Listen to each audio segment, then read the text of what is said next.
The Smithsonian Institution National Museum of African American History and Culture pays tribute to General Colin Powell, founding donor and founding council member of the museum. To show our gratitude for General Powell's unwavering support of the museum, we ask you to observe a moment of silence in his memory.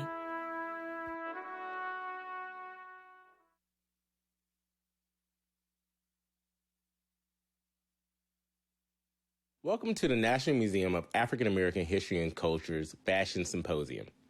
Before we begin, please note that there is an option to enable closed captioning below the webcast viewer window. Please join the conversation by using the chat window. If you are having any technical difficulties, please use the tech support chat at the bottom right of your webpage. Now, please welcome our Mistress of Ceremonies, Cassandra Diggs.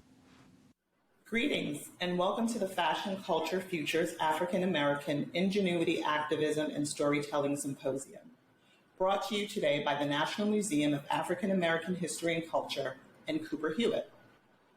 I am Cassandra Diggs, President of the Council of Fashion Designers of America, and today's Mistress of Ceremonies. The CFDA is a trade association with several hundred of America's foremost designers.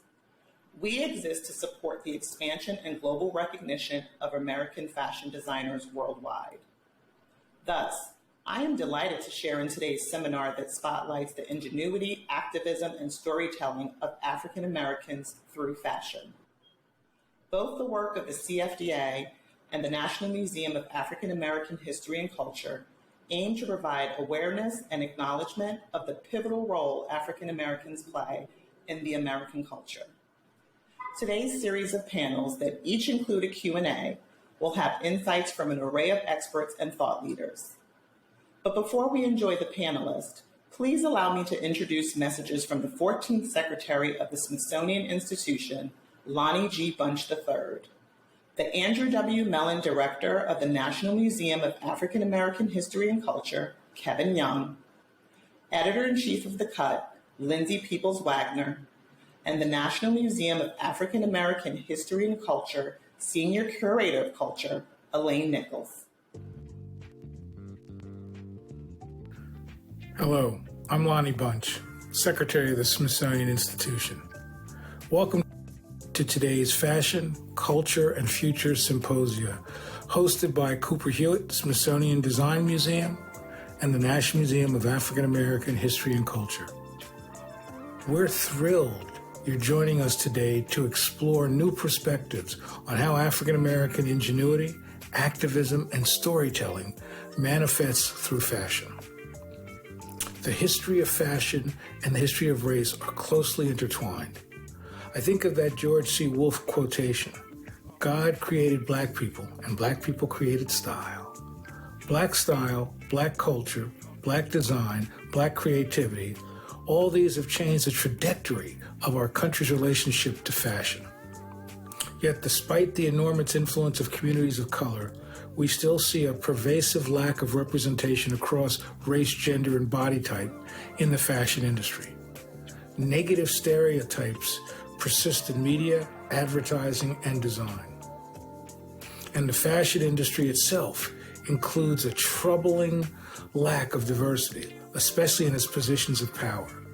Fashion designers, publicists, stylists, and editors-in-chief. These issues are not unique to fashion, but fashion is an essential area to explore these issues because it shapes our daily lives in ways that often remain unexamined. Fashion is so much more than the clothes we wear. It shapes the way we view, understand, and respond to each other. It reveals our sense of self, our values, our relationships to communities. At the Smithsonian, we know that we cannot shy away from difficult or controversial topics. Though the issues that today's symposium bring to light are challenging, we must confront them if we want to understand race in America. And in so many ways, the National Museum of African American History and Culture and Cooper Hewitt are ideal places for these conversations. These museums can provide context, can illuminate the nuances of history, and can bring together people of different experiences and backgrounds. These exchanges are not always comfortable, nor should they be, but they are urgent and productive. In this way, the Fashion Cultures Futures Symposium is a vital part of our Smithsonian-wide commitment to be the institution that Americans need and deserves. An institution that encourages intellectual curiosity, an institution that embraces complexity and difference, an institution that invites all voices in to join the conversation, an institution that equips audience with the tools they need to make their country better. Thank you, and please enjoy today's program. Thank you, Secretary Bunch. Welcome. I am Kevin Young, the Andrew W. Mellon Director of the National Museum of African American History and Culture. Thank you for joining today's symposium on Fashion, Culture, Futures, African American Ingenuity, Activism, and Storytelling. This is a pivotal moment in history as America and the world continue to wrestle with a legacy of inequality and racial division, and the fashion industry is no different. Today's event is an extension of our new Smithsonian-wide initiative, Our Shared Future, Reckoning with Our Racial Past, which explores the legacy of race and racism in the United States and abroad. Through programs like this, we seek to spark positive social change and build a more equitable shared future through scholarship, partnerships, and engagement. Fashion provides a unique and relevant opportunity for conversation. As an art form, it touches almost everyone, from designers whose work is inspired by current events to conversations around labor rights, the power of brands, and how they are being called into dialogues about equity. The fashion industry has also limited and in many cases excluded Black and Brown voices. From representation at the highest levels of leadership to inclusion in prominent publications and shows, the industry has prevented Black creatives and designers from having a seat at the table. Yet designers have long used fashion to express ideas about current events, social justice, and civil rights, and to express ideas about representation and identity. Fashion is a powerful way to talk about these issues. This symposium will look at the role and influence of African Americans in fashion in the past, present, and future.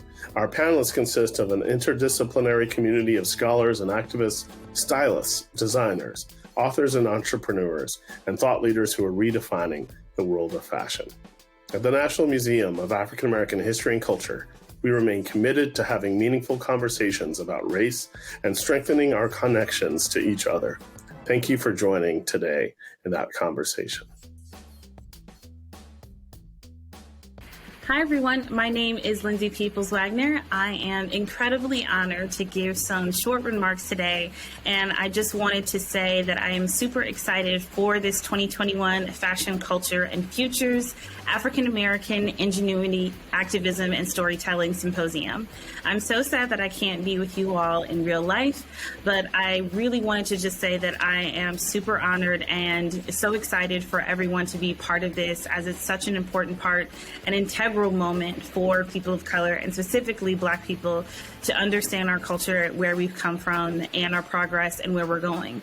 The National Museum of African American History and Culture has made an incredible home for Black history. It's been a huge part of my life and a place that I admire and really go to for any information that I need, but also just any creativity and ideas and understanding of where we've come and where we're going. And moments like this, I think, really make Black people feel seen and heard and learn so much about ourselves and self-awareness and goals for the future. I'm very honored to be part of this programming today, and on my journey from working in magazines, coming from Wisconsin, moving to New York, and now a two-time editor-in-chief. I was previously editor-in-chief at Teen Vogue and currently editor-in-chief at The Cut in New York Magazine. So much of my story and so much of what I do is about inclusivity and diversity and making sure that Black people are part of the cultural conversation, not only just, being part of that conversation, but leading that conversation.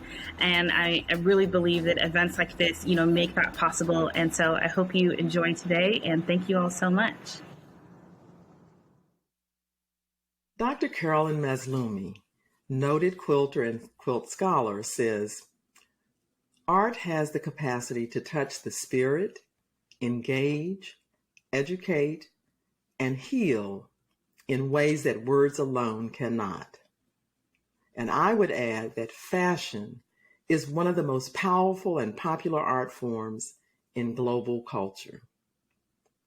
This symposium is a place where we'll talk about that art form and its relationship to African Americans, LGBTQA plus communities, and others who have been underrepresented within the fashion industry. And while they have faced deficits, those same communities have found creative ways to challenge the isms of exclusions. My hopes for this conference have been and will continue to be that we focus on institutional change. There must be more than change that benefits only a few people and change that is temporary because the world is calling for social justice and equity in these times. This is a chance to elevate the conversation about structural components of American and global history and culture that consistently eliminate opportunities for some people. The fashion industry has been an institution based on exclusivity, and the time has come for change. In a more specific way, this symposium is a place where I can give voice and vision to the work of the National Museum of African American History and Culture to collect, preserve, and present the stories of African Americans through dress and fashion. There are some myths that suggest that this museum has been negligent and has not collected the creation of Black designers, and we will address that matter. So come, join me on a short journey to explore the contributions of this museum to make a difference in the world of dress and fashion. I intentionally said dress and fashion, as fashion is a subset of dress and is just one part of what defines a culture. Every cultural group has a different style of dress that portrays their customs, values, beliefs, and societal practices. Dress is an extension of the self and is more than the clothes that people wear. It's a presentation of self and a cultural marker that establishes and communicates one's identity to others. It is all the ways in which people treat the body's surface and appearance. It includes other accessories, attachments, and alterations to the body, such as applied cosmetics and chemicals, body piercing, plastic surgery, wigs, shoes, heat, and light that changes the body in some form. The applications of scents and control of body odors are all forms of dress. The way in which the body is consciously modified or altered is an act of individual and community expressions. One of the museum's most significant objects is this wrap dress that was made by Rosa Parks. Parks was arrested on December 1st, 1955 in Montgomery, Alabama. This was a period of segregation in America, and she refused to give up her seat to a white man and moved to the back of the bus. That act of courage was a contributing factor that led to the modern civil rights movement. Parks was working on this dress at the time that she was arrested. There are objects related to Afrofuturism, as well as clothes made and worn by enslaved people.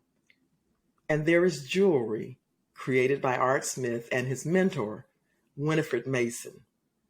In 1946, Smith opened his own shop in Greenwich Village. He is one of the major modernist jewelers of the 20th century. Fashion is a form of dress. It is trendy and constantly changing.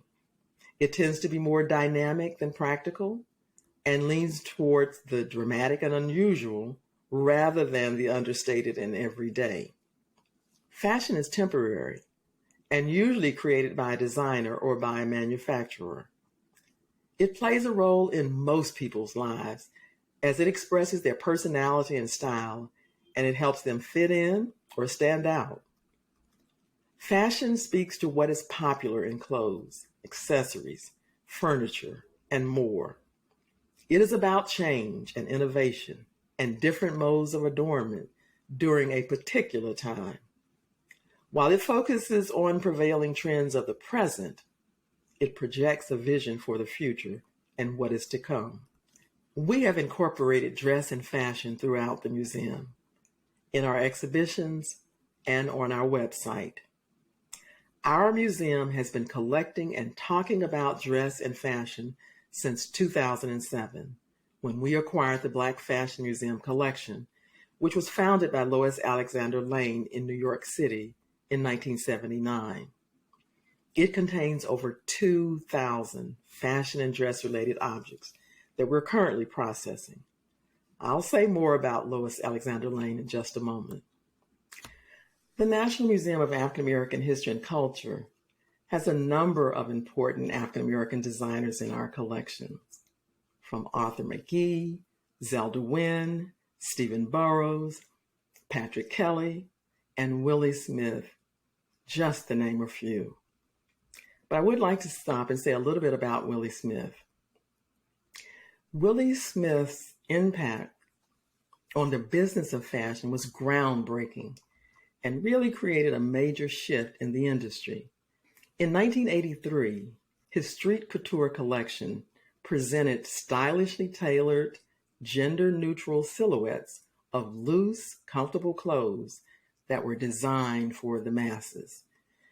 His clothes were accessible and inspired by the dress of everyday people that he saw on urban streets in America.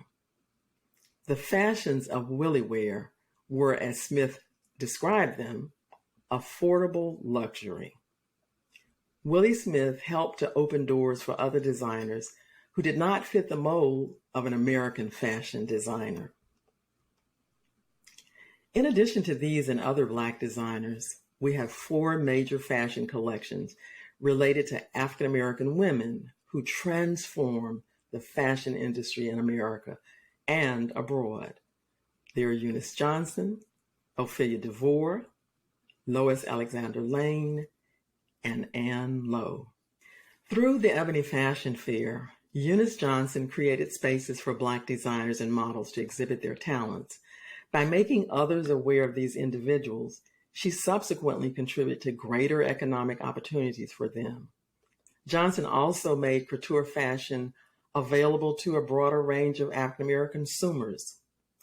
She also redefined the traditional standards of beauty to include women who were dark-skinned or full-figured. While Johnson always supported African American designers, many of the fashion fair designs were from designers who were identified by the fashion industry as the best in the world, and they were mostly white European males. Johnson's efforts to contest discrimination was fought on a national and international stage. Fortunately, she had the economic resources to create an impact that placed her at the table as a prime negotiator. And she helped to acknowledge the work and worth of Black designers throughout the diaspora. In addition, Mrs. Johnson demonstrated that African Americans, primarily women, understood the sophisticated world of high fashion, and they had the buying power to access global couture. In the beginning of the fashion fair shows, couture designers and brokers would not sell their designs to her because they believed that the association would produce adverse publicity for them. She secured their fashion designs in a circuitous route and then documented that the exhibition of their works in the Ebony Fashion Fair created positive publicity for them rather than the negative press that they anticipated.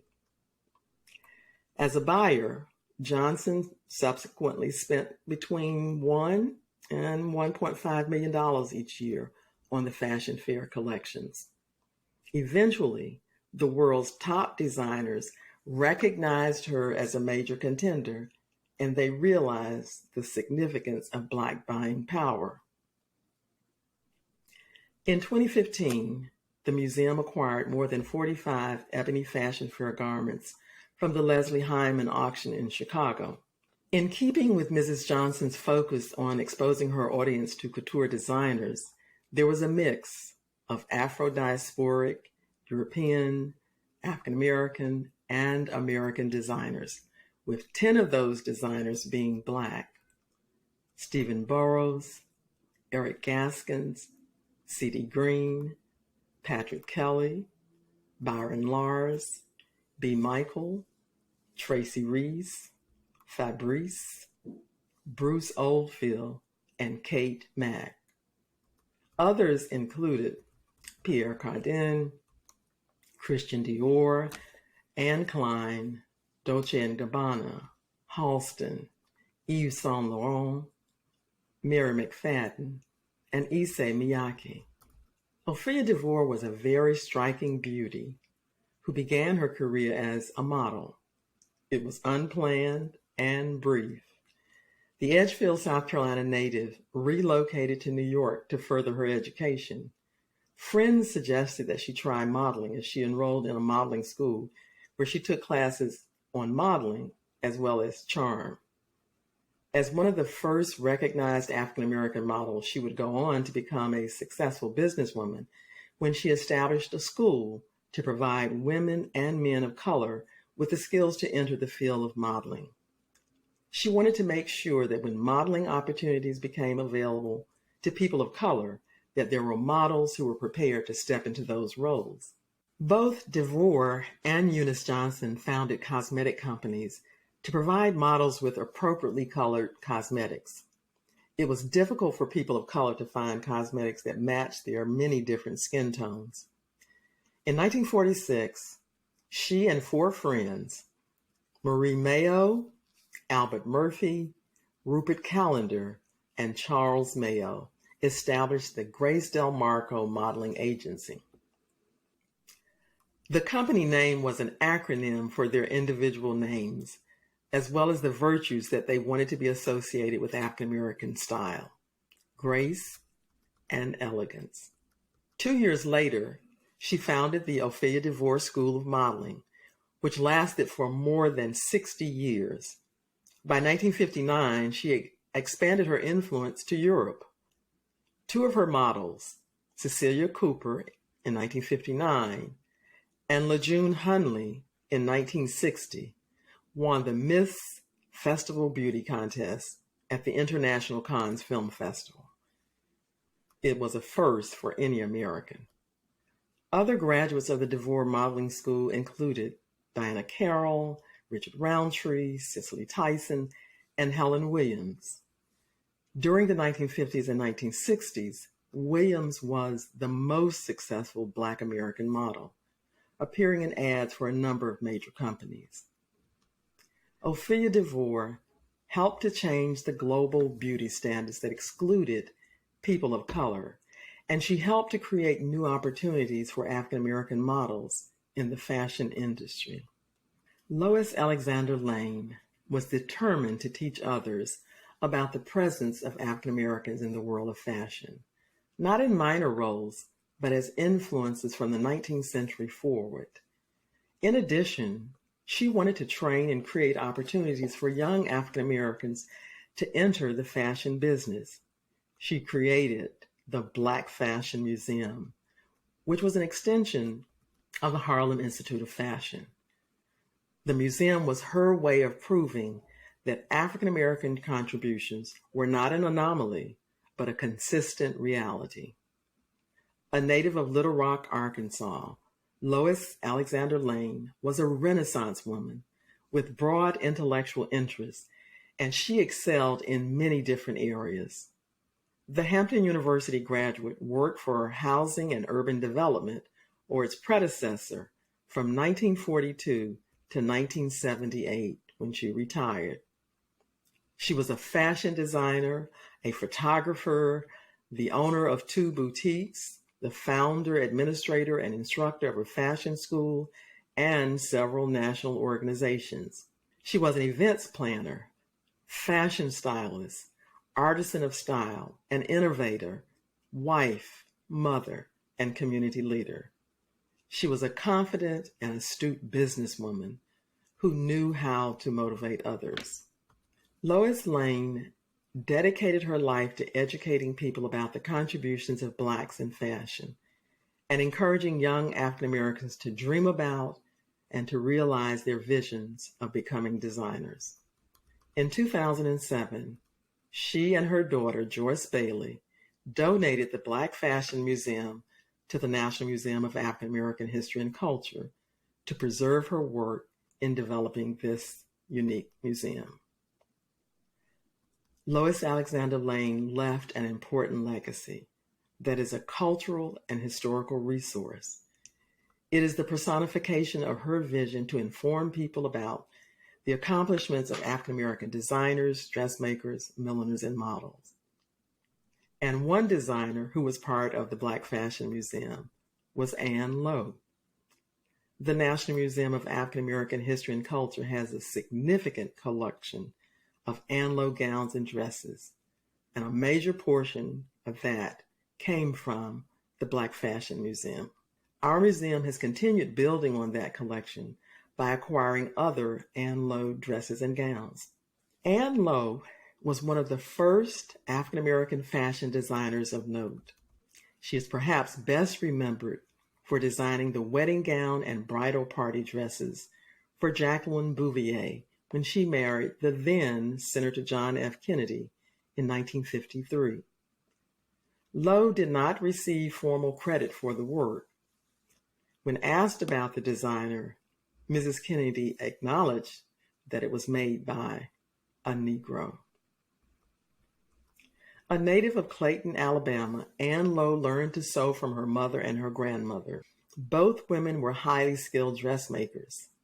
Lowe had a great love for sewing and began sewing at an early age.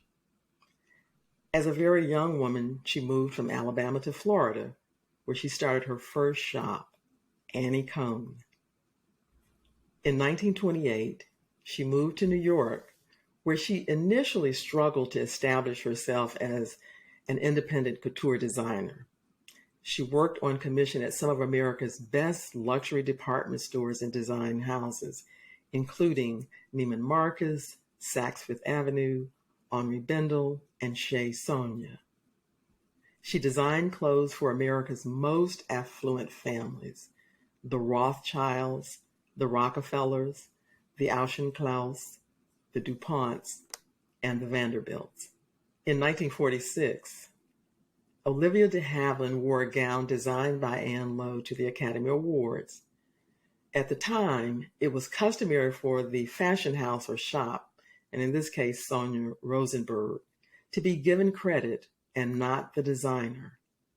But Anne Lowe's work spoke for itself, and her reputation continued to grow as a couturier who created one-of-a-kind original designs. This symposium is a place where the museum can tell its own fashion and dress stories. And we're telling those stories in our exhibits, on our website, through our ongoing collecting of objects related to fashion and dress. We're telling dress and fashion stories through public programs, like the one in 2017 that featured a conversation between the Washington Post fashion critic Robin Gavon and designers Tracy Reese and B. Michaels.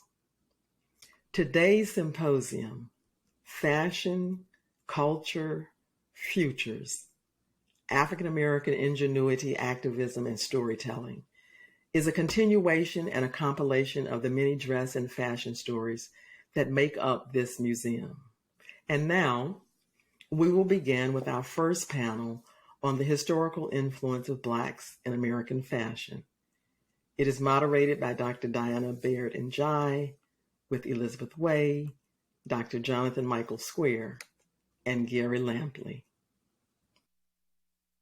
Thanks for joining us today for our first panel in the conference Fashion, Culture, Futures, African American Ingenuity, Activism, and Storytelling at the National Museum of African American History and Culture. My name is Dr. Diana Baird Njai. I'm a senior curator and cultural specialist at the Smithsonian Center for Folklife and Cultural Heritage, and the director of the Will to Adorn initiative, which is an initiative looking at African American style and the aesthetics of identity. So today we are speaking about the historical influences of Blacks in American fashion. I want to introduce our panelist, Jonathan Michael Square, PhD. He's a writer and historian specializing in fashion and visual culture of the African diaspora. He is a professor at Parsons School of Design. He will be speaking about inserting enslaved people into fashion history. Our second panelist is Elizabeth Way, an assistant curator of costume at the museum at the Fashion Institute of Technology, and she is the editor of the book Black Designers in American Fashion. Her topic is African American designers from Elizabeth Keckley to Zelda Wynne Valdez. And Gary Lampley is professor at Fashion Institute of Technology, and he presents us with a timeline of Black fashion and speaks about iconic designers of the 20th through the 21st century. Before we get started, we want to talk a little bit about fashion and aesthetics. Aesthetics, big word, but it's really about the values and ideas about what is beautiful. And African Americans have had a large role in shaping American ideas about beauty and introduced new and exciting ideas about what is stylish, what is hip, what is timely, even when this contribution was not acknowledged. In the 17th through the 19th century, while many people of African descent were still enslaved, there were sumptuary laws that were passed, because sumptuary laws meaning that enslaved people were not supposed to present themselves as beautifully as their enslavers.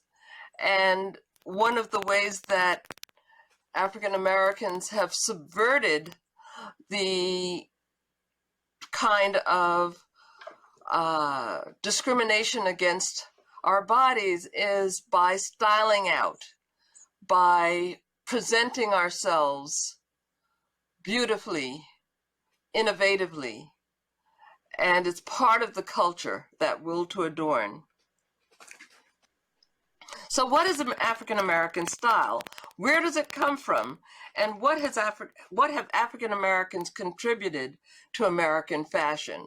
Of course, our street style, our style of living, has really influenced American fashion. But as we've emerged into the design field, we have influenced not only US fashion, but fashion globally. We're going to talk about who were the pioneers, the innovators, and the pathfinders in African American fashion. How did these designers pave the way for the next generation of African Americans in fashion design, and how have African American designers used their skills and aesthetics in activism, from the abolition of slavery to the civil rights movement to Black Lives Matter and beyond? And believe me, from Elizabeth Keckley, who you'll hear about more, who also was a great force in abolition, in the abolition movement, to the role of Rosa Parks, who was, we remember, a dressmaker and a stylista during the civil rights movement. And she used the fact that she had an independent income to be able to support her activities in the civil rights movement, to the many designers who are responding to issues of social justice. We know that fashion design is about beauty, but it's also about justice, and it's also about identity.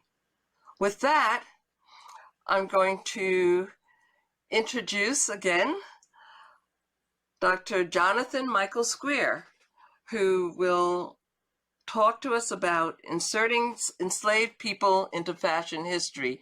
And by the way, you can find much more ample biographies of our wonderful panelists online. Thank you. Great. Well, it's a pleasure to be here, and thank you for the introduction, Diane.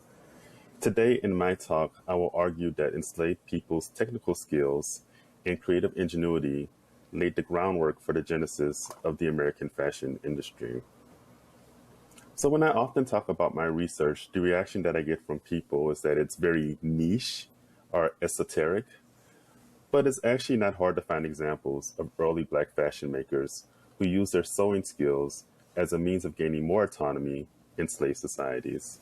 Moreover, incorporating enslaved people into fashion history disrupts easy narratives like the gradual progression from one silhouette to the next. So, for example, in traditional fashion histories, you'll see things like Georgian round gowns transitioning to Victorian hoop petticoats, transitioning to Edwardian walking skirts. But if you focus on more diverse actors, it's going to disrupt that sort of teleological progression from one silhouette to the next. So I have an example of that. So this is an excerpt from the WPA narratives. And by the way, the WPA narratives are oral testimonies that were taken of formerly enslaved people in the 1930s during the Great Depression.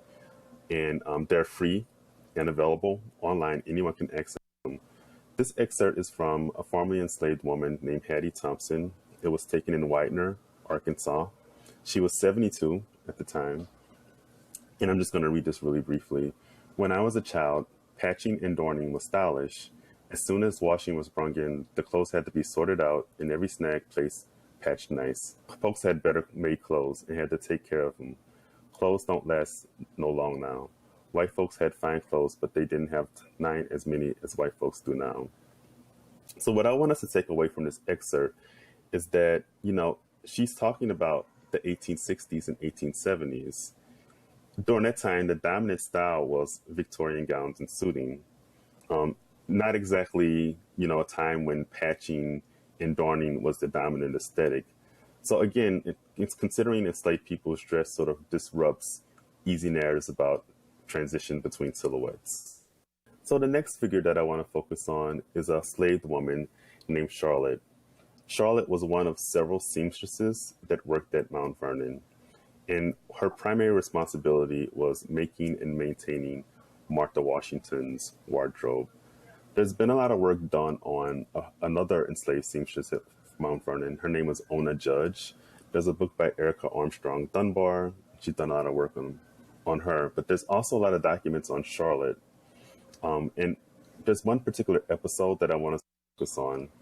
So one Sunday, Charlotte traveled from Mount Vernon to Alexandria, and she crossed paths with one of Washington's neighbors. And this neighbor accused her of stealing a dress and making significant alterations to that dress. Now, what I really want us to focus on in that episode is, in reality, Charlotte probably obtained the dress from a robust secondhand clothing market in which enslaved people participated in. But the run-in reveals that Charlotte understood the power of fashion and wielded it as a means of greater self-determination. So there is one more figure that I want to focus on in my talk. Her name is Cumber, and Cumber constructed this dress for her enslaver. The name of her enslaver was Janie Wright Robeson. Funny enough, this dress was constructed during the Civil War. And as we know, textile production slowed down during the Civil War, and cotton production also slowed down. So textiles were quite costly during that time. So Cumber was forced to engage in this labor during the time of war, but her needlework allowed her to eke out a living for herself and for her family and endure the remaining days of slavery. The reason we know this story is because of property records from the Robeson estate, also from census records. But another interesting fact about this dress is that these details are actually of the dress. And this is the collection of the Museum of History in North Carolina. So in my talk, I just wanted to focus on three figures, and it's actually three of many enslaved fashion figures who are often overlooked in looking at fashion history. And these enslaved fashion makers not only played a part in helping us thinking about Black fashion, but also just thinking about American fashion in general. And moreover, I'd like to say that they laid the groundwork for later Black fashion designers like Ann Lowe and Elizabeth Keckley. I think that just as they laid the groundwork for the next generations, we go to Elizabeth Way, who is going to speak about some of these next generations of African American designers. Elizabeth Way. Thank you so much. I'm going to pick up where Jonathan left off and talk about 5 women in particular who were Black dressmakers during the 19th and 20th century. I have a little bit more primary source material to go off of than Jonathan does, but honestly, the range of information available really depends. So the first woman I want to talk about is Elizabeth Keckley. And we're very, very lucky to know a lot about her because she wrote her own memoirs. She sat down her own story in a book in 1868. It's called Behind the Scenes. She was a woman who was born enslaved in 1818 in Virginia, not too far from DC. And she learned the needle trades from her mother. She was very, very skilled as a seamstress from very early in her life. She had a spectacular life even while enslaved. She moved to several different places, including North Carolina and St. Louis. In St. Louis, she really developed a business that was part of the elite fashion culture of the city. It was through her patrons and her own skill that she was able to buy her and her son's freedom in 1855. And she moved to Washington, D.C. and established her business in 1860. These dresses became what she termed herself calling cards for the elite women of D.C. Being seen in Elizabeth Keckley dress marked you as a person of inside status, a person of high fashion. And so she was really vital to these white women in establishing their kind of social cachet. She had clients from across the political spectrum, as diverse as Verena Davis or Mrs. Jefferson Davis, and Mary Todd Lincoln. She was a great friend to Mary Todd Lincoln, but really helped her establish her public image. This is right when photography is becoming much more important. And so many of the dresses that Mary Todd Lincoln was photographed in were made by Elizabeth Keckley. Beyond her own practice, which was extremely important, she ran her own shop, but she employed other Black women. She trained other Black women. Later in her life, she moved to Wilberforce University in Ohio and took over the home economics department there. So she spent her entire life not only creating beautiful parts of American fashion. These pieces were seen by thousands, if not more, when photographed on people like Mary Todd Lincoln. But she was really empowering herself and other Black women with skills that were really had lucrative value in the workforce.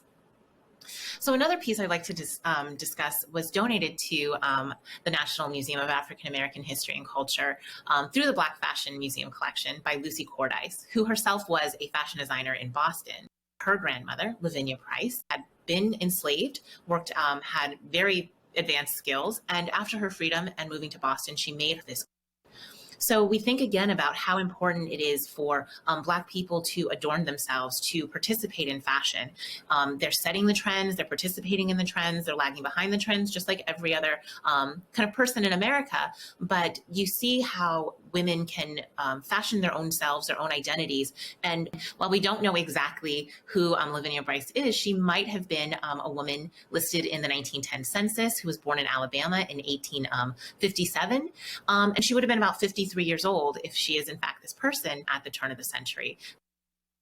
There are 4 beautiful dresses in the collection of the Valentine Museum in Richmond that were made by Fanny Criss. We have some contemporary articles and records of Fanny Criss, who worked in Richmond. She was born in the 1860s, and she established a really high-end dressmaking business at the turn of the century, again, serving the elite white women of Richmond, Virginia. Very, very successful property owner, enabled through her dressmaking business But she was subject to the kind of prescriptions of the Jim Crow South, just like so many other business people in Virginia and the wider South. So she actually participated in the Great Migration and moved to New York during the 1920s. So the story of these Black fashion designers not only tell you so much about fashion history, but also general American history and what was going on at the times. Anne Lowe is a woman that we know a little bit more about. She was born at the end of the 19th century and worked in different locations in Tampa in the 1920s, in New York from the late 20s into the 30s. And she, again, established herself as a vital player in elite women's kind of sartorial presence. She specialized in debutante gowns and wedding gowns, most famously Jacqueline Kennedy's 1953 wedding gown. Again, something that was seen around the world, even though she wasn't necessarily given as much credit as we would expect. But she worked until the 1970s, and she made absolutely gorgeous gowns. So many are held in the collection at the National Museum of African American History and Culture. And it really shows this amazing skill that she learned from her grandmother and her mother, and the way Black women can empower each other, passing these skills down and down in ways for them to not only make money, but to express themselves creatively. And so the last woman I want to talk about is Zelda Wynne Valdez, who was born in 1905. She not only was a fashion designer, she also blended kind of costume and stage clothing into her repertoire. So we start to see a blurred line here between what is fashion, what is stage costume, because she worked for people such as Josephine Baker and Mae West and Ella Fitzgerald. And so these gowns were not only at the height of fashion, but they also were big and overdramatic because they were seen from the stage. She again learned from her grandmother and mother and started working in her uncle's store in White Plains in New York before she opened her own shop there. And then in 1948, a shop on Broadway in Harlem. She was also a founding member of the National Association of Fashion Designers, Fashion and Accessories Designers in 1949. So just like Elizabeth Keckley, she was interested in supporting the businesses of other Black fashion designers, other Black women, empowering them with her knowledge and her experience. And she designed for the Dance Theater of Harlem starting in 1970, well into the 20th century. So she had a very, very long and illustrious career. I just want to say I had the privilege of being a student of Zelda Wynne Valdez from 1968 through 1972. And so one of the other things that she did in between her time with her shop and working, making costumes for Arthur Mitchell, she actually had a group of students in Harlem who she taught the fine craft of design. And I remember her favorite thing was rip it out and do it again, because she was a stickler for fine couture. So we go from there to Gary Lampley, and he is going to talk about the timeline of Black fashion and also speak about these iconic designers in the 20th and 21st century. So thank you. So Lampley? The fact of the matter is, fashion history books have largely ignored African American contributions to fashion. Except for the Black is Beautiful movement, the presence of the African doesn't show up in many fashion history timelines or textbooks. In fact, as it relates to fashion, African Americans during the 20th century are mostly defined by the New Look, New Negro aesthetic, which was an attempt by African Americans to reconstruct their image to whites against the racist stereotypes of that time. Therefore, there's been very little research that scrutinized the psychological backdrop that surrounded the choices of clothing of everyday African Americans, and close to no focus on the way the singular style was developed and expressed. My research focuses on how African American culture and style has impacted 20th and 21st century fashion, and examines how nuanced qualities of the African American experience have led to subtle and not so subtle influences over the nation and ultimately the world of fashion. Toni Morrison tells us in her book of literary criticism, Playing in the Dark, that the presence of the African is always present in culture, even when they aren't present. With that in mind, when looking at the 2 centuries, I discovered that there were 8 specific periods of time where I could focus my efforts. I assigned each period a defining theme, and I placed it on the 20th century fashion history timeline. The Black is Beautiful movement raised the consciousness of Blacks in the United States, filling many with Black pride amidst the seismic societal and cultural changes of the 60s and 70s. Black pride was expressed by the adoption of styles of dress that reflected traditional African garments such as dashikis and kaftans and the Afro hairstyle. My research explores this time period, and my themes, Out of Africa, Emergence of Self, speak to Africa's tradition of endowment, imbued with self-expression and spirituality, with textiles an integral part of the culture, and genderless jewelry that is tied to tribal identification. Because of the Black is Beautiful movement, opportunities opened up for African American designers like Stephen Burrows, Willi Smith, John Haggins, Lester Hyatt, and Scott Barry, and many others who capitalized on the progressiveness of the times.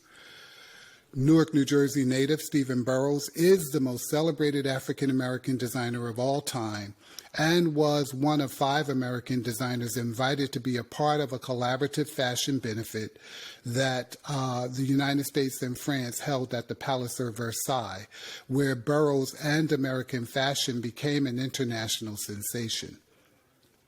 Burrows has a reputation for designing garments that are considered soft, free, sexy, colorful, and elegant all at the same time. But I have come to know that Burrows' sense of fashion, like his sense of everything, is preconditioned by his experience in life as an African American. But it isn't his only experience, since of course we all exist at our own unique intersection in terms of race, class, gender, sexuality, generation, etc., etc. If we gaze closely, we can see how race translated into the design of his clothing. And some of his designs question if something is elegant or rugged, unrefined or sophisticated, rough or smooth. Ultimately, Burrows' designs may have provided him with the means to gaze back at the assumptions placed on him as an African American man and African Americans as a whole in what many perceive to be a racist society. In the 80s, Patrick Kelly set his gaze on what was deemed as negative labels of African Americans. He then reclaimed the labels and turned those stereotypes into high fashion creations on the international stage. He incorporated humble materials such as denim and caricatures into his design, which allowed him to bring lived experiences from his Southern background to the world of fashion. The hip-hop aesthetic, which I define as the cool pose redux, has its roots in fashions worn by young Black males who challenged monolithic perceptions of being an American. Hip-hop culture and rap music deconstructed the artificially constructed perceptions of being an American by presenting a culture in sharp contrast. In their quest for truth, rap artists decided not to over-romanticize their lyrics about the times, but as the genre grew, they rapped about their aspirations, which included aspiring to pursue the American dream, an aspiration that was systematically not available to all African Americans for many decades. Enter Harlem's famous Dapper Dan, who understood that African American rap artists were expressing their culture through rap music and forging a unique and identifiable style of their own. Because of this understanding, the discourse between Dapper Dan and rap artists didn't allow for homogeneous creations, but instead his designs offered an aspect of distinctiveness that included the use of luxury brands' logos on his designs, which made a statement on the luxury sector's complete dismissal of African American creators and consumers alike. Because the symbols of luxury fashion excluded most African Americans, designers like Dapper Dan subverted those coveted symbols and logos to allow African American consumers to gain access to the aspirational lifestyle. My last theme, Black Lives Matter 2, highlights how African American designers use their talents and voices to raise social consciousness about incidents of police brutality and other incidents of racially motivated violence against Black people. Kirby Jean Raymond, Pierre Moss, and Brianna Danielle are not only educating the world about African American history with their designs, but in the case of Pierre Moss, also elevating African American culture and innovations to the status of haute couture, a wing of the fashion world that survives on exclusivity and tradition, and is famously hard to become a member of, even without acknowledging other obstacles created by systemic racism. Up-and-coming designer Brianna Danielle looks to our past of systemic racism to show our present issues of systemic racism, while illustrating through her fashions the illusion of progress. The New Negro declared a headstrong launch whose triumph hinged on essentially invalidating and a turning away from the old Negro and the remembrance of enslavement. But when we gaze closely at the garments of 20th century African American designers, we can see, as Alice Walker told us in one of her earliest essays, Everyday Use, the scraps of dresses a grandmother may have worn and the bits and pieces of an uncle's paisley shirt and a quilt. We can see how the fascination with otherness can be reinterpreted to reflect positive representation. And finally, we can see the power in displaying images of our shared pain while communicating a message to all that openness to different views of knowledge and social reality is itself the ultimate seamless American reality. Thank you. Thank you all. And I think that we've really walked through African American fashion history in a wonderful way, thanks to our panelists. So now we want to open up the discussion. And when we started, I mentioned this term aesthetics, which a very short translation might be values and ideas about what is beautiful. And I wanted to ask about, and each of our panelists, how do you think that the designers that you have worked with have helped to define beauty within their era? You've all spoken a little bit to that, but I'd be really interested to know, do you think that they've had a specific contribution to defining what is beautiful in fashion? Well, if you think about Elizabeth Keckley or Anne Lowe or Zelda Wynn, these are women whose clothing were worn by elite women and women who were photographed, women who were looked at. So they definitely had a huge impact on American fashion. If you think about Anne Lowe and Jackie Kennedy's wedding dress, how many people saw pictures of that gorgeous gown? You know, she created debutante gowns for women who were slightly less known, but still had a lot of influence in the way their pictures were disseminated. So she had a huge contribution, especially in the 1950s and 60s, with what we think of as this ultra feminine, very sophisticated silhouette. Elizabeth Keckley is the same thing, because her clothes were seen in photographs on the first ladies, on these political wives. Inadvertently, people across the country and even internationally were looking at pictures of these women and what they're wearing and perhaps copying them, and didn't know that it came from the brain of a brilliant Black designer. That's right.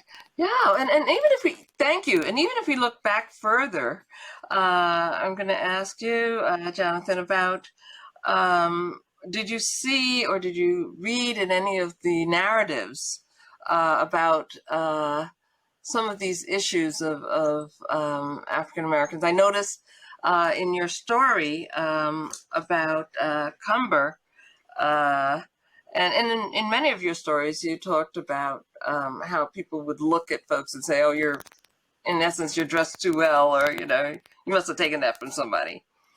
Could you elaborate on that a little bit?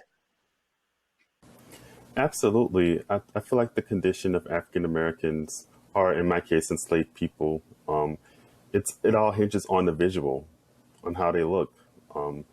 Absolutely. And I feel like, one of the defining characteristics of African American aesthetics is the ability to make something out of nothing. Enslavement was such harrowing, and despite all that, all these enslaved fashion makers are able to make beautiful clothing and to adorn themselves. So I think, going back to your initial question about beauty, it's all about that and making something beautiful, even under like very sort of oppressive racist conditions. It's so interesting that if you look at the role of media, you mentioned social media playing a big role, that many of African American designers are now really using social media, using video to speak a language, to create art within what they do. Thinking of everything from Rihanna to Beyonce to Pierre Moss. They're all using that.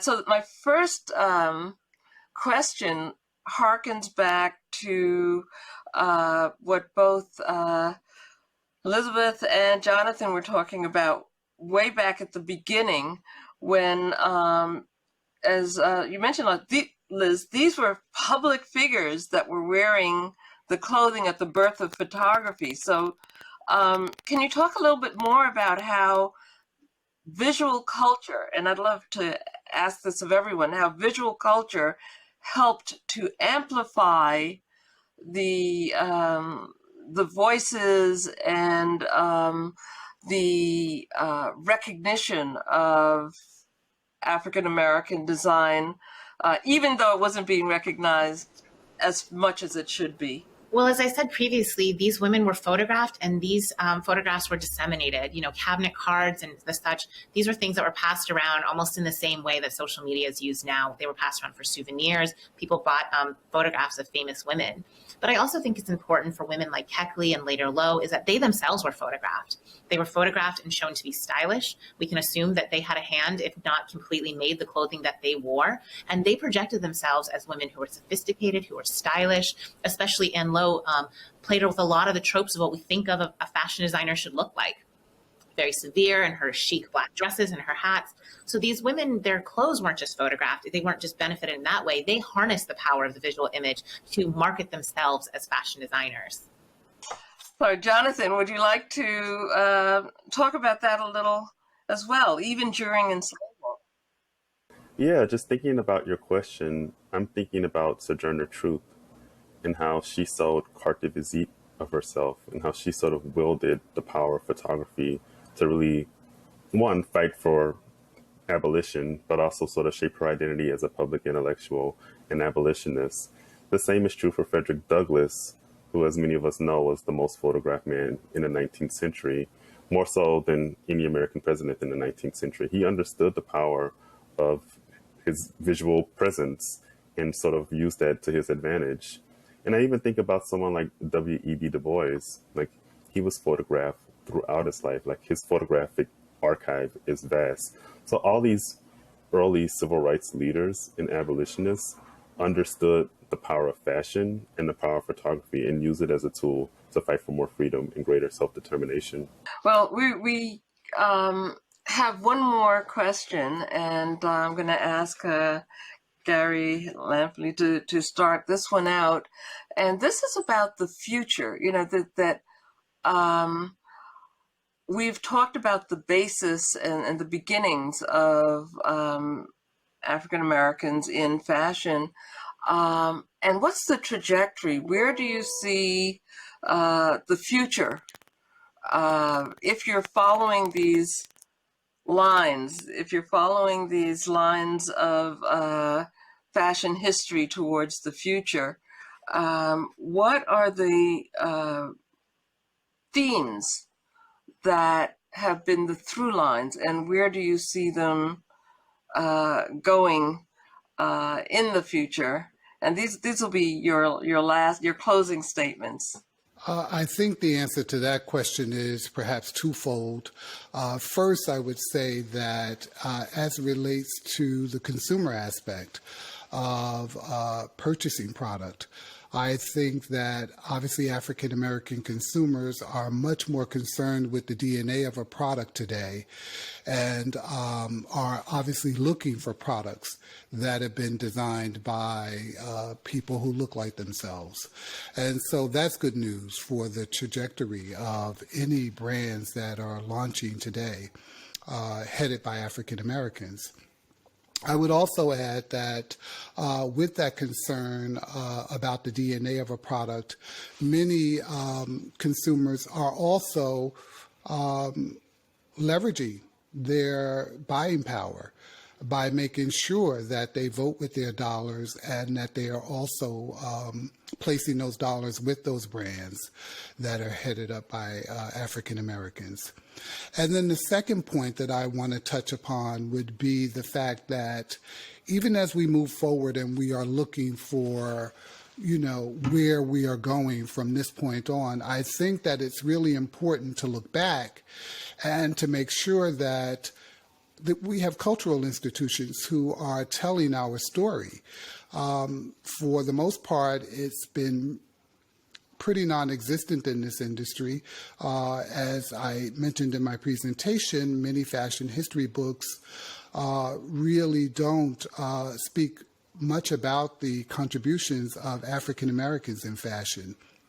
And so we would need cultural institutions to come on board and to help to tell the story so that for future generations, they know that there's been a large and wide presence in this industry and that they are able to perhaps overcome some of the obstacles that were presented previously to African American designers and businesses, and then move forward with launching very successful businesses today.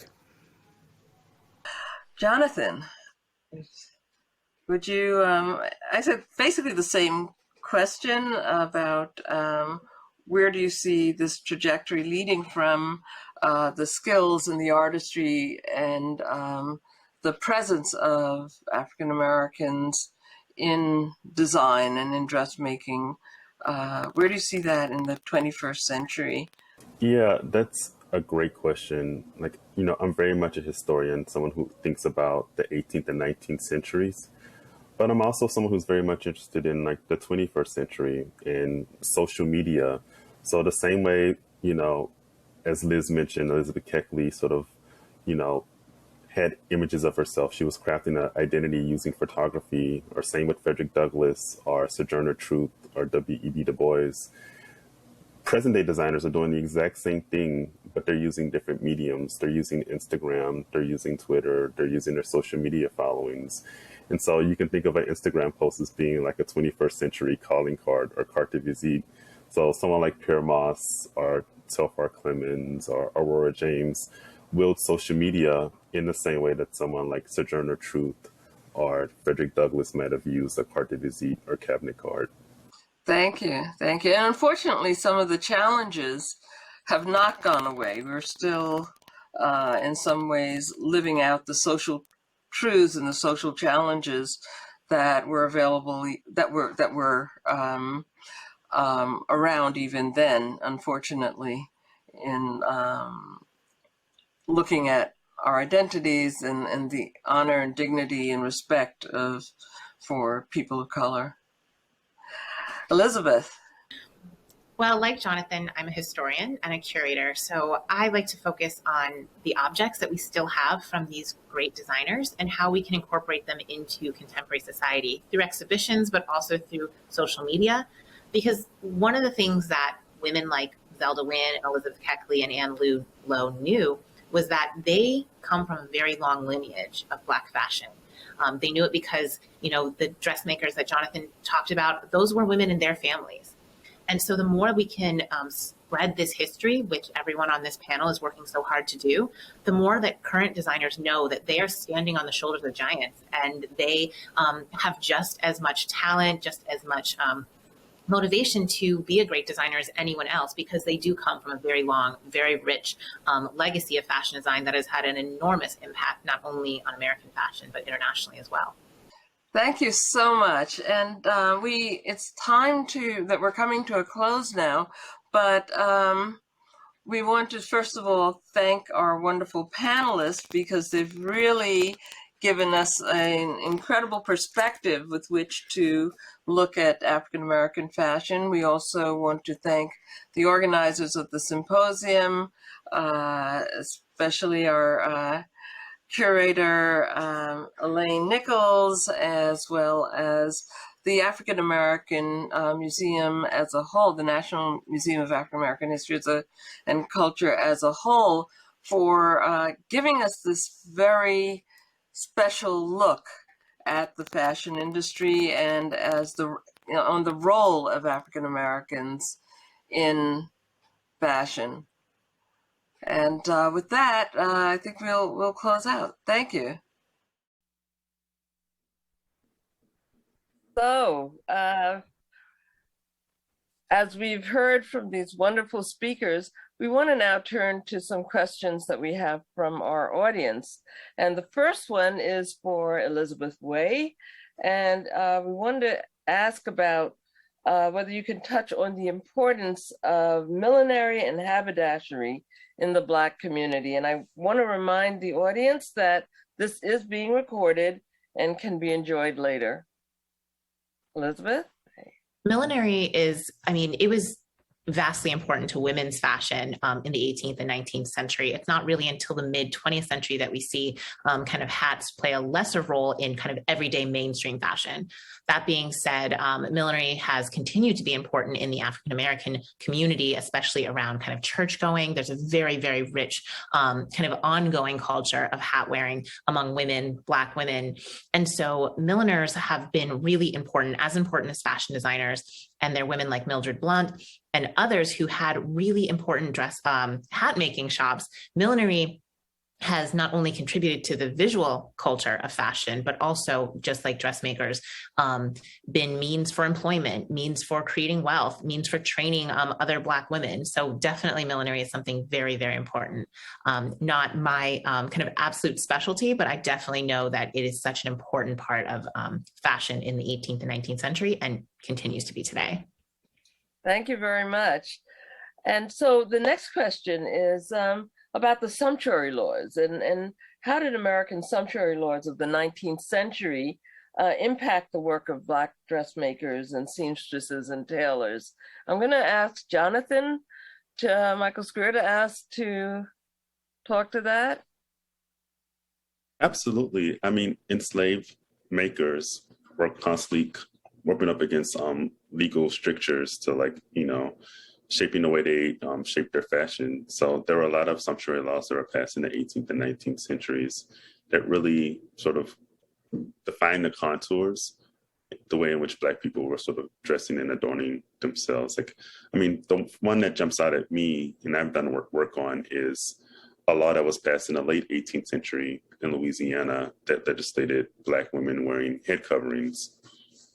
And so there are a lot of laws like that that were passed throughout the 18th and 19th centuries that really sort of shaped the landscape in which Black people were dressing. Of course, Black people always find ways to sort of rub up against those laws and even break those laws, sort of resistance.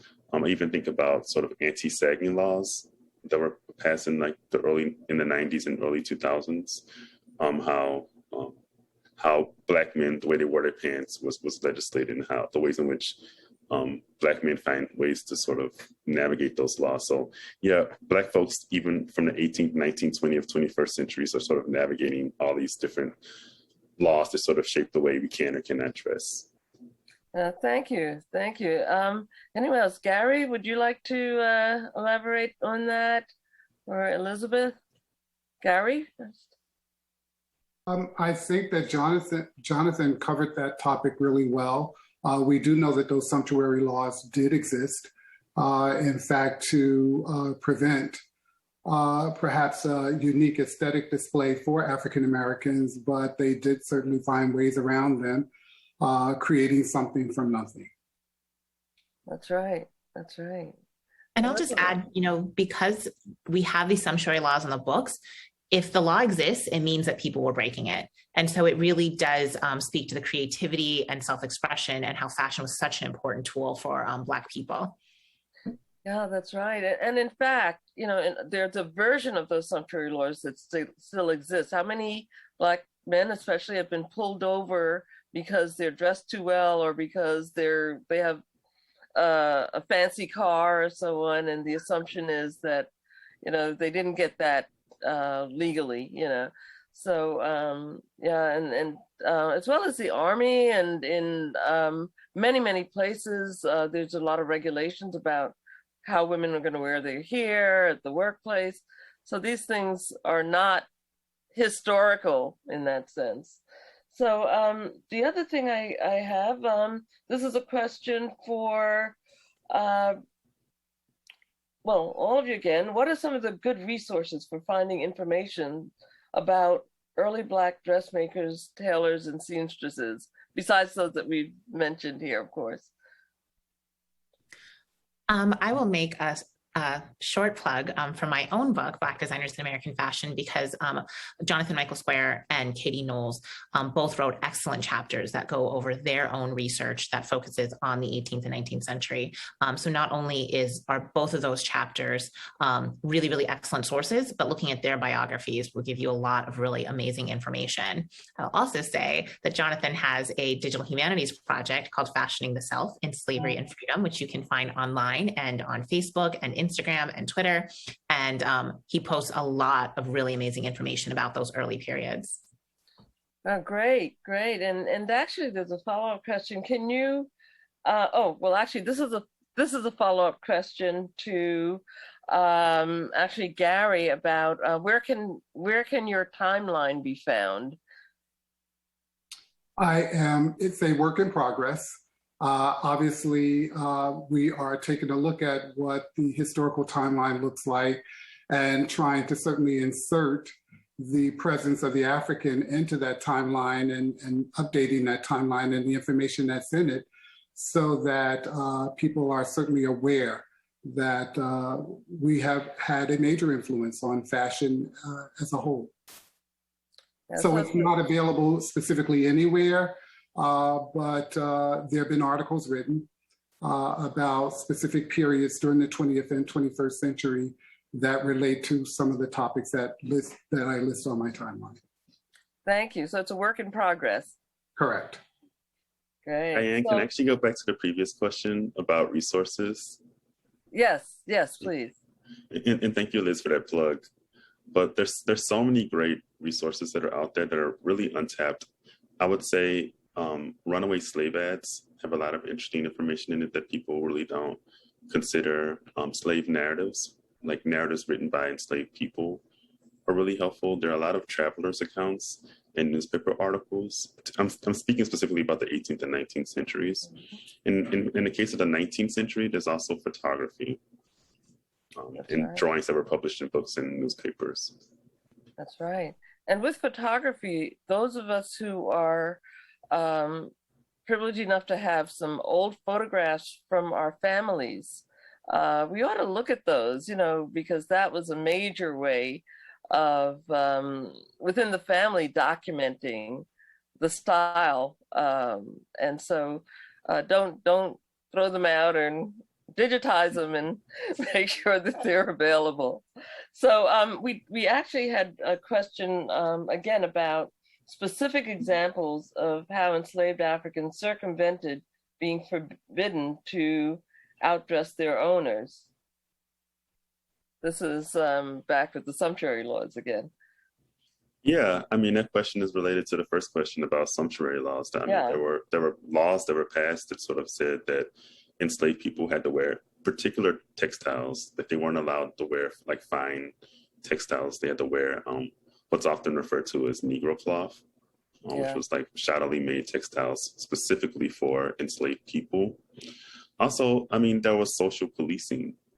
So if it wasn't passed, legally through legal structures, then it was people were policed socially. Like the example that I gave in my presentation about George Washington's neighbor seeing an enslaved woman in a dress and assuming that she didn't get it legally, that she stole it. So there was also sort of social policing that happened as well. So there are a number of ways in which enslaved people's dress was policed. Yeah, thank you. Thank you. So one more question. This is again for Elizabeth. And how important is language and slang in particular in fashion? And in Black Designers in American Fashion, you discuss race work. Can you expound? So race work is a chapter that was written by Eric Donald Pritchard, who I know is speaking later today. So that might be a great question to ask him specifically. But when we think about how we term the work of Black designers and how Black designers harness language to tell their own stories, like language is a huge part of not just Black fashion, but of kind of telling the story of Black lives. For example, Elizabeth Keckley wrote a memoir. And it's very, very well written. It's available online. It's called Behind the Scenes. And she is eloquent. She tells a really straightforward and easy to follow story. That's not always the case with 19th century writing. But also we think about how we label fashion design. Kirby Jean Ramond of Pierre Moss has talked about how his label is very often called a streetwear brand. And he does not produce streetwear. He produces high-end American sportswear. And in one very poignant article with Robin Gavon at the Washington Post, he said, what is being labeled street? Is it my clothes or is it me? And so I think we do have to be careful and conscientious and intentional when we think about language that we use to describe the work of Black designers, but it's also a tool for them to tell their own stories. That's a great answer. Thank you. And I have another question about Jonathan, can you speak a little bit more about how places like Brooks Brothers have benefited financially from outfitting the enslaved population? That's, and I didn't know that Brooks Brothers went back so far, but I guess. Yeah, whoever wrote that question has done their research, because that's actually like, I studied that. Brooks Brothers was founded in 1818, and they had a very wide business model. Of course, they provided suiting for elite men in the Northeast, elite white men in the Northeast, but they also had a livery department that created, uniforms for domestics. And considering that it was formed in 1818, many of those domestics were enslaved. So Brooks Brothers has this, being a company that's over 200 years old, it has a lot of its roots are in enslavement. It was founded in New York City, and New York City was an international port. So they, people who had connection to enslavement or enslavers often bought merchandise from Brooks Brothers. Yeah, absolutely. Brooks Brothers is the oldest clothing brand in the United States. So anything that old probably has a connection to slavery in some way. Yeah, thank you. And I might just add that Brooks Brothers also was defined as a slop shop. And the word sloppy is derived from the notion of these slop shops. As Jonathan mentioned, it did have a wide business model. It operated as a manufacturer and a retailer, not only servicing elite white men, but also sailors who were looking to replenish their uniforms while they were on leave. And so, as he also mentioned, that they did also have this other business that did clothe enslaved Africans as well. Wow. Thank you. So another question, what are the factors do you think led to the unique design of Black fashion? Well, I will say that, every designer is unique, and I would hesitate to say that there is a kind of Black aesthetic that touches the work of every Black designer. But I do think that every designer is a creative artist who is shaped by their own experiences, and that the Black community, and it's not one Black community, there's so many Black communities, the Black community in New York is very, very different from it is in LA or Georgia. And so I think artists bring their full experiences, their full lives to the clothing that they make. So I think that the very rich, unique history that we have as African Americans is distilled into the designs by Black designers, just the way it is in the way chefs distill it into their food, the way fine artists distill it into their paintings or sculptures.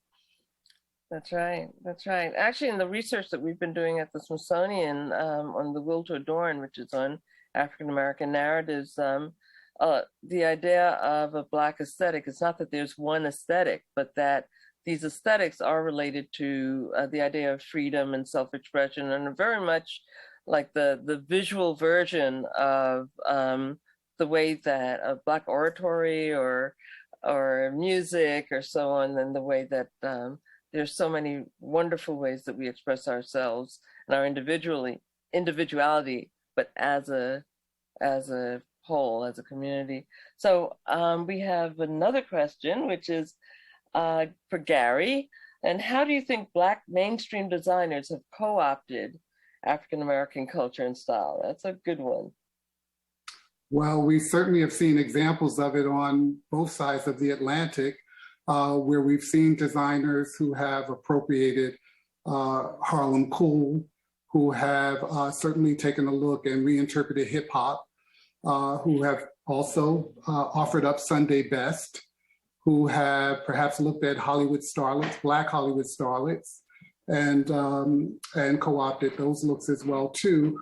And we've seen that in the collections from designers like Chanel and John Paul Gaultier and John Galliano for Dior, Isaac Mizrahi, several, Ralph Lauren even mined the African aesthetic with a collection in 1997 that featured looks from Africa. So certainly, mainstream designers are looking at our culture and obviously being greatly inspired by it.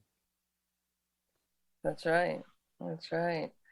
Okay, so one more question. We only have about a few minutes left, but can you speak about the Black dandy as a missing part of Black fashion history? That's a good one. And who would like to answer that?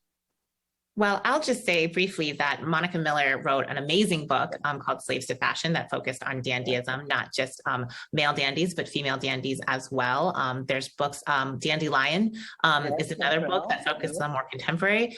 So I'm certainly not an expert on dandyism, but there is some really amazing scholars doing some work on it. Yeah.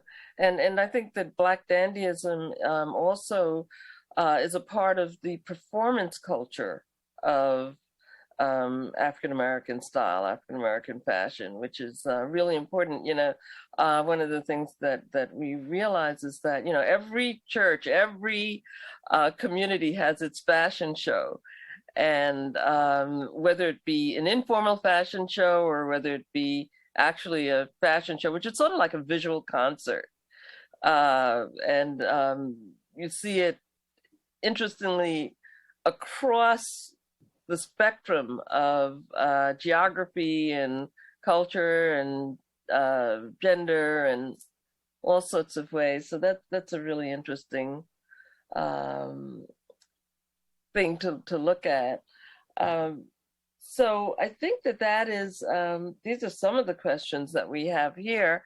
I want to ask if any of our panelists in our last minute has a question to ask of one of the other panelists.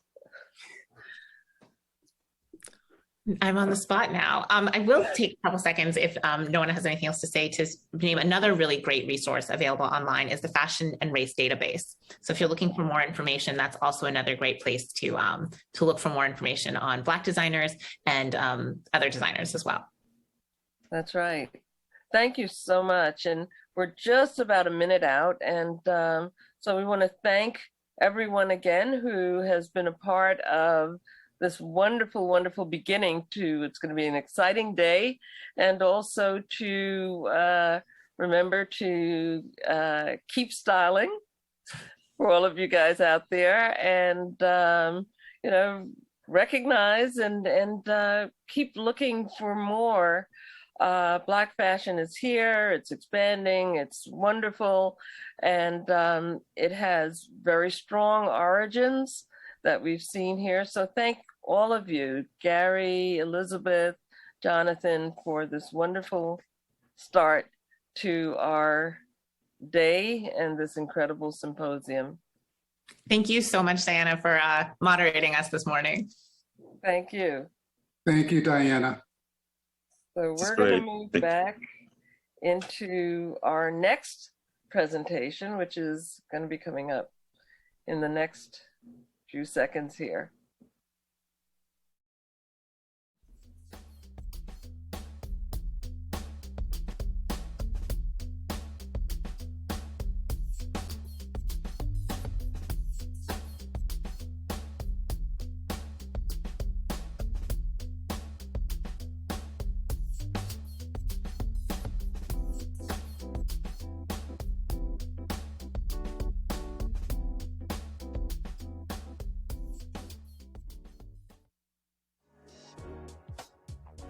Helen Williams was the first African-American model to be accepted by mainstream America.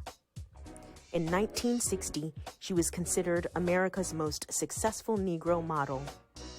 Born in Riverton, New Jersey, Williams developed an interest in creative endeavors in her youth. After graduating from high school, she worked at Pagano Studios, a commercial photography studio in New York City. The studio introduced Williams to the art of photography, along with the background production elements of modeling and styling. While at the studio, she met Lena Horne and Sammy Davis Jr., who encouraged her to consider fashion modeling. By 1963, Williams was one of the top Black models in the country. However, that level of success was financially inconsistent and not steady enough to sustain a comfortable lifestyle. Thus, for more than 30 years, she continued to work as a stylist for Pagano Studios. The financial stability allowed her the freedom to break barriers in the modeling industry, as she was not solely dependent upon modeling for survival. In her retirement, Williams pursued other interests in creative expressions, such as landscape painting. She continues to enjoy life in the Northeast.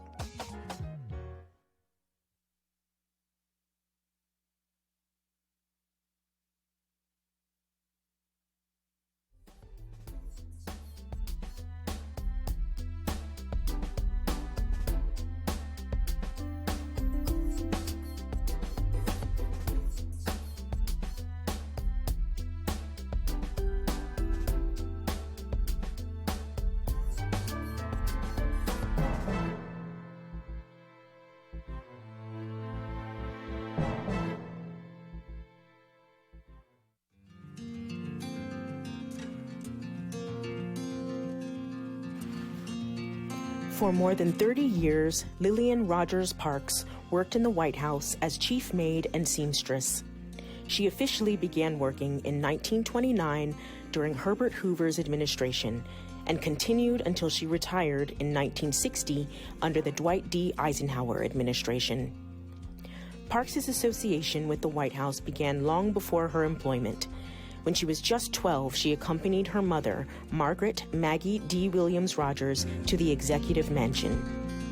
Rogers began working as a White House domestic in 1909 during the William H. Taft administration and was chief maid when she retired in 1939. Parks helped her mother with several duties at the White House, including sewing and performing other household tasks until she was hired as a seamstress in 1929. She was responsible for making draperies and curtains and mending and refashioning dresses and hats for the First Ladies. Rogers and Parks were highly regarded during their White House tenures, and both received various gifts from the First Ladies. Parks received presents from Lou Hoover, Eleanor Roosevelt, Bess Truman, and Mary Mamie Eisenhower, as well as some family members of President Harry Truman. In 1961 and 1979, Parks donated a number of these artifacts to the Smithsonian's National Museum of American History. When she retired, Parks published My 30 Years Backstairs at the White House, a collective memoir about her and her mother's experiences working there. The book was the inspiration for the 1978 NBC miniseries Backstairs at the White House, and was instrumental in humanizing the people who worked as servants and maids at the White House.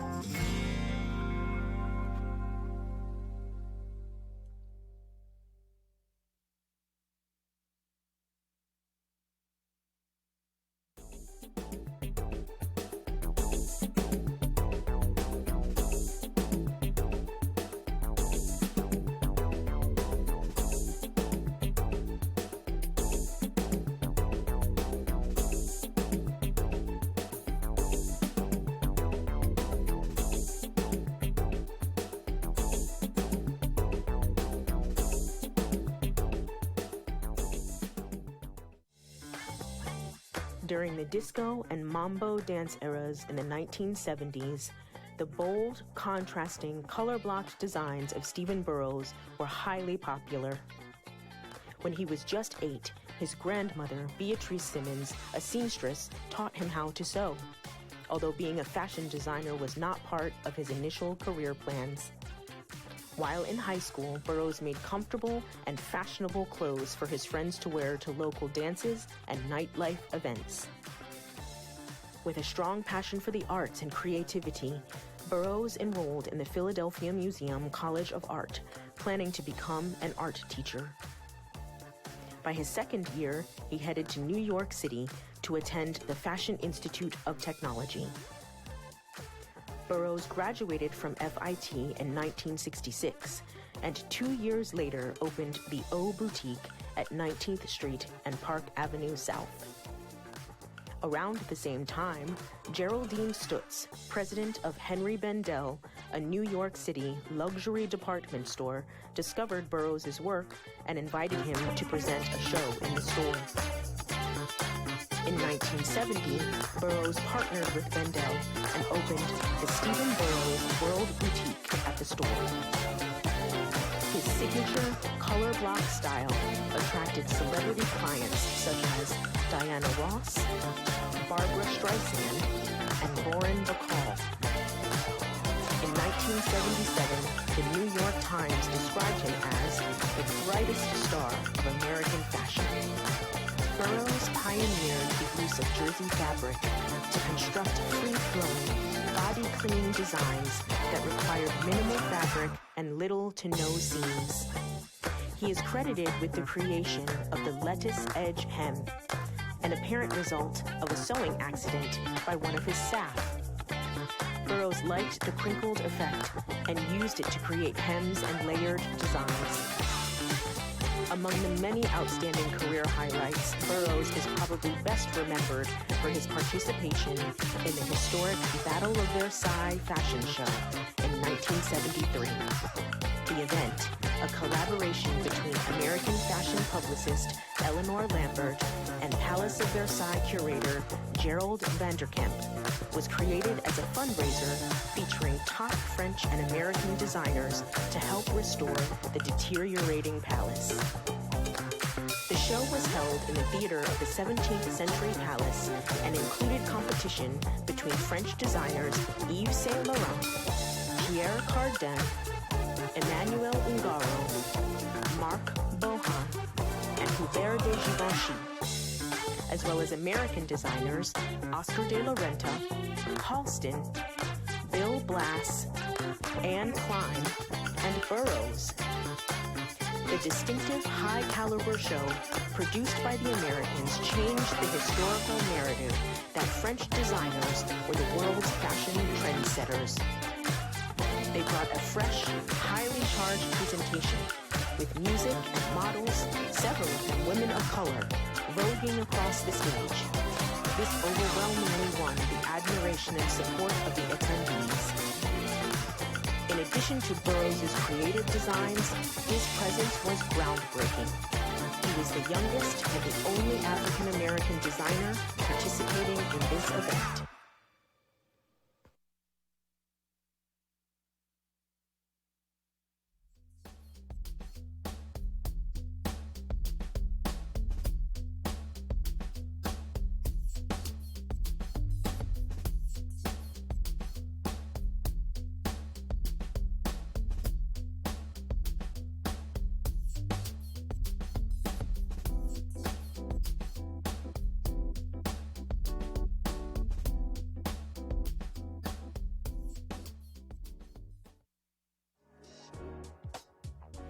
Helen Williams was the first African-American model to be accepted by mainstream America. In 1960, she was considered America's most successful Negro model. Born in Riverton, New Jersey, Williams developed an interest in creative endeavors in her youth. After graduating from high school, she worked at Pagano Studios, a commercial photography studio in New York City. The studio introduced Williams to the art of photography, along with the background production elements of modeling and styling. While at the studio, she met Lena Horne and Sammy Davis Jr., who encouraged her to consider fashion modeling. By 1963, Williams was one of the top Black models in the country. However, that level of success was financially inconsistent and not steady enough to sustain a comfortable lifestyle. Thus, for more than 30 years, she continued to work as a stylist for Pagano Studios. The financial stability allowed her the freedom to break barriers in the modeling industry, as she was not solely dependent upon modeling for survival. In her retirement, Williams pursued other interests in creative expressions, such as landscape painting. She continues to enjoy life in the Northeast.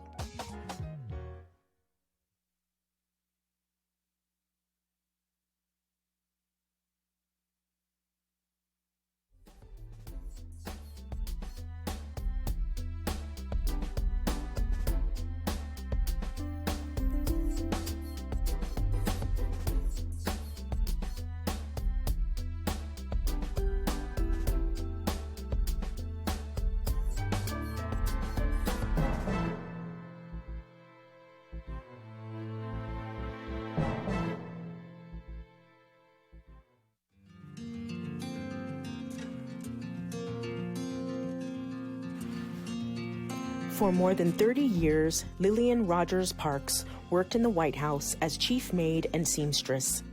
She officially began working in 1929 during Herbert Hoover's administration and continued until she retired in 1960 under the Dwight D. Eisenhower administration.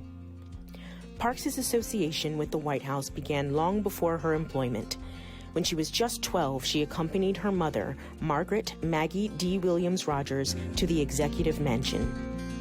Rogers began working as a White House domestic in 1909 during the William H. Taft administration and was chief maid when she retired in 1939. Parks helped her mother with several duties at the White House, including sewing and performing other household tasks until she was hired as a seamstress in 1929. She was responsible for making draperies and curtains and mending and refashioning dresses and hats for the First Ladies.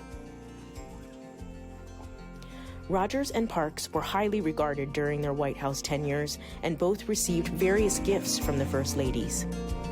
Parks received presents from Lou Hoover, Eleanor Roosevelt, Bess Truman, and Mary Mamie Eisenhower, as well as some family members of President Harry Truman. In 1961 and 1979, Parks donated a number of these artifacts to the Smithsonian's National Museum of American History. When she retired, Parks published My 30 Years Backstairs at the White House, a collective memoir about her and her mother's experiences working there. The book was the inspiration for the 1978 NBC miniseries Backstairs at the White House, and was instrumental in humanizing the people who worked as servants and maids at the White House.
Welcome back. Please be advised this panel will be followed by a break for lunch from 12:15 p.m. to 1:10 p.m. I hope you enjoyed the magnificent conversation that helped to provide a historical backdrop of the African American impact on American culture. Next up, to discuss the effect of the fearless visionary LGBTQA+ community on fashion is Darnell Moore, Director of Inclusion Strategy for Content and Marketing at Netflix. The legendary Tracy Africa Norman, one of the first African-American transgender models. Eric Darnell Pritchard, Brown Chair in English Literacy at the University of Arkansas, an author, a scholar of queer culture, fashion, and politics. Aaron Bryant, Curator of Photography and LGBTQA+ culture at the National Museum of African American History and Culture. Moderated by Senior Major Gifts Officer of the National Museum of African American History and Culture and publisher of Swerve Magazine, Jamil Fletcher. Thank you for joining us. This is going to be a very special panel discussion, and we look forward to a lively conversation. My name is Jamil Fletcher. I am a Senior Major Gifts Officer here at the National Museum of African American History and Culture. I am also the publisher of Swerve Magazine, which is a national publication that celebrates the culture and community of Black LGBTQ people everywhere. We look forward to this conversation. My colleague, Aaron Bryant, who is the Curator of Photography and LGBTQ culture here at the museum, will co-moderate this panel with me. This special panel will explore the ways in which the Black LGBTQ community has been instrumental in the world of fashion. Aaron, would you like to introduce our panelists for us? Sure, absolutely. Thank you, Jamil. Well, our panelists today include Darnell Moore, Vice President of Inclusion Strategy for Content and Marketing at Netflix. He's a writer, activist who has worked to address racism, marginalized communities, youth development, and social justice. And in 2018, Moore published his memoirs, No Ashes in the Fire, about growing up Black and queer in New Jersey in the 1980s. We also have Tracy Africa Norman. Tracy Norman achieved national recognition in the 1970s when she was featured on a Clairol box, hair coloring box, making her one of the first African-American transgendered models. And then we have Eric Pritchard.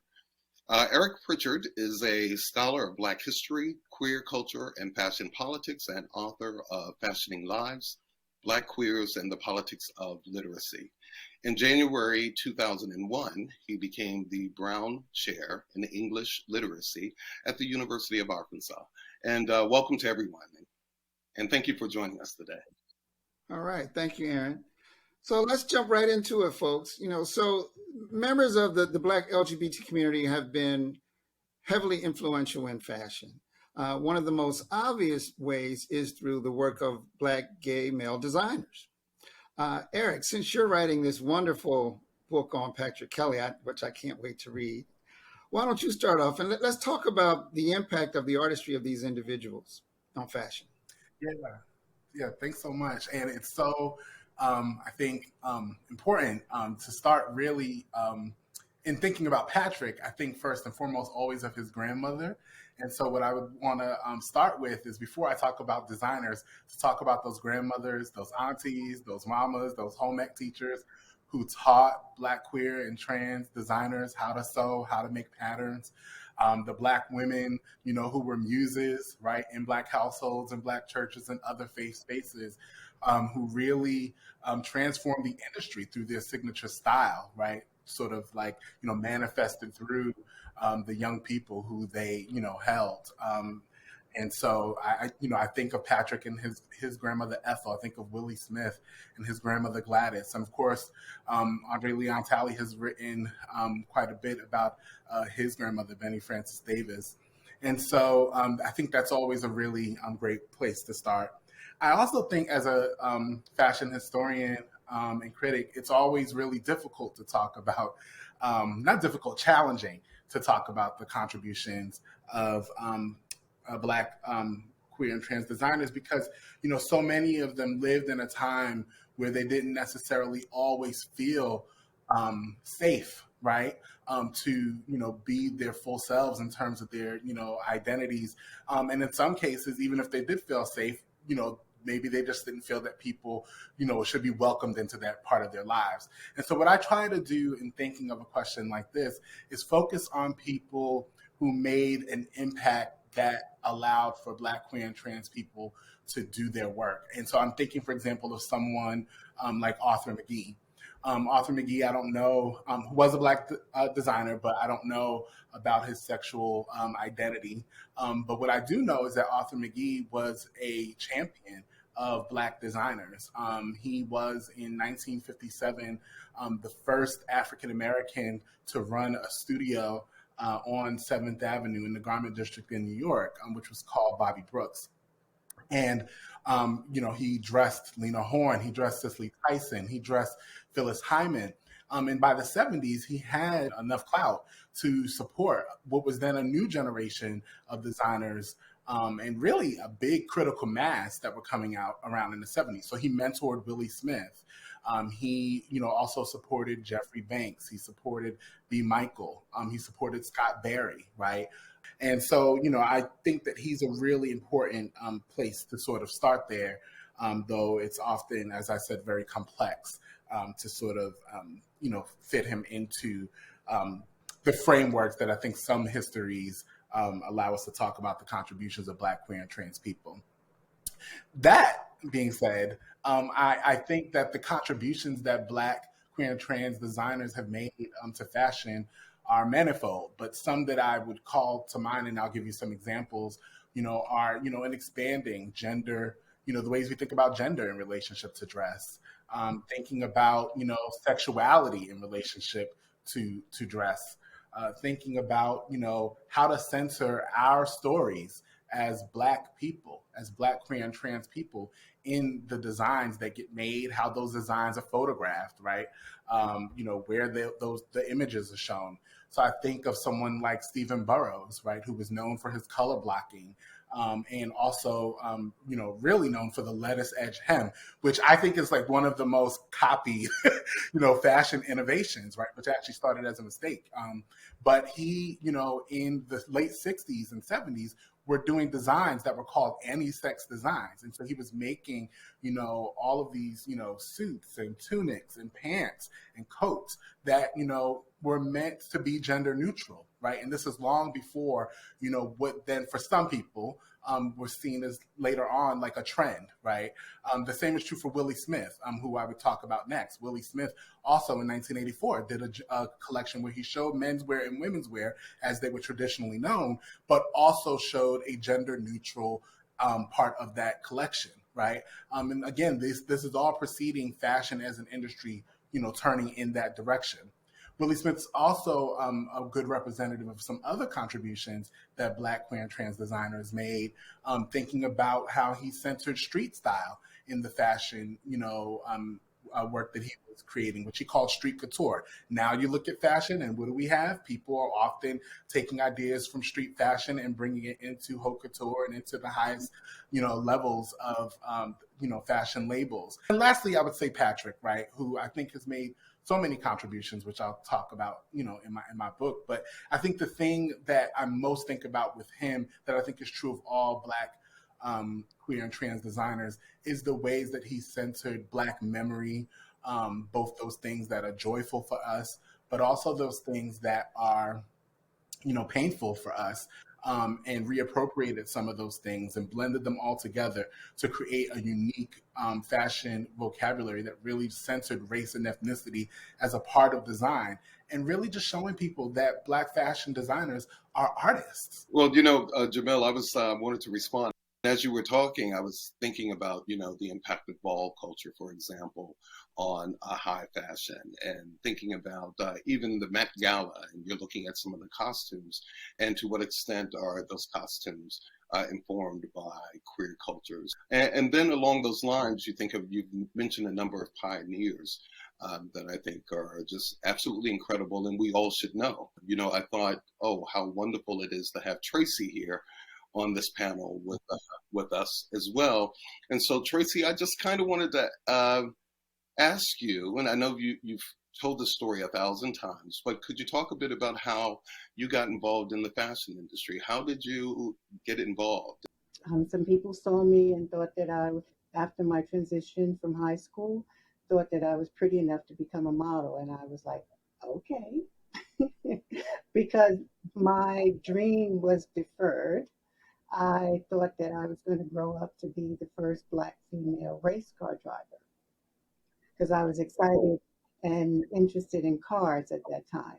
So Al Grundy was a makeup artist. He had a brother, Darryl Grundy, who was a designer. They took me under their wings. And I would go over Al's house frequently, like maybe 3 times a week. They lived in Newark, and he was a taskmaster. He would paint me up. Darryl would sew up a dress, and I would put on the dress, put on my heels, and I would walk his hallway in their home. So it was a straight path between the front door all the way back to the kitchen. And so I would just go back and forth, back and forth, back and forth. And the problem that I was having in the beginning is that I'm bow-legged. And he wanted me to try to walk where if I'm walking down the runway, no one would know that I was bow-legged. So fast forward, he went on to work for Audrey Smalls. And Audrey had this company that she found a niche with 7th Avenue designers. They needed professional dressers to dress the models backstage because they didn't have that until Audrey came along. And they met girls that were coming out of the Pierre Hotel. And I just followed them. I don't even know why, but I just followed them. So I just stayed there, not realizing what was going on. And then I was the last one in, and I saw these people that were in there, me not knowing who everybody was. A person stood up and asked me what agency that I was with. I said, oh, I'm sorry, I must be in the wrong room. He said, no, do you model? I said, well, yes, I do. He said, do you have any pictures or a comp card? At that time, I didn't. I just had these color slides. So I gave him a slide, and he took my name and phone number. And 3 days later, someone from his group called me, told me that I was booked for a 2-day shoot for Italian Vogue. And so I started out as an international model. The shoot was absolutely beautiful. The models were gorgeous. These were Black women that I've seen in Essence magazine. I recognized everybody.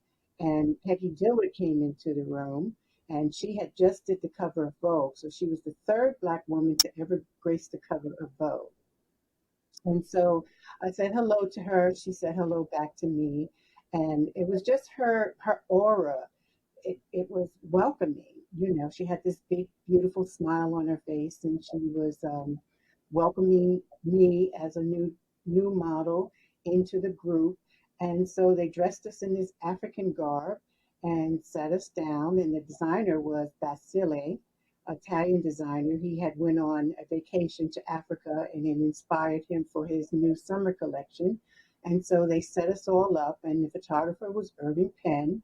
He was the one that was in the room that was speaking to me. I did not know because I'm green, and I didn't know who was who. So with that, after the first shoot went well, so I came back the next day for the second shoot, and that went well. And while we were in front of the camera, Mr. Penn stopped shooting and literally said to me, Tracy, if you lose weight, you can make a lot of money. Because at that time I was still on the thicker side.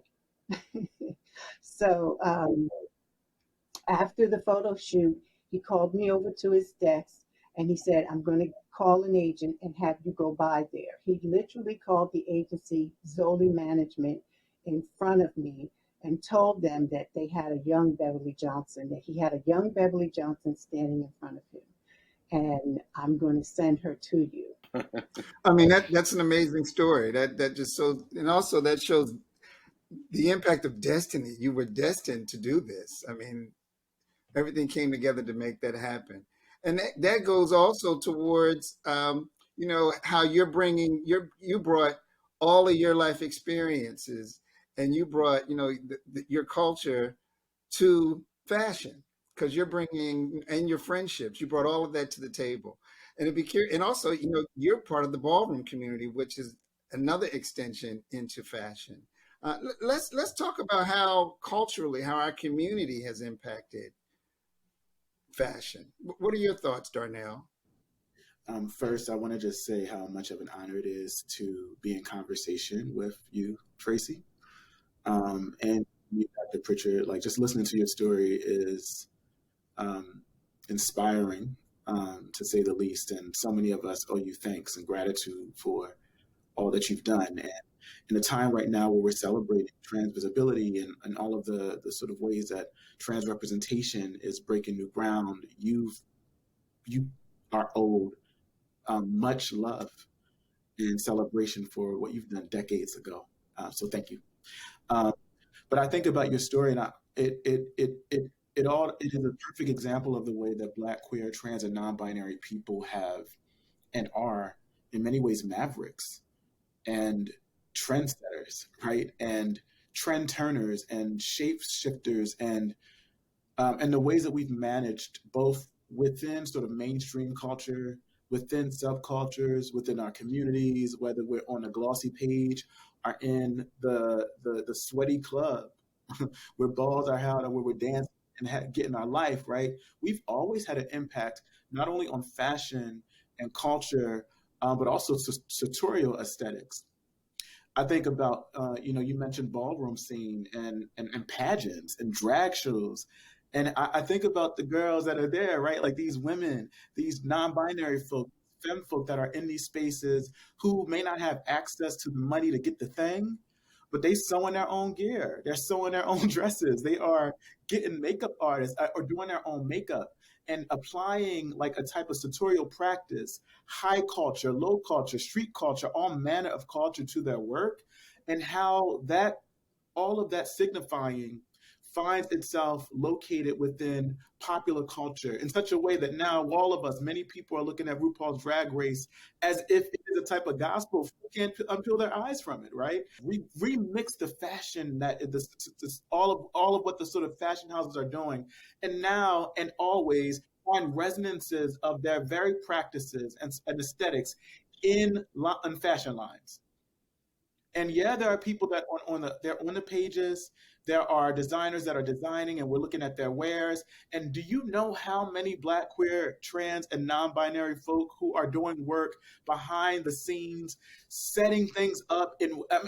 Like Stephen Galloway, as who's a sort of movement choreographer, a movement person who works with photographers to stylize bodies on and then you have these iconic images in mind. Yashua always talks about this, and he's like, you would never know that a Black gay man was behind that. I think about folk like Jerome Lamar, who right now is somebody who has been so present in what we are calling street culture and really not celebrated for the work that he's done with Baby Phat, or even the more recent work that he's done with Beyonce's Ivy Park, right? I think about all of the stylists and assistant stylists and all of the folk who are the fashion editorial people who are behind the scenes making the images that we see. Black people have always remixed, sort of redone, have raised, R-A-Z-E-D, have deconstructed and rebuilt sartorial practices and fashion. And in that way, Black people writ large have always queered fashion. So if we are, as Black, queer, and trans and non-binary people in the work of remixing and shape-shifting and redoing, it's because we come from a people that's always done that, from the Sundays in churches where we don't get access. You going to church, high fashion. Sometimes you making that outfit. Sometimes you pulling pieces together, or we're going to the club, or we're walking the street, or it's whatever the case may be. Black folk, whether we were on the sort of plantations of slaveholders to the very present day, have always remixed and made our imprint in such a powerful way in fashion and sartorial practices and American culture, right? That we are owed so much not just gratitude, for the ways that people have been able to commoditize so much of the queer politics and aesthetics that we've brought to bear on fashion today. You know, that brings up an issue that we celebrated, that we sort of brought to light in our current issue of Swerve magazine, which features a gorgeous image of Tracy on it, where her good friend designer Douglas Says has coined the phrase "Black designers matter." And one of the things, the key elements that he pointed out is the access for many of these sort of boutique designers to stylists. You know, the stylists are not requesting them. They don't know who they are. And he says a lot of times it's, you know, they get called because the Black celebrity or artist demands that the stylist find a Black designer. And this goes sort of to the root of Black consumerism. If we decide that we want to pursue and uplift and support these Black designers, that could change the whole industry, I think. Like when I look at Fenty, you know, I recently saw, you know, the piece that Rihanna did. Black queer culture was all over that to me. Actually, I think it was front and center. I don't know. Did anyone have any thoughts about that? You know, I love the fact that there are spaces now where we can get access to Black queer culture, like I think, you know, HBO Max and the great work that they did with Legendary. I love Legendary and all of the various ways that Black culture shows up. You know, that old sort of axiom, you know, people love Black stuff and you just don't want to be Black. And I think that applies. I think that applies here, right? Like you see an elevation to what Dr. Pritchett was saying of sort of Black queer representation, also Black real material change in terms of access points being available to Black queer, trans, non-binary, mostly Black queer. In this case, we mentioned it's a lot of Black queer men too, right? Like cis men designers who have access points. But there's more work to do. There's more work to do to move from what I call symbolic representation to material representation and real ownership of people's ability to have the resources in their own hands, to create at will, to sort of build not just the sort of brands of those outside of themselves, but to have the resources to create on their own terms. And I think that is the type of work that is next in line for us to do. And yes, to the idea as a person who came from Black media, I will say, like I worked at Urban One at the helm with Kiana Mayo and Jamila Lamu at Cassius. And I can recall the number of people who we had to wrangle if we could get them at all, just to be interviewed by us. You know, they would sooner go to, you know, these other mainstream white publishing houses. And the same is true within the fashion industry, where there is still this work to be done around wrangling people to see Black fashion designers' works as being worth adornment, and to center Black stylists in major campaigns. And I think we have so much work to do at that level, where we're moving just from sort of the symbolism of a thing, just the naming that Black fashion matters or Black stylist matters, to the material reality of it.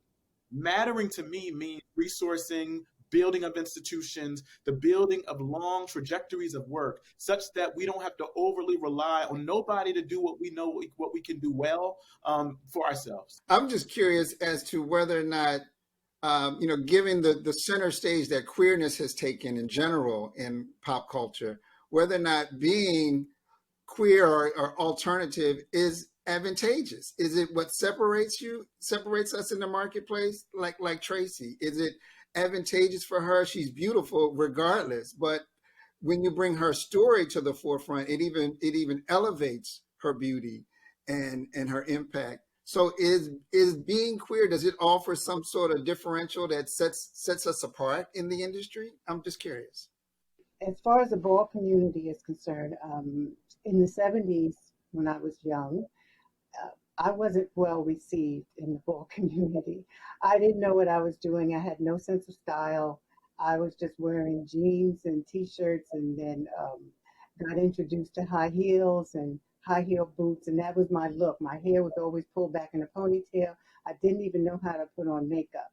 So when I was going to the balls, I had went to 3, but did not participate until the third one.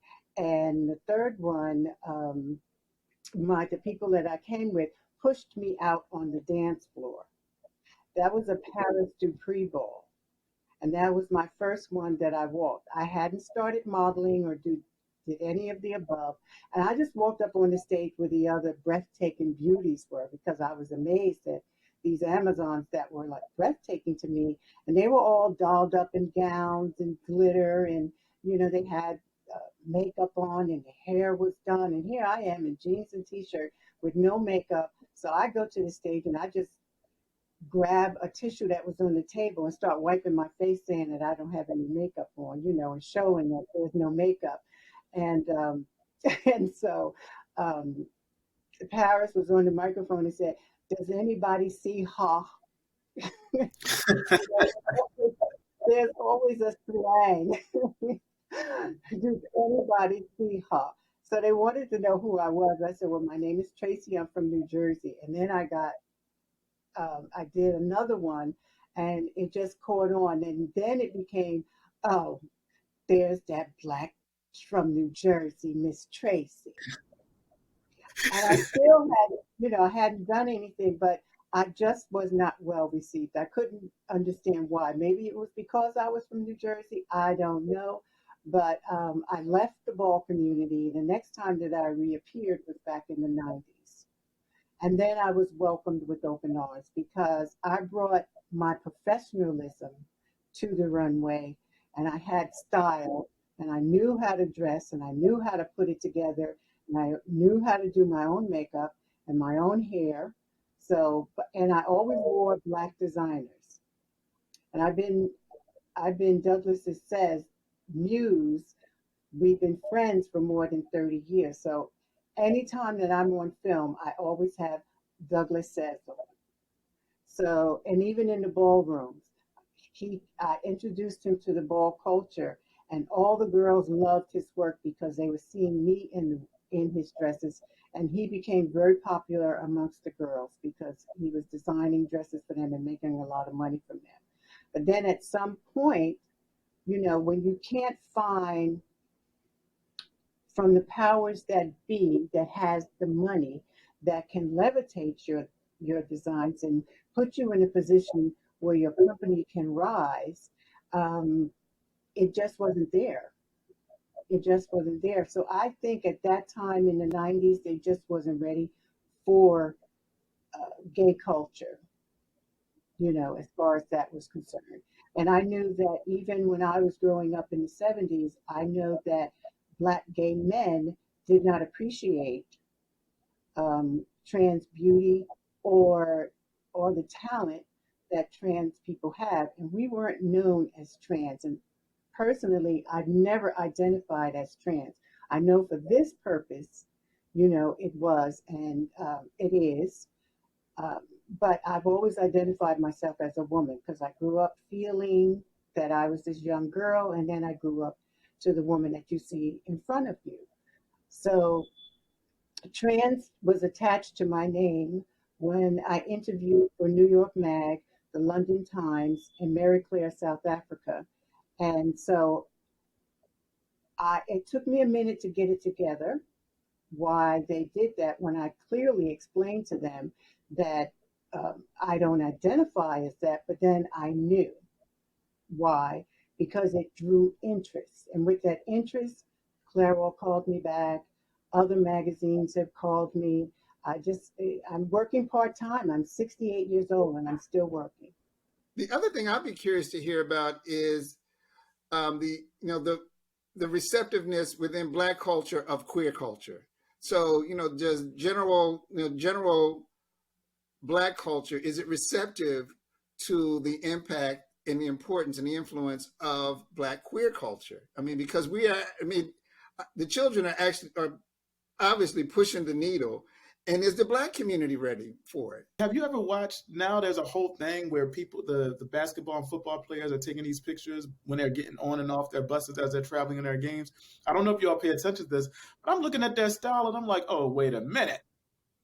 Y'all up in, you know, like the thing that you think you're doing with the fashion choices, oh, we already know what that's an homage to. You're getting that, you gain that. Not only the confidence, but the sort of sartorial aesthetics. from Black, queer, trans, and non-binary folk. So we celebrate the black cisgender male basketball player that will get up there with a leather skirt on. We celebrated Kanye when Kanye did the same thing.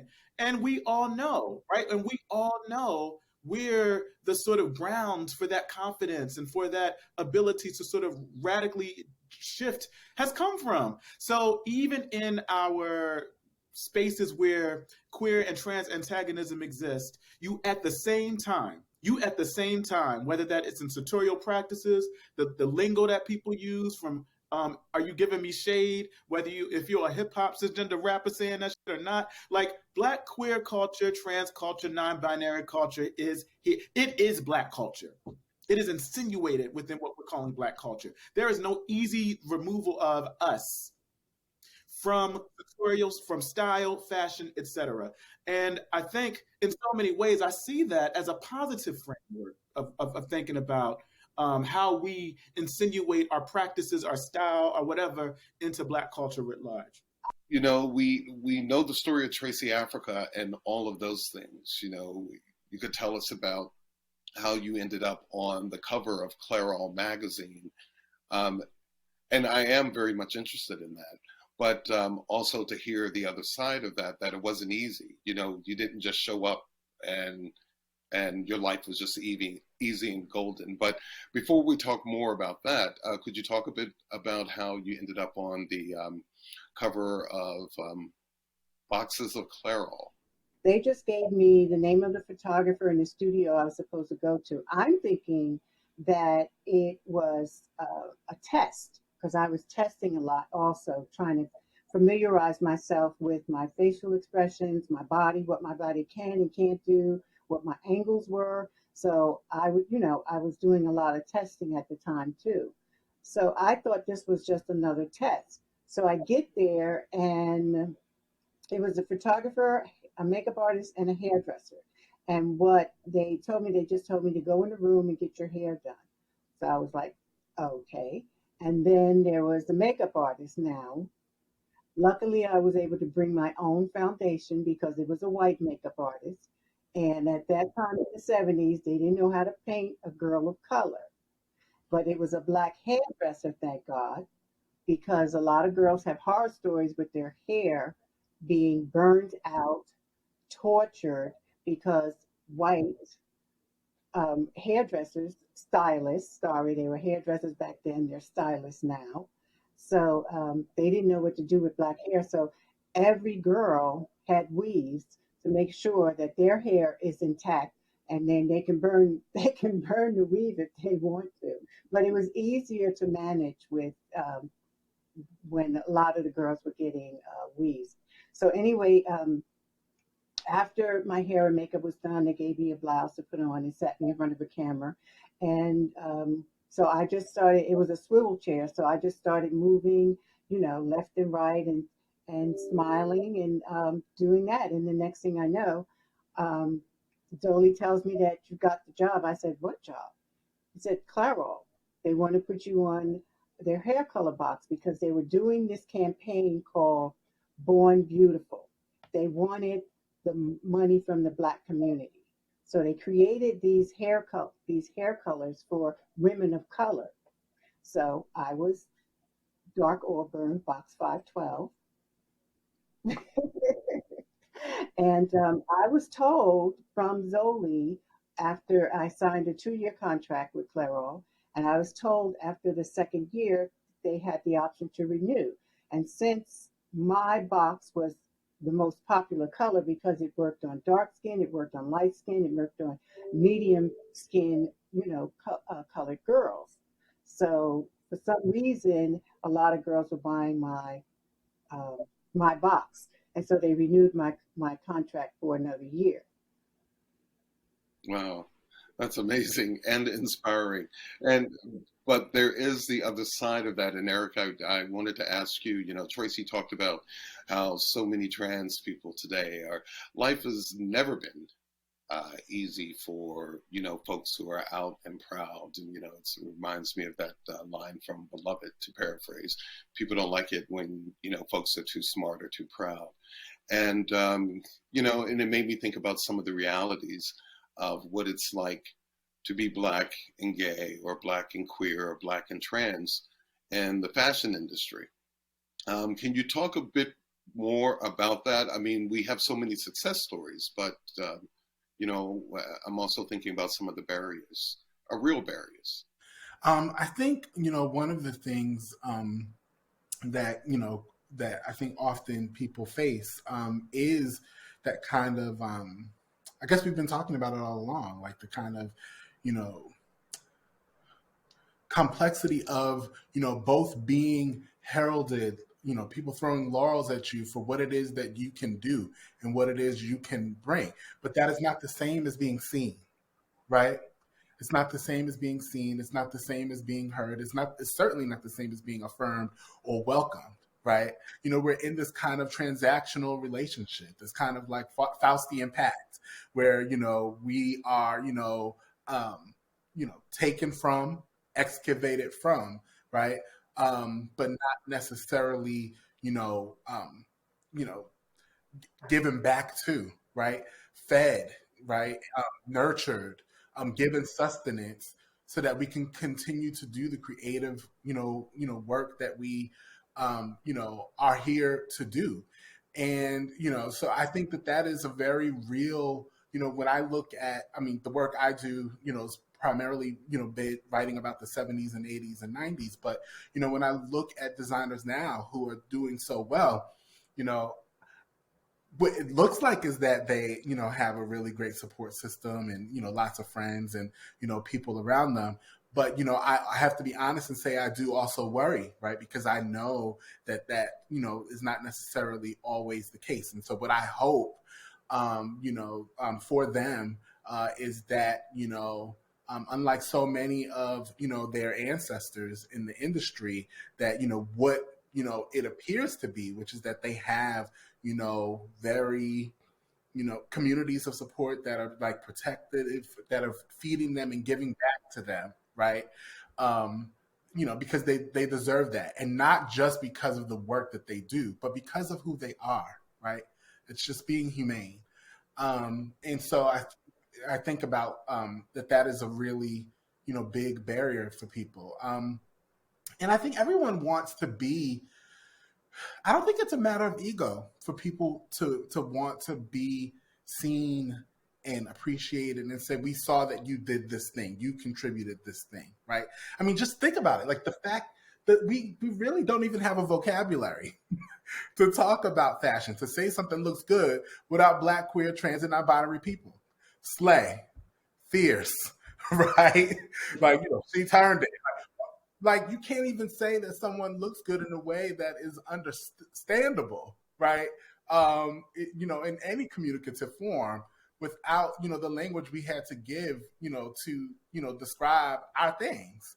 And, I imagine that, again, it's a really strange thing, like where you're both kind of celebrated, right? There's a little bit of glitter kind of being thrown. And at the same time, you're being like extracted from. And I don't mean to say that's everyone's experience, but I think by and large, that is, what we've been talking about. So what does the future look like? Where do we go from here? And I guess, Tracy, if you could answer that first, and then Darnell, if you could sort of talk about how you see the future of Blacks in fashion, African Americans in fashion, but Black queer fashion, Black queer in fashion as well. I'm looking around at all of the many folk, and I'm not just giving props to industries, I'm giving props to the people themselves who have kicked doors down. Angelica Ross, I'm thinking, like Lil Nas X before Lil Nas X becomes recognized by the industry, did that on his own. He was on TikTok, Instagram, doing this on his own. He wasn't overly reliant on a record company or fashion folk to see him. He saw himself. He invented himself. So that's what I think. Yeah, that's it. That's what I see as the radical possibility, this possibility that Dr. Pritchard names, right? The fact that we have a variety of different tools in our disposal via social media, digital technology, the own sort of creative potential that we have within ourselves as Black, queer, trans, and non-binary people to create on our own terms, to dream on our own terms. Sometimes that dreaming and that creating get recognized by the sort of powers to be. Sometimes it don't, but guess what? The still exists, and we have it to claim and to celebrate. And that to me is what's radically beautiful about what's to come. I like what is happening with professional platforms that are supporting Black fashion designers and creatives. I'm thinking about what Brandeis Daniel does with Harlem Fashion Row, Antoine Gregory and Black Fashion Fair, right, that are giving, opportunities for, creatives in fashion to just do their work, right? And if the industry comes to the party and takes their seat, that's, to watch, that's great. But, people are creating, their own spaces of celebration of our work, of dissemination of the work, of, just really, creating spaces to just do what we are here to do, and we've never waited, right? We've never waited. If not, we'd be having a completely different, it would be a very short conversation. Yeah, because, that just was never, the experience of Black, folks in the industry. But, just seeing that people are continuing, and even that is a lineage, right? Like when you look at like what Brandeis does and Antoine Gregory does, it goes back to someone who the Smithsonian has, Lois K. Alexander Lane and the Black Fashion Museum, right? That's a legacy there of someone, who decades ago, right, is doing the thing that they are doing now, which is saying that what we have to offer, the stories we tell in and through the sartorial and through beauty are valuable, right? And I think that that's, always going to be ahead of time in the future. I just have one thing to add. The difference between when I was growing up, I wasn't able to wear the t-shirt, guess what? So that meant that I had a secret, and that meant that that people had power over me if they found out my secret. The girls today were outing themselves. Hi, my name is, and I'm transgender. So I think that helped them to also obtain the work, because I was living my truth. I just wasn't boisterous about it. There's that ownership that people have of, of their full creativity that they can now bring to the table. And that's the beautiful thing about now. We're evolving. And the museum is at the center of that. And we're at the center of telling these stories. Darnell, we like to call it make a way out of no way. That's sort of the story, the statement of resilience of our people and us at the intersection of our sexual identity and race. We're a part of that.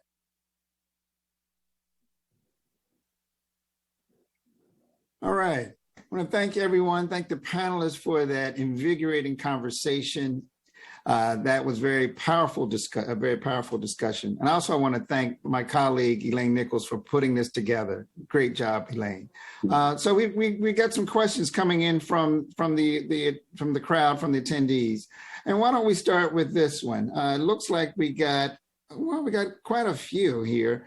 What about, there's one that says, in addition to Tracy, can you discuss other women who have been influencers in fashion? And I don't know if that's just women within a queer community, and there are a great deal of them that are going to be featured throughout the rest of the day's panels. But panelists, any discussion, any thoughts on that?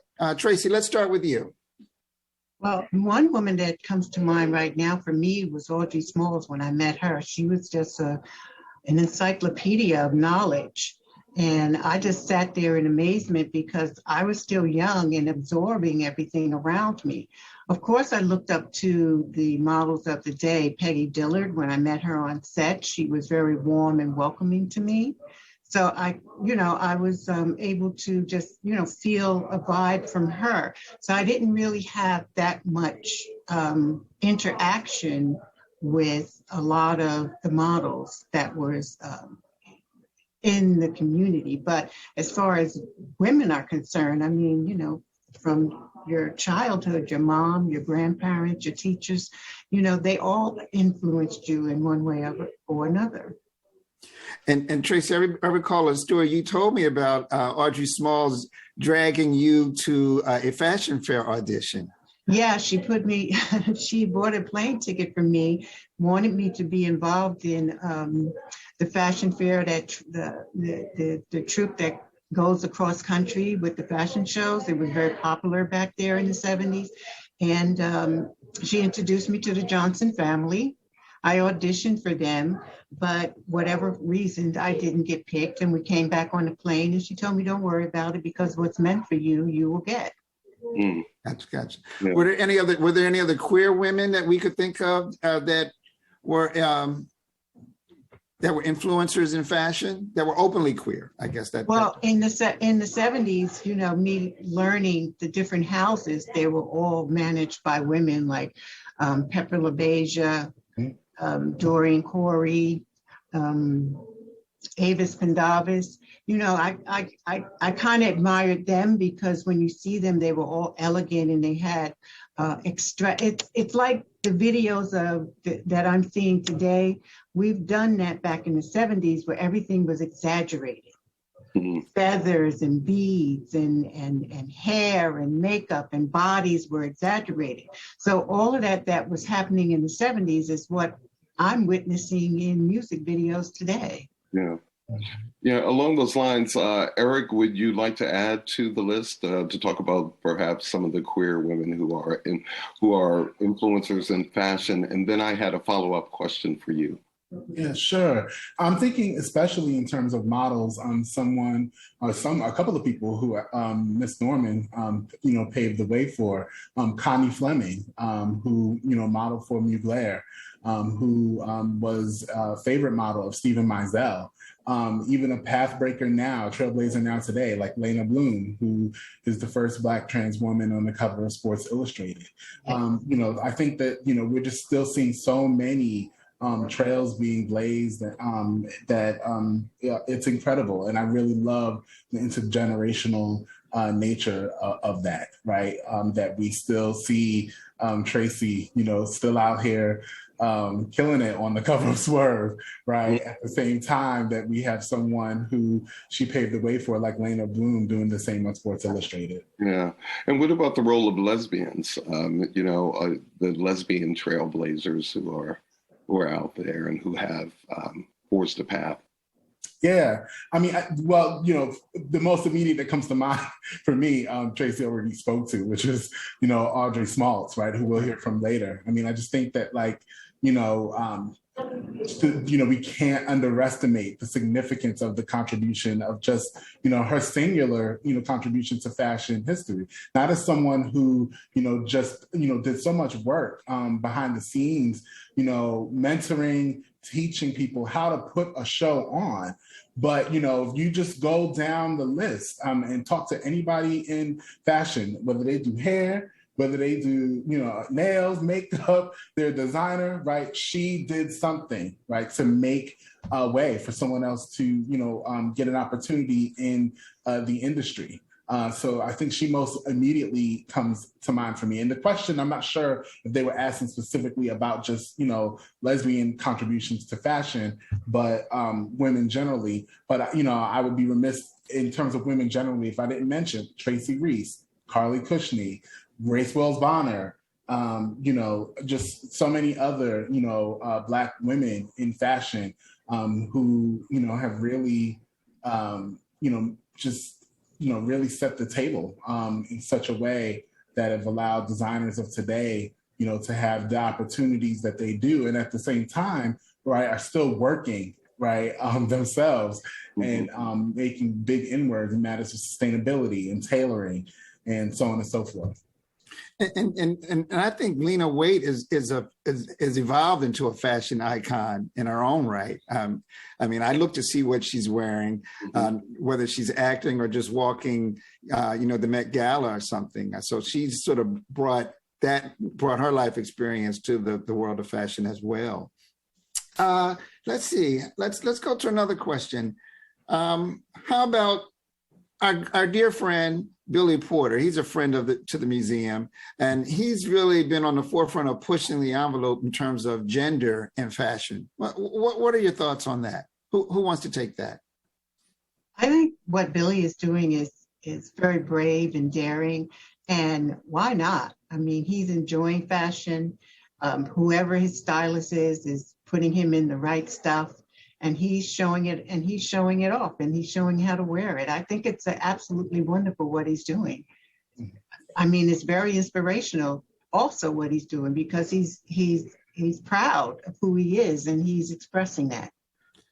I know we would love to get our hands on that tuxedo gown he wore for the Oscars a few years ago here at the museum. I'm going to put that out there to Billy. Yeah, that was made by Christian Siriano. And I was thinking, like, in terms of like the impact, right? Just that moment alone. I mean, you know, Billy Porter has always been Billy Porter, but just that moment alone, you know, as someone who watches red carpets all the time, lives and breathes them, I think it really did shift, right? The you know, the ways in which we have seen gender and dress on red carpets ever since. You know, I think, you know, the kinds of expansion that we've seen, for example, you know, in cisgender, you know, heterosexual men on the red carpet. We usually just get that black tuxedo. You know, we've been getting a bit more than that. We've been getting more colors. We've been getting different kinds of silhouettes. We've been getting, you know, more, you know, expansiveness in terms of gender in that respect as well. And he's not the only person to be credited with that, but he is a trailblazer and a huge, you know, part of what we've seen there. So as we talk about, you know, all of the doors that have been sort of knocked down in the industry, I'm just wondering what kinds of improvements could happen? What do you want to see improve in the relationships between the queer community and the fashion industry for the future?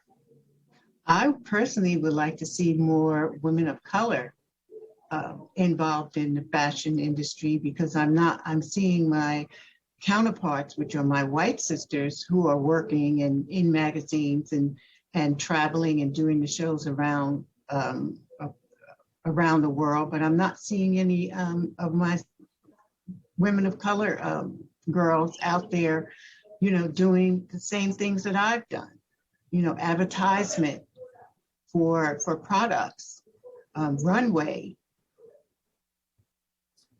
Yeah, I'd like to see more, even more opportunities given first, as you know, I mentioned in the panel, to people like, you know, what Brandice Daniels doing with Harlem Fashion Row, what Antoine Gregory is doing with Black Fashion Fair, because I think that there's a very collective coalition, you know, approach to what it is that they're doing. They're touching on all facets of the industry. I think if people are looking for ways to support, you know, people whose names we don't know, and may in fact already are doing work behind the scenes, you know, like in the industry, I think supporting, you know, kind of innovative incubator type of, you know, foundations and institutions such as that is really important. I'd like to see, you know, more support for thinking about the next generation of, you know, of creatives in fashion, right? I see people doing things like sewing camps. I think that's so, you know, incredible and important. You know, I've seen, you know, lots of, you know, after school programs that are doing things that are really informing young people about hair care, right? And the history, like, of the contributions that Black people have made to beauty. And I think that kind of historical rootedness is really important to, you know, getting people to be a part of that next generation that is going to continue to uplift, you know, what we're doing. And then lastly, I'd say Black trans, you know, designers, right? When I think of the, you know, sort of impact and historical impact of someone like Pierre Davis at Nocessa being, you know, the first, you know, trans person to present officially on the New York Fashion Week calendar, right? I think those firsts are so important and we need more of that, right? And the, you know, contributions that Black trans people, you know, have made to fashion are, you know, worthy and deserving of taking up more space and having that space. Mm-hmm. We have a question about resources. Are there any additional resources, books, blogs, social media that we think the audience can access for more information on Black, queer, non-binary, and trans representation in fashion, art, and culture? Any thoughts? I will pass that on. Yeah. So I think of a number of things. There's the Fashion Race Database, which was started by Kim Jenkins. They collect, a lot of articles and book chapters that have been published, videos that include Black, queer, and trans people, but are not exclusive to that. Looking at other cultures and communities of color. I think of the Fashion Race Syllabus by Ricky Bird is another resource. These are all digital, right, that people can look into. I'm thinking of the Digital Transgender Archive, which was started by KJ Rawson. They collect things pertaining different objects, including items of dress and of beauty culture. And that's another resource, again, also free. And something that you can, pull into your research, but also, or any work that you're doing. And at the same time, also give to, because you can actually be a donor, right? So you can be a contributor to the knowledge base there. And if you just go on Instagram and just put in Black fashion, hashtag Black fashion, I mean, people are constantly updating us with, information through social media about Black fashion history. And so, I would really encourage people to do that. There's so many people I can't even name who, keep such pages. Yeah. Well, and along those lines, immediately I began thinking someone's already asked this question, but, legacy. So as we look into the future, I was just wondering what you hope your legacy will be. And maybe we'll start with Tracy. Tracy, what do you hope your legacy will be? I would hope that my legacy would be if people that know me know my personality, which is very important to me. I try to treat people the way that I want to be treated. As far as my work is concerned, that speaks for itself. I mean, what I'm doing, what I've done, how I've been able to survive all of these years after being outed, because I have been in survival mode since the day that I was outed. So I think the concept of me just being able and being blessed to have that kind of opportunity that I had to better my life, I think that was a blessing in itself. So with that, fashion gave me the knowledge to be sophisticated. I've gotten taught how to conversate with different people, because as I was growing up, I was watching a lot of women and I was taking these mental notes because I was very shy. So that's how I carried myself. That's how I was able to speak. That's how I was able to blend in. And I was blessed with seeing different kinds of culture, like how people in Europe lived, and people in Italy and people in America, how they all lived, and I adapted to each place that I was in. So I was able to absorb all of that and put that all into my personality. Wow. It looks like we're going to need to wrap up. So I want to thank everyone for participating. Thank you, Tracy, for sharing your story. Eric, can't wait for your the book to come out on Patrick Kelly. And we want to thank our friend Darnell for his participation. And thank everyone for joining us for this great discussion. We now are going to take a break. There's a minor break. I think it's a lunch break that happens now on the symposium. And enjoy the rest of the symposium, everyone. And thank you for participating. Thank you. Thank you. Thank you, everyone. Enjoy.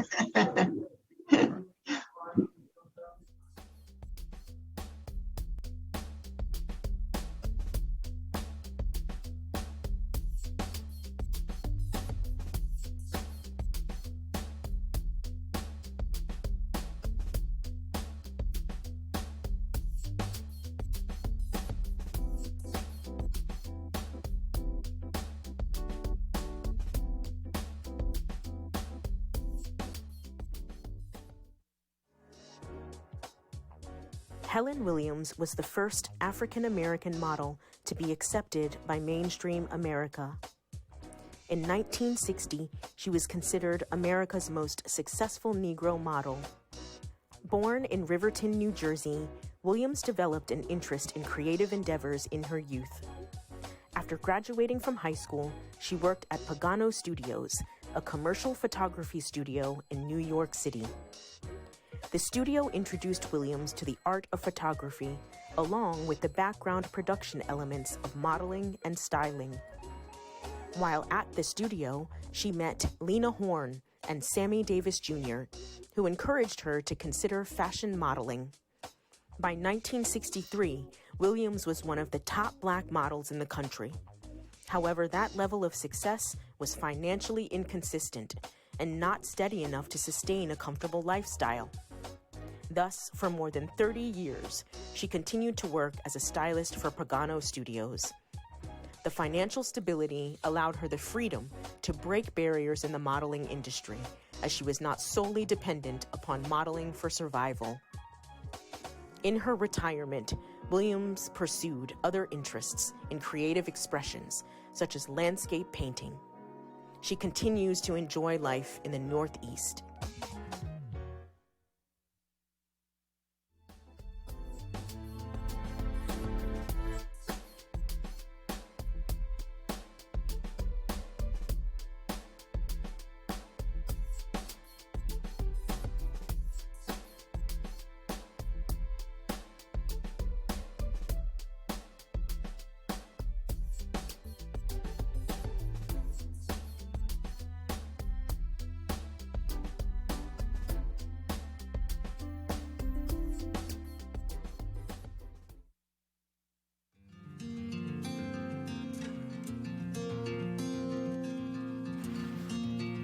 For more than 30 years, Lillian Rogers Parks worked in the White House as chief maid and seamstress.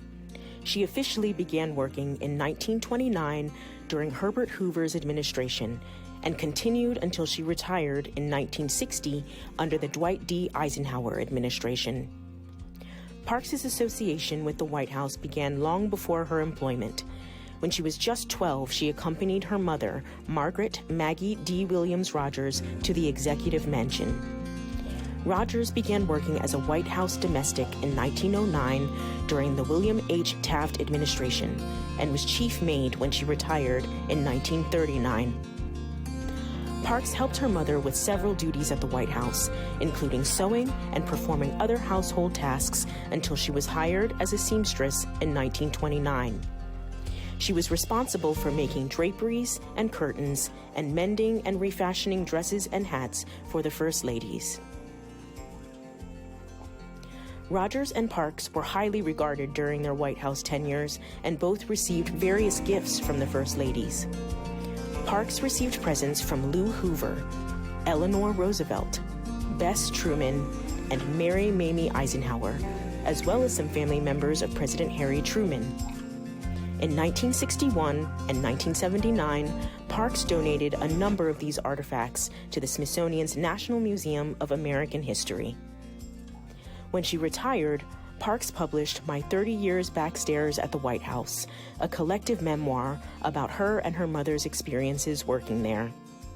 The book was the inspiration for the 1978 NBC miniseries Backstairs at the White House, and was instrumental in humanizing the people who worked as servants and maids at the White House.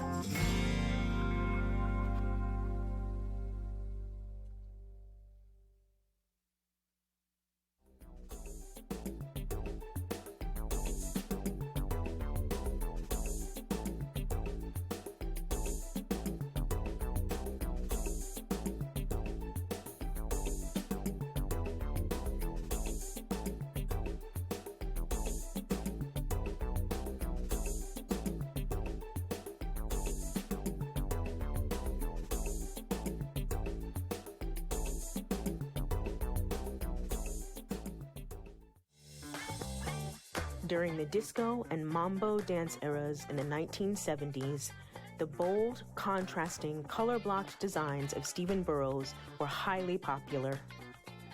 When he was just 8, his grandmother, Beatrice Simmons, a seamstress, taught him how to sew, although being a fashion designer was not part of his initial career plans. While in high school, Burrows made comfortable and fashionable clothes for his friends to wear to local dances and nightlife events. With a strong passion for the arts and creativity, Burrows enrolled in the Philadelphia Museum College of Art, planning to become an art teacher. By his second year, he headed to New York City to attend the Fashion Institute of Technology. Burrows graduated from FIT in 1966, and 2 years later opened the O Boutique at 19th Street and Park Avenue South. Around the same time, Geraldine Stutz, president of Henry Bendel, a New York City luxury department store, discovered Burrows' work and invited him to present a show in the store. In 1970, Burrows partnered with Bendel and opened the Stephen Burrows World Boutique at the store. His signature color block style attracted celebrity clients such as Diana Ross, Barbara Streisand, and Lauren Bacall. In 1977, the New York Times described him as the brightest star of American fashion. Burrows pioneered the use of jersey fabric to construct free-flowing, body-clinging designs that required minimal fabric and little to no seams. He is credited with the creation of the lettuce edge hem, an apparent result of a sewing accident by one of his staff. Burrows liked the crinkled effect and used it to create hems and layered designs. Among the many outstanding career highlights, Burrows is probably best remembered for his participation in the historic Battle of Versailles fashion show in 1973. The event, a collaboration between American fashion publicist Eleanor Lambert and Palace of Versailles curator Gerald Vanderkemp, was created as a fundraiser featuring top French and American designers to help restore the deteriorating palace. The show was held in the theater of the 17th Century Palace and included competition between French designers Yves Saint Laurent, Pierre Cardin, Emmanuel Ungaro, Marc Bohan, and Hubert de Givenchy, as well as American designers Oscar de la Renta, Halston, Bill Blass, Anne Klein, and Burrows. The distinctive high-caliber show produced by the Americans changed the historical narrative that French designers were the world's fashion trendsetters. They brought a fresh, highly charged presentation with music and models, several of them women of color, voguing across the stage. This overwhelmingly won the admiration and support of the attendees. In addition to Burrows' creative designs, his presence was groundbreaking. He was the youngest and the only African-American designer participating in this event.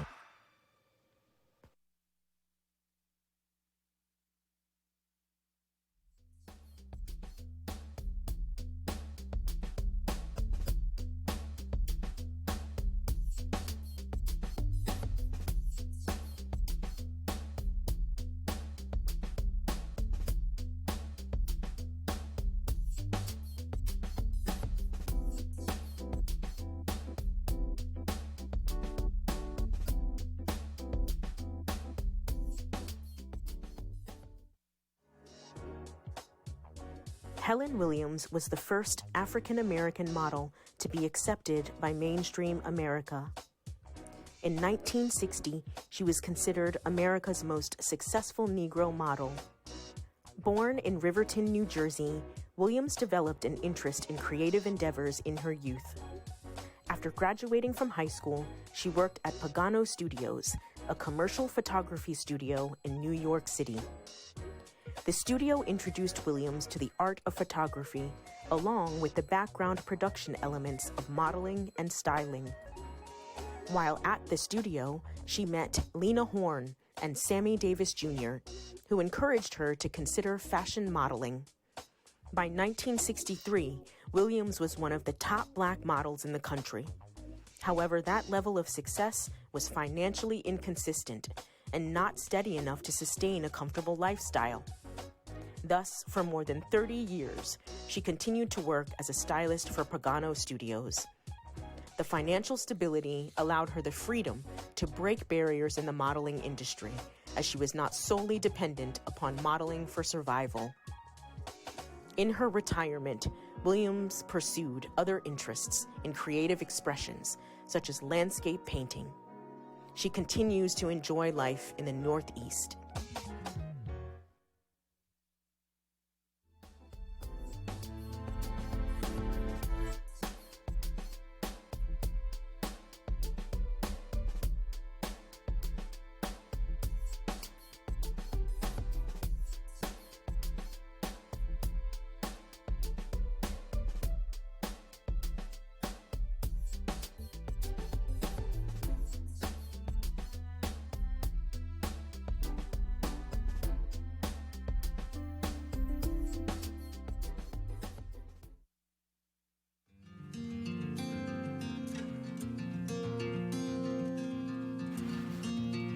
For more than 30 years, Lillian Rogers Parks worked in the White House as chief maid and seamstress. She officially began working in 1929 during Herbert Hoover's administration and continued until she retired in 1960 under the Dwight D. Eisenhower administration. Parks's association with the White House began long before her employment. When she was just 12, she accompanied her mother, Margaret Maggie D. Williams Rogers, to the executive mansion. Rogers began working as a White House domestic in 1909 during the William H. Taft administration and was chief maid when she retired in 1939. Parks helped her mother with several duties at the White House, including sewing and performing other household tasks until she was hired as a seamstress in 1929. She was responsible for making draperies and curtains and mending and refashioning dresses and hats for the First Ladies. Rogers and Parks were highly regarded during their White House tenures and both received various gifts from the First Ladies. Parks received presents from Lou Hoover, Eleanor Roosevelt, Bess Truman, and Mary Mamie Eisenhower, as well as some family members of President Harry Truman. In 1961 and 1979, Parks donated a number of these artifacts to the Smithsonian's National Museum of American History. When she retired, Parks published My 30 Years Backstairs at the White House, a collective memoir about her and her mother's experiences working there. The book was the inspiration for the 1978 NBC miniseries Backstairs at the White House, and was instrumental in humanizing the people who worked as servants and maids at the White House.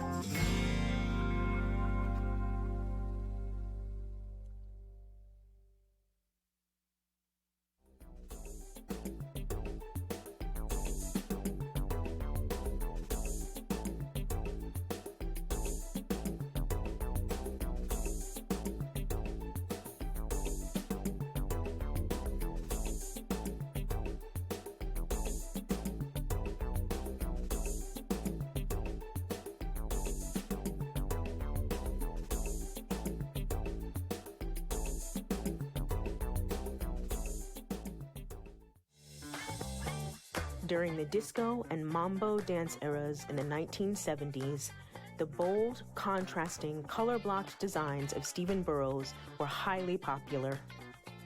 When he was just 8, his grandmother, Beatrice Simmons, a seamstress, taught him how to sew, although being a fashion designer was not part of his initial career plans. While in high school, Burrows made comfortable and fashionable clothes for his friends to wear to local dances and nightlife events. With a strong passion for the arts and creativity, Burrows enrolled in the Philadelphia Museum College of Art, planning to become an art teacher. By his second year, he headed to New York City to attend the Fashion Institute of Technology. Burrows graduated from FIT in 1966, and 2 years later opened the O Boutique at 19th Street and Park Avenue South. Around the same time, Geraldine Stutz, president of Henry Bendel, a New York City luxury department store, discovered Burrows' work and invited him to present a show in the store. In 1970, Burrows partnered with Bendel and opened the Stephen Burrows World Boutique at the store. His signature color block style attracted celebrity clients such as Diana Ross, Barbara Streisand, and Lauren Bacall. In 1977, the New York Times described him as the brightest star of American fashion. Burrows pioneered the use of jersey fabric to construct free-flowing, body-clinging designs that required minimal fabric and little to no seams. He is credited with the creation of the lettuce edge hem, an apparent result of a sewing accident by one of his staff. Burrows liked the crinkled effect and used it to create hems and layered designs. Among the many outstanding career highlights, Burrows is probably best remembered for his participation in the historic Battle of Versailles fashion show in 1973. The event, a collaboration between American fashion publicist Eleanor Lambert and Palace of Versailles curator Gerald Vanderkemp, was created as a fundraiser featuring top French and American designers to help restore the deteriorating palace. The show was held in the theater of the 17th Century Palace and included competition between French designers Yves Saint Laurent, Pierre Cardin, Emmanuel Ungaro, Marc Bohan, and Hubert de Givenchy, as well as American designers Oscar de la Renta, Halston, Bill Blass, Anne Klein, and Burrows. The distinctive high-caliber show produced by the Americans changed the historical narrative that French designers were the world's fashion trendsetters. They brought a fresh, highly charged presentation with music and models, several of them women of color, voguing across the stage. This overwhelmingly won the admiration and support of the attendees. In addition to Burrows' creative designs, his presence was groundbreaking. He was the youngest and the only African-American designer participating in this event.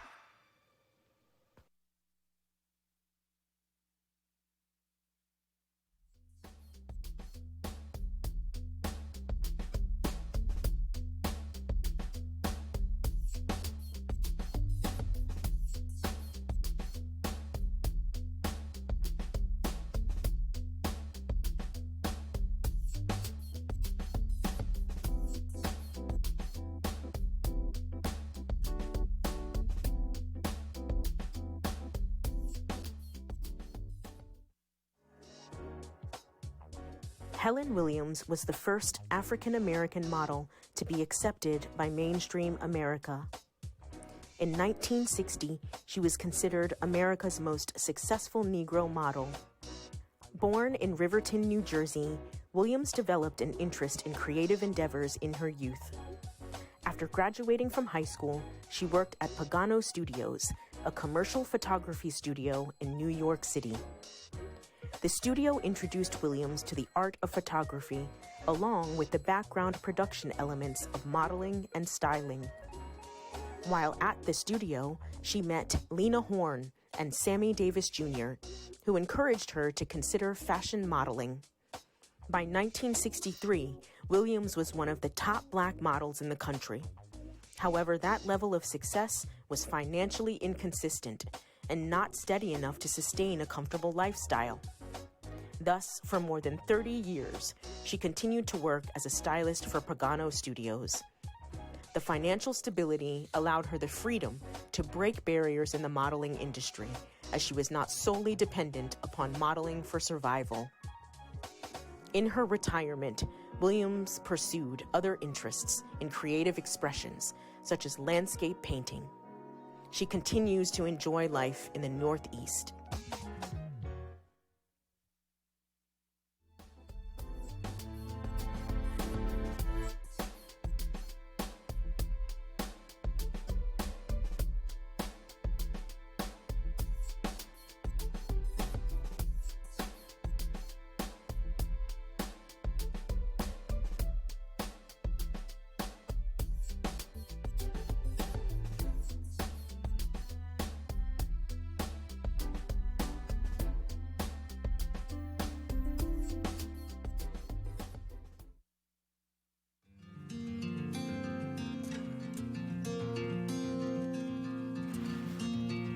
For more than 30 years, Lillian Rogers Parks worked in the White House as chief maid and seamstress. She officially began working in 1929 during Herbert Hoover's administration and continued until she retired in 1960 under the Dwight D. Eisenhower administration. Parks's association with the White House began long before her employment. When she was just 12, she accompanied her mother, Margaret Maggie D. Williams Rogers, to the executive mansion. Rogers began working as a White House domestic in 1909 during the William H. Taft administration and was chief maid when she retired in 1939. Parks helped her mother with several duties at the White House, including sewing and performing other household tasks until she was hired as a seamstress in 1929. She was responsible for making draperies and curtains and mending and refashioning dresses and hats for the First Ladies. Rogers and Parks were highly regarded during their White House tenures and both received various gifts from the First Ladies. Parks received presents from Lou Hoover, Eleanor Roosevelt, Bess Truman, and Mary Mamie Eisenhower, as well as some family members of President Harry Truman. In 1961 and 1979, Parks donated a number of these artifacts to the Smithsonian's National Museum of American History.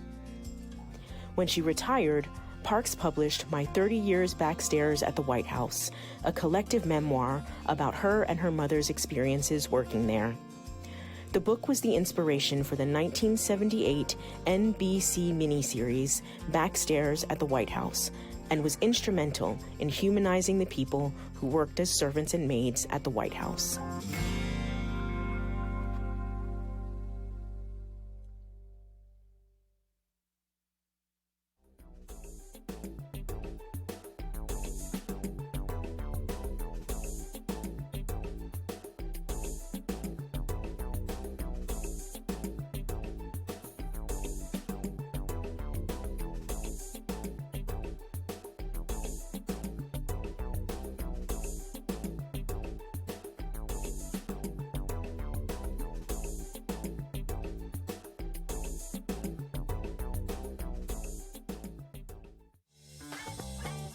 During the disco and mambo dance eras in the 1970s, the bold, contrasting, color-blocked designs of Stephen Burrows were highly popular. When he was just 8, his grandmother, Beatrice Simmons, a seamstress, taught him how to sew, although being a fashion designer was not part of his initial career plans. While in high school, Burrows made comfortable and fashionable clothes for his friends to wear to local dances and nightlife events. With a strong passion for the arts and creativity, Burrows enrolled in the Philadelphia Museum College of Art, planning to become an art teacher. By his second year, he headed to New York City to attend the Fashion Institute of Technology. Burrows graduated from FIT in 1966, and 2 years later opened the O Boutique at 19th Street and Park Avenue South. Around the same time, Geraldine Stutz, president of Henry Bendel, a New York City luxury department store, discovered Burrows' work and invited him to present a show in the store. In 1970, Burrows partnered with Bendel and opened the Stephen Burrows World Boutique at the store. His signature color block style attracted celebrity clients such as Diana Ross, Barbara Streisand, and Lauren Bacall. In 1977, the New York Times described him as the brightest star of American fashion.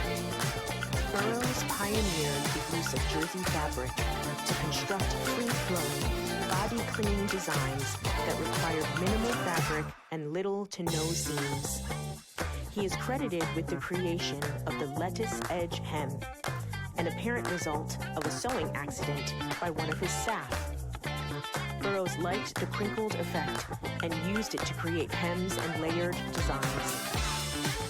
Among the many outstanding career highlights, Burrows is probably best remembered for his participation in the historic Battle of Versailles fashion show in 1973.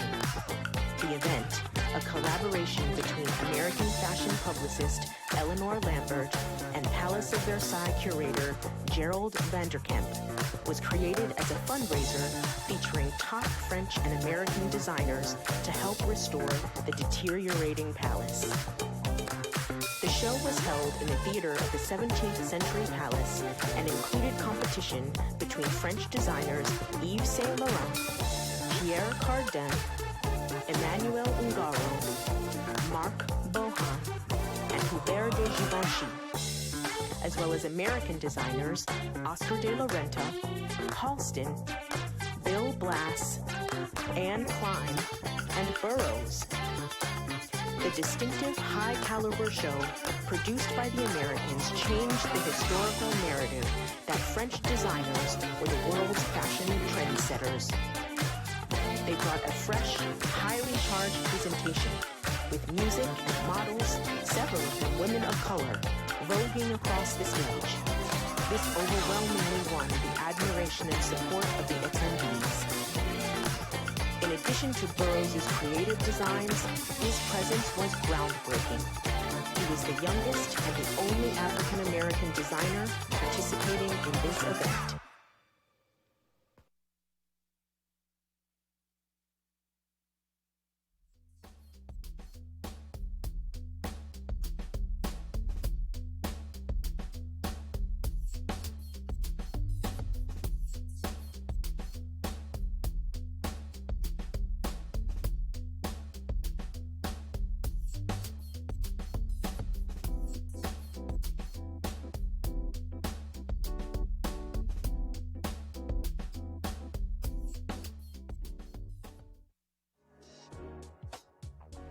Helen Williams was the first African-American model to be accepted by mainstream America. In 1960, she was considered America's most successful Negro model. Born in Riverton, New Jersey, Williams developed an interest in creative endeavors in her youth. After graduating from high school, she worked at Pagano Studios, a commercial photography studio in New York City. The studio introduced Williams to the art of photography, along with the background production elements of modeling and styling. While at the studio, she met Lena Horne and Sammy Davis Jr., who encouraged her to consider fashion modeling. By 1963, Williams was one of the top Black models in the country. However, that level of success was financially inconsistent and not steady enough to sustain a comfortable lifestyle.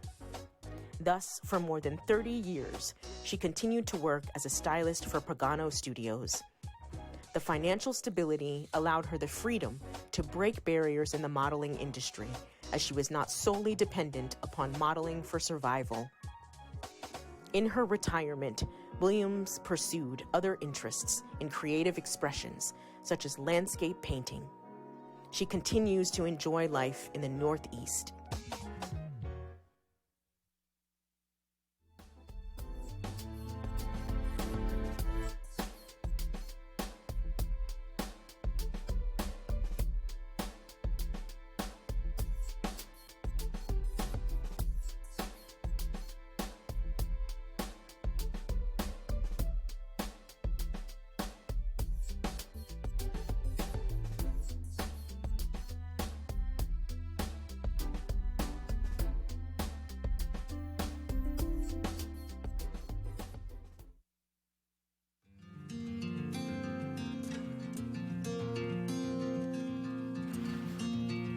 For more than 30 years, Lillian Rogers Parks worked in the White House as chief maid and seamstress.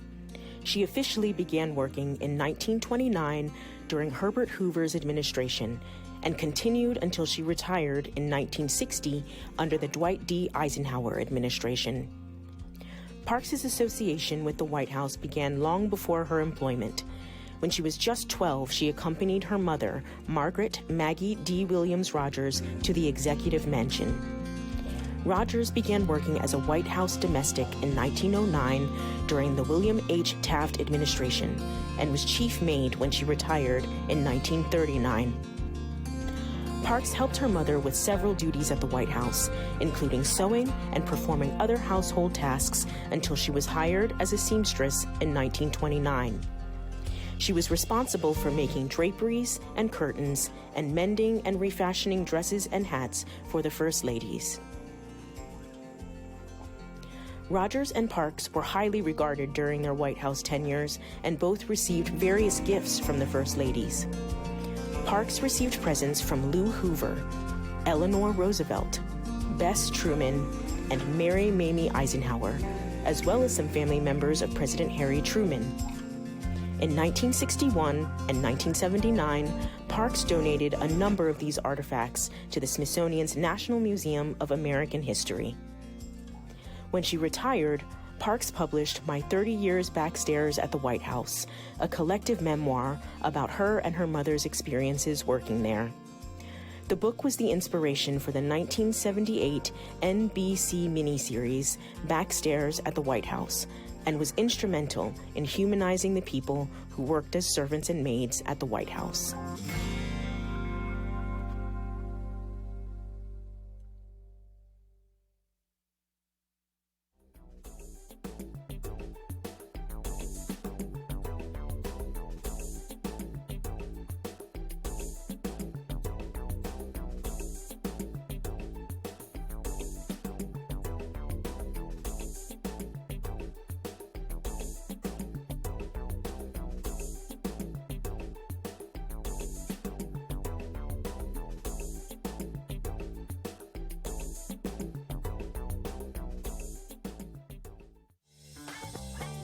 During the disco and mambo dance eras in the 1970s, the bold, contrasting, color-blocked designs of Stephen Burrows were highly popular.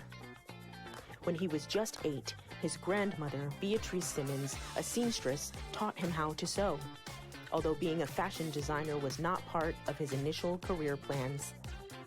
While in high school, Burrows made comfortable and fashionable clothes for his friends to wear to local dances and nightlife events. With a strong passion for the arts and creativity, Burrows enrolled in the Philadelphia Museum College of Art, planning to become an art teacher. By his second year, he headed to New York City to attend the Fashion Institute of Technology. Burrows graduated from FIT in 1966, and 2 years later opened the O Boutique at 19th Street and Park Avenue South. Around the same time, Geraldine Stutz, president of Henry Bendel, a New York City luxury department store, discovered Burrows' work and invited him to present a show in the store. In 1970, Burrows partnered with Bendel and opened the Stephen Burrows World Boutique at the store. His signature color block style attracted celebrity clients such as Diana Ross, Barbara Streisand, and Lauren Bacall. In 1977, the New York Times described him as the brightest star of American fashion. Burrows pioneered the use of jersey fabric to construct free-flowing, body-clinging designs that required minimal fabric and little to no seams. He is credited with the creation of the lettuce edge hem, an apparent result of a sewing accident by one of his staff. Burrows liked the crinkled effect and used it to create hems and layered designs. Among the many outstanding career highlights, Burrows is probably best remembered for his participation in the historic Battle of Versailles fashion show in 1973. The event, a collaboration between American fashion publicist Eleanor Lambert and Palace of Versailles curator Gerald Vanderkemp, was created as a fundraiser featuring top French and American designers to help restore the deteriorating palace.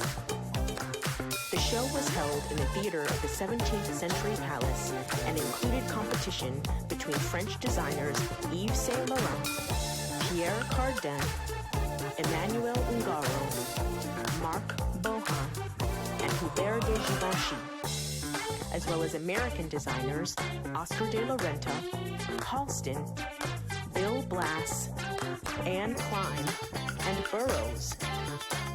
The distinctive high-caliber show produced by the Americans changed the historical narrative that French designers were the world's fashion trendsetters.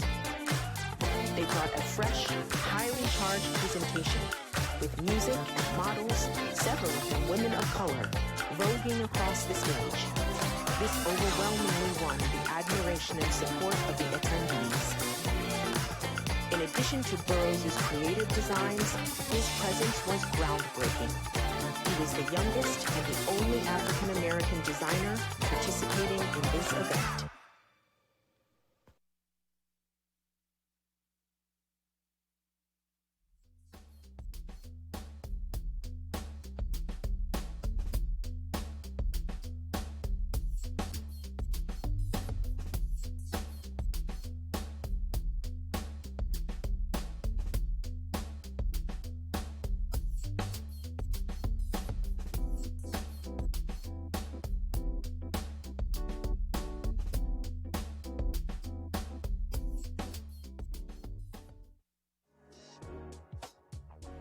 Helen Williams was the first African-American model to be accepted by mainstream America.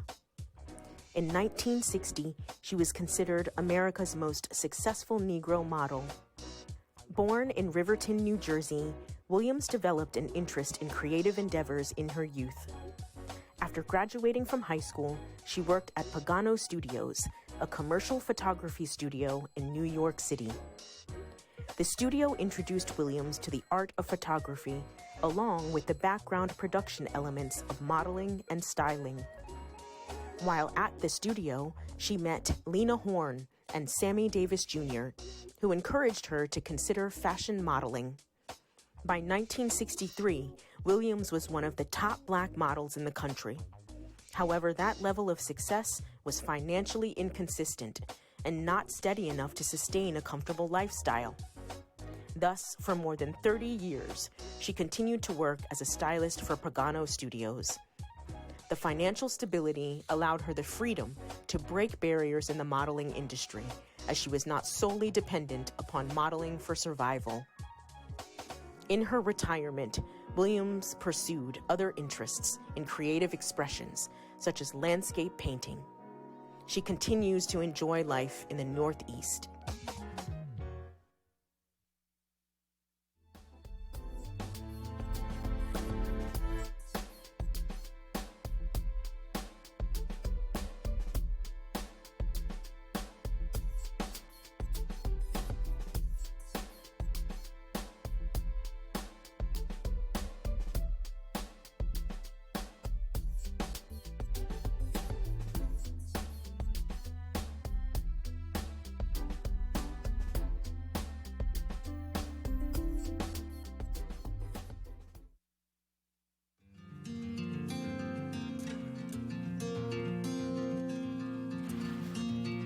For more than 30 years, Lillian Rogers Parks worked in the White House as chief maid and seamstress.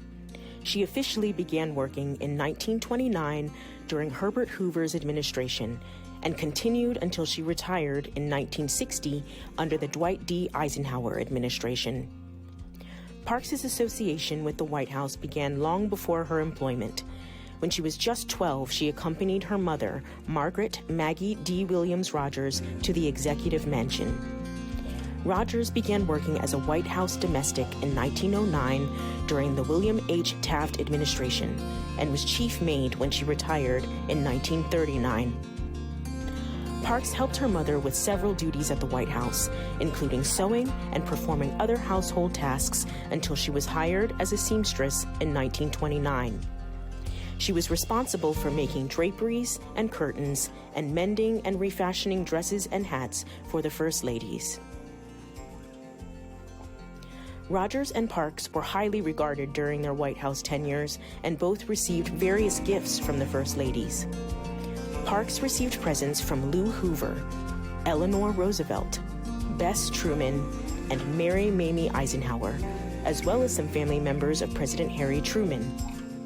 In 1961 and 1979, Parks donated a number of these artifacts to the Smithsonian's National Museum of American History. When she retired, Parks published My 30 Years Backstairs at the White House, a collective memoir about her and her mother's experiences working there. The book was the inspiration for the 1978 NBC miniseries Backstairs at the White House, and was instrumental in humanizing the people who worked as servants and maids at the White House.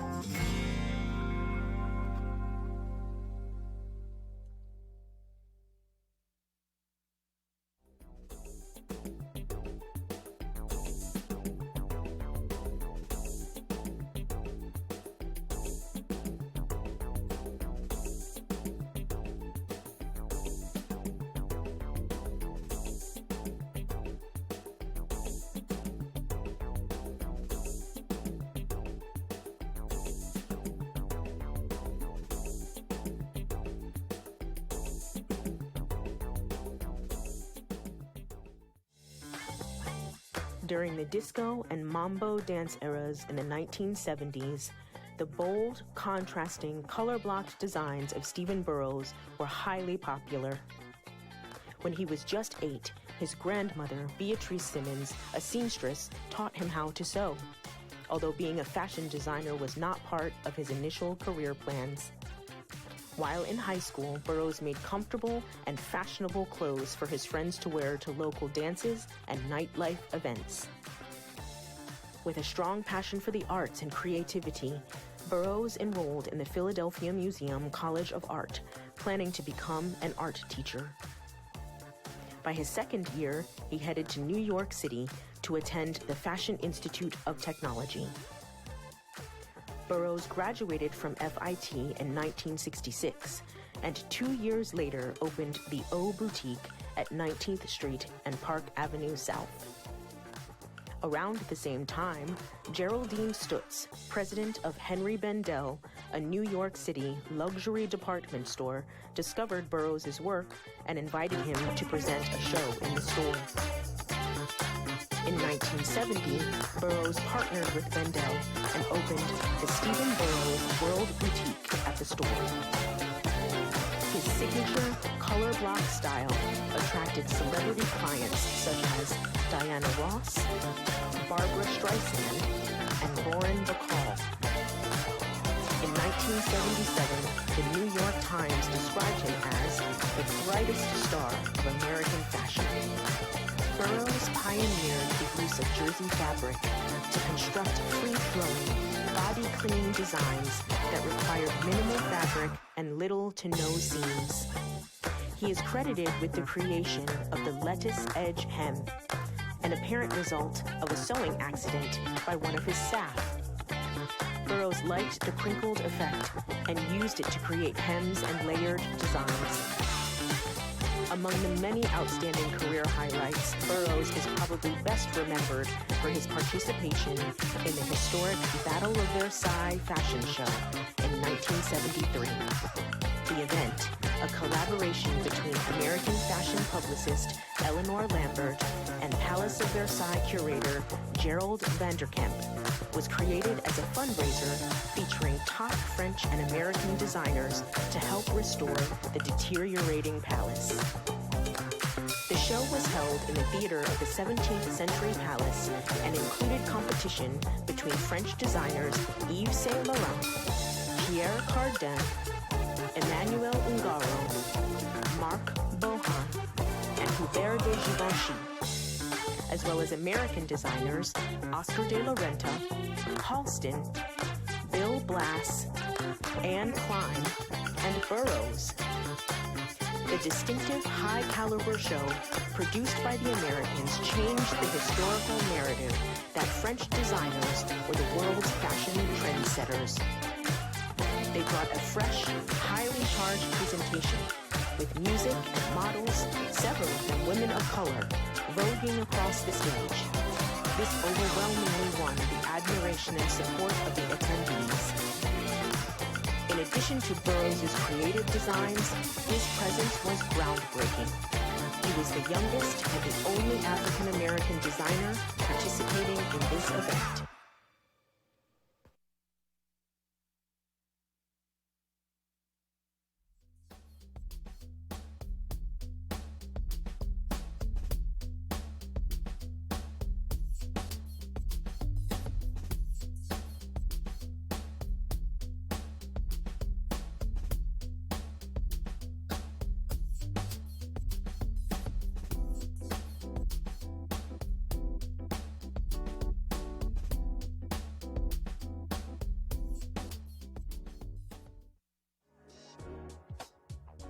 Helen Williams was the first African-American model to be accepted by mainstream America. In 1960, she was considered America's most successful Negro model. Born in Riverton, New Jersey, Williams developed an interest in creative endeavors in her youth. After graduating from high school, she worked at Pagano Studios, a commercial photography studio in New York City. The studio introduced Williams to the art of photography, along with the background production elements of modeling and styling. While at the studio, she met Lena Horne and Sammy Davis Jr., who encouraged her to consider fashion modeling. By 1963, Williams was one of the top Black models in the country. However, that level of success was financially inconsistent and not steady enough to sustain a comfortable lifestyle.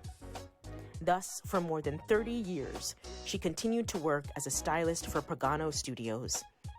The financial stability allowed her the freedom to break barriers in the modeling industry, as she was not solely dependent upon modeling for survival. In her retirement, Williams pursued other interests in creative expressions, such as landscape painting. She continues to enjoy life in the Northeast.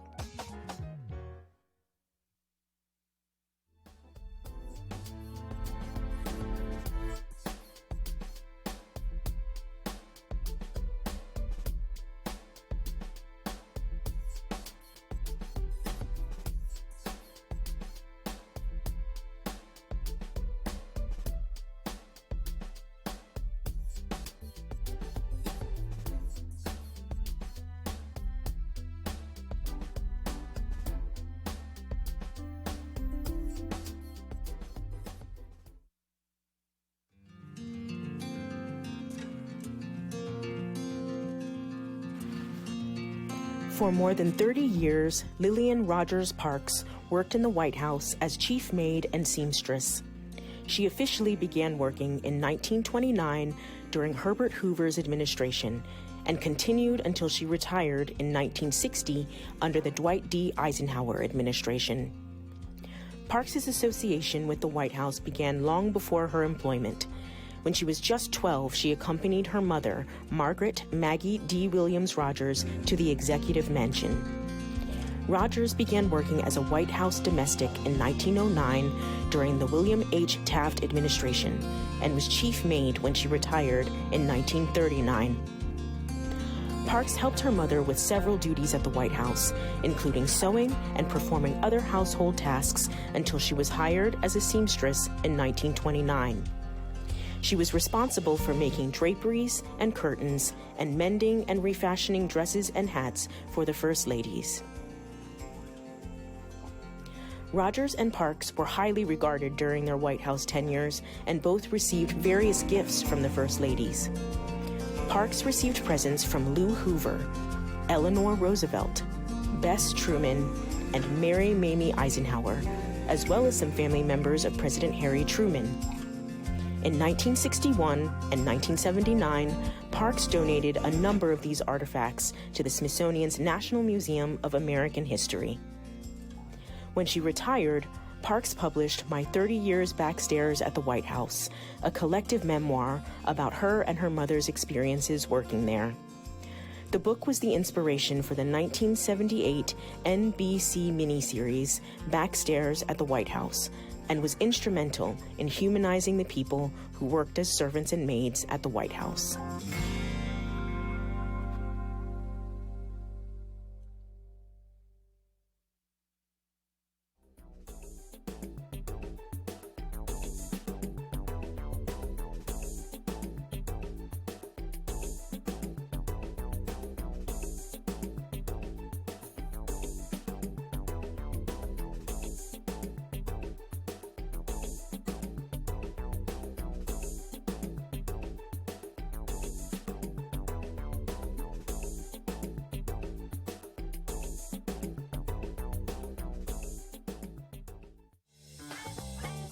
During the disco and mambo dance eras in the 1970s, the bold, contrasting, color-blocked designs of Stephen Burrows were highly popular.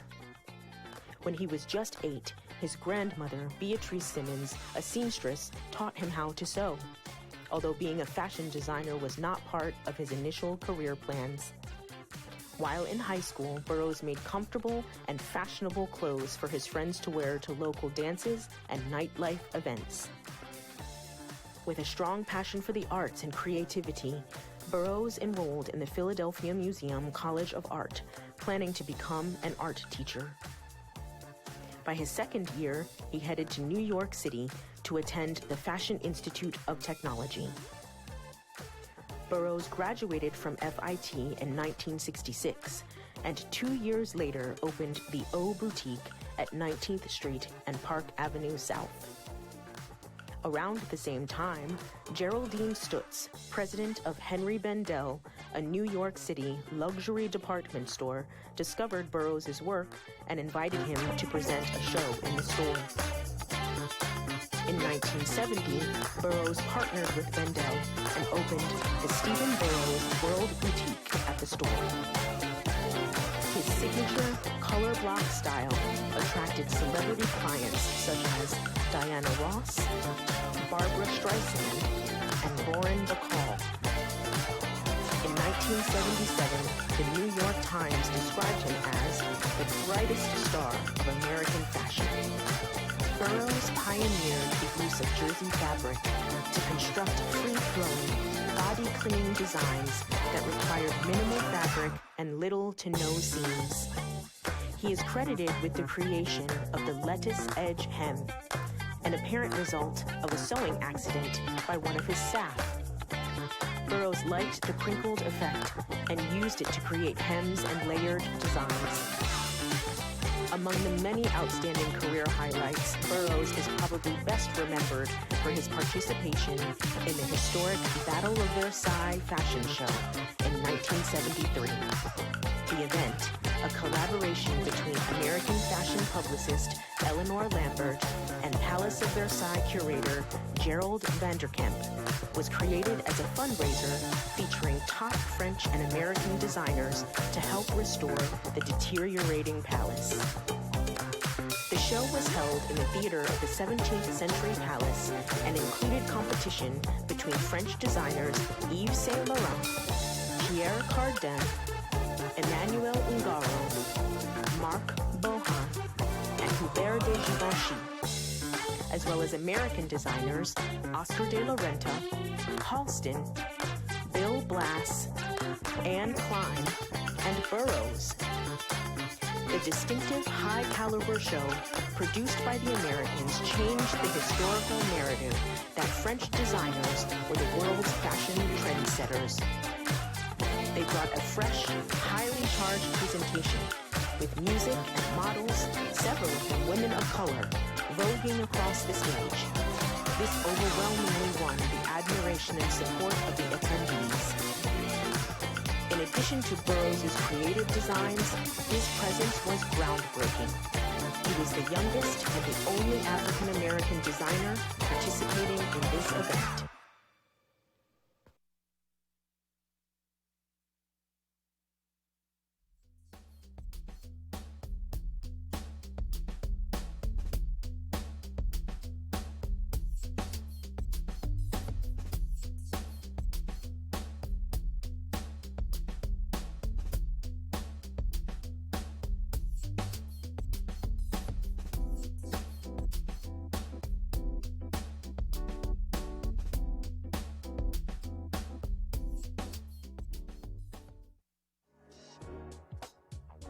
Helen Williams was the first African-American model to be accepted by mainstream America.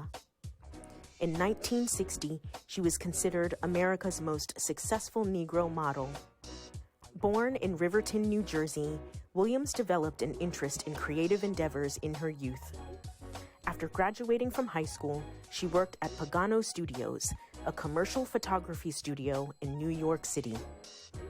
The studio introduced Williams to the art of photography, along with the background production elements of modeling and styling.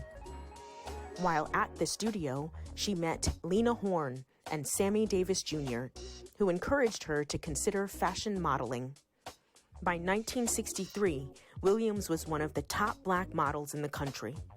However, that level of success was financially inconsistent and not steady enough to sustain a comfortable lifestyle. Thus, for more than 30 years, she continued to work as a stylist for Pagano Studios. The financial stability allowed her the freedom to break barriers in the modeling industry, as she was not solely dependent upon modeling for survival. In her retirement, Williams pursued other interests in creative expressions, such as landscape painting. She continues to enjoy life in the Northeast.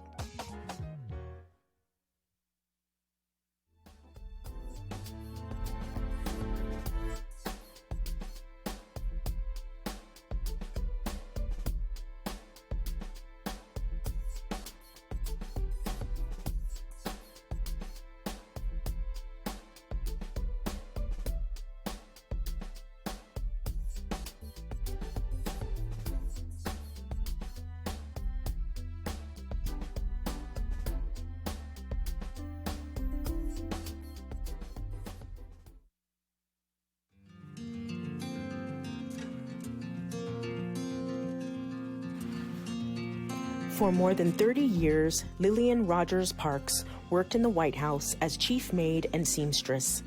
She officially began working in 1929 during Herbert Hoover's administration and continued until she retired in 1960 under the Dwight D. Eisenhower administration. Parks's association with the White House began long before her employment. When she was just 12, she accompanied her mother, Margaret Maggie D. Williams Rogers, to the executive mansion. Rogers began working as a White House domestic in 1909 during the William H. Taft administration and was chief maid when she retired in 1939. Parks helped her mother with several duties at the White House, including sewing and performing other household tasks until she was hired as a seamstress in 1929. She was responsible for making draperies and curtains and mending and refashioning dresses and hats for the First Ladies. Rogers and Parks were highly regarded during their White House tenures and both received various gifts from the First Ladies.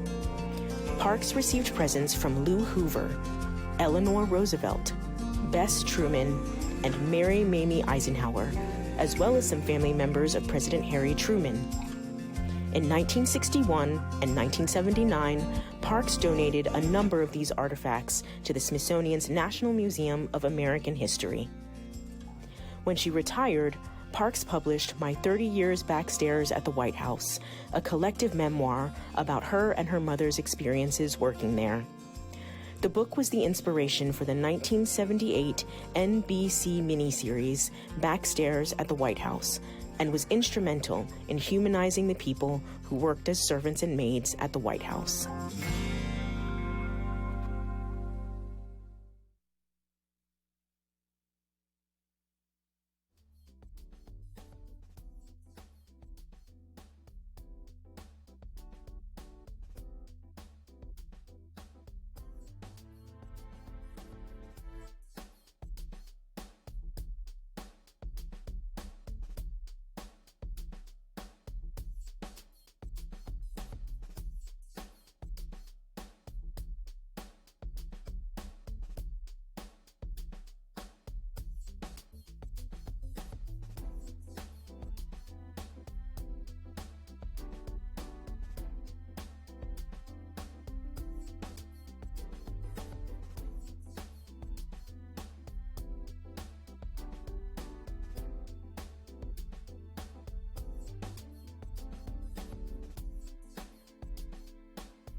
Hello again. It's great to have everyone back to hear this set of phenomenal talks.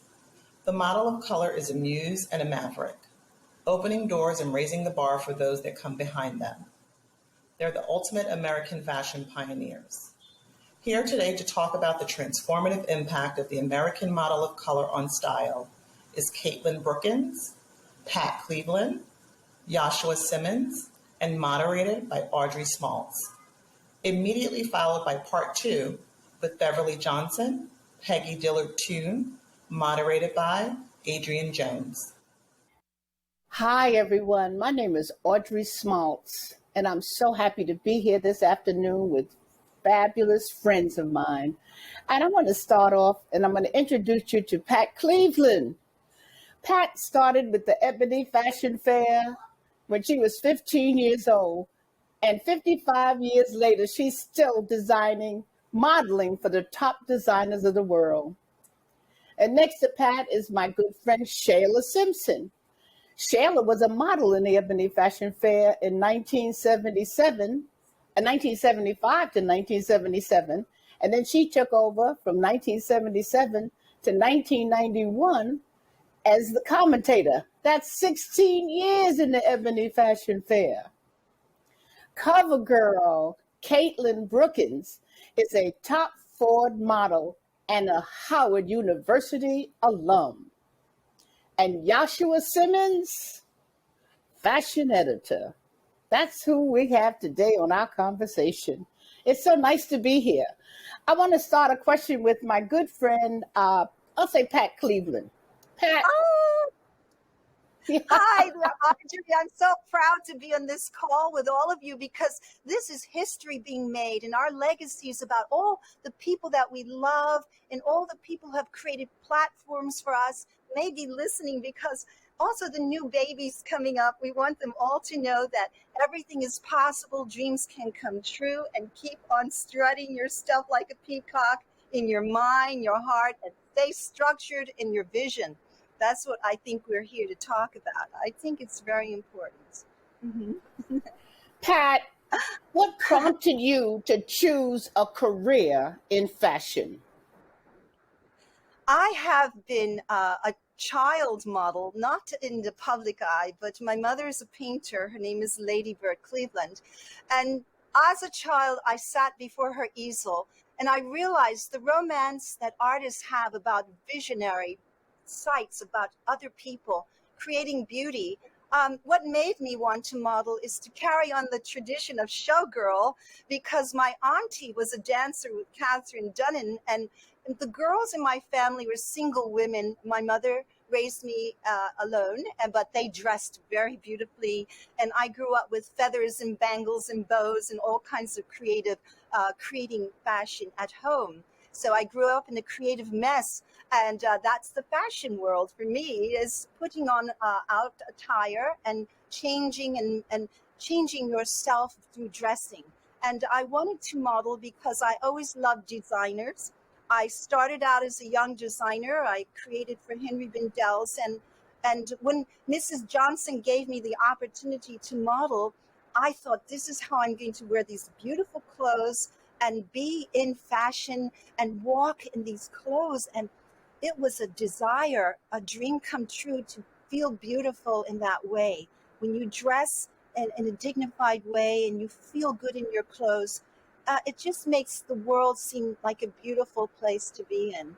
Fashion is definitely my flying carpet, but they turned it into a red carpet and it grounded me, and modeling gave me the opportunity to travel the world and to be with these creative people in fashion. You're one of them. Shayla, what was the best or the most defining moment or event in your career? And did race play a part? I think for choosing a career in fashion, I like to think that I didn't choose a career in fashion, but fashion chose me. My mother was an accomplished seamstress, and so every weekend we would sit at the kitchen table or the dining room table and cut out patterns and make our fashions for the week. But it wasn't always my vocational choice. It wasn't until I was becoming being presented as a debutante which was very popular back in the day, that it was required for us to go to charm school. And I went to charm school, which led to modeling school. And it was always kind of in the background for me. But it wasn't until I graduated from college and returned to Washington and decided to do a little fashion modeling on the side that I found it very difficult to get to break into the industry in Washington. It was a predominantly African-American city, but modeling at Saks Fifth Avenue and Garfinkel's at the time, it was very hard to break into that market because I was African-American. It wasn't until the defining moment happened when I went to Chicago to visit my brother, who took me on a tour of the Ebony Building. And an editor met me there and he said, "You must meet Mrs. Johnson." And that changed my life. I applied as a model for Fashion Fair. They hired me a year later. And from there, I think it was like 1 month later, they said, "We want you to learn the commentary." So I learned the commentary, and I was Audrey. I was your assistant for 2 years. And after you retired from the Fashion Fair, I became the commentator, and which was not just sitting on stage just describing the fashions. It was training the models, teaching them makeup, managing them on the road, going to Rome, Paris, London, New York to buy the fashions, and then coordinating the show and choreographing the show. So it was a complete career in fashion. So I was chosen and I was blessed. Caitlin, I have a question for you. What was the worst moment or event in your career? And did race play a part in that? I feel like so far I've had a really great career, and I've more likely than others have heard stories than having a lot of things happen to me. But I will just say that basically one time I'm on set, usually my hair is a big curly afro, and beforehand, they told me to come natural, everything's going to be fine. And, the shoot will go on. But when I arrived, they basically wanted to straighten my hair when I got there. And as a Black woman, it's very difficult to just show up somewhere unprepared to have your hair straightened and then them ask you to straighten your hair. So I was very taken aback, and I contacted my agency and asked them, did they tell you they wanted to straighten my hair? Why didn't you guys let me know? I could have prepped or brought heat protectant, brought my own straightener. You have your products and your things. And basically my agency was just deal with it. That's what the client wants. Let them, do what they want. And this was when I first started, and I was so taken aback. I was so confused because I was you guys are supposed to have my back. You guys are supposed to, reach out to the client and maybe say hey, if you wanted a girl who was going to straighten her hair, we could have sent someone else, or whatever the case is.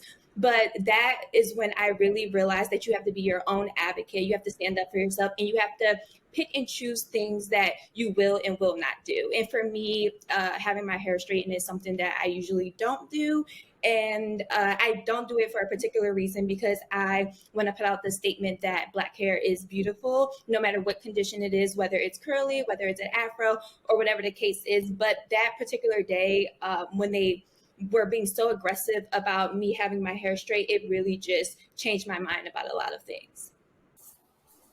Joshua Simmons, fashion editor. How did you end up in this particular field or area of the game? Editor, fashion editor. So, wow. I mean, it's interesting to be in fashion because it's such a journey. And I think for someone like me, or for me in particular, I'm always looking for new and to be inspired in different ways, and especially with my career. At the very beginning of my career, I started out in just magazines and editorial. I was an editor at the American edition of Elle magazine for 10 years. And then I worked for a publication, Out magazine, where I was a fashion director. So about 2 years ago, I moved to LA just in search of other opportunities and to be sparked in ways that I was not being sparked in New York. And, you know, geographically being here, it just opened up so many other doors and opportunities, and it opened up my head to interests that I didn't know I'd had. So in the past 2 years since I've been here, I've worked with celebrity talent, styling them for carpets and videos. I've worked on HBO's Insecure, where I costume design alongside Shiona Chirini.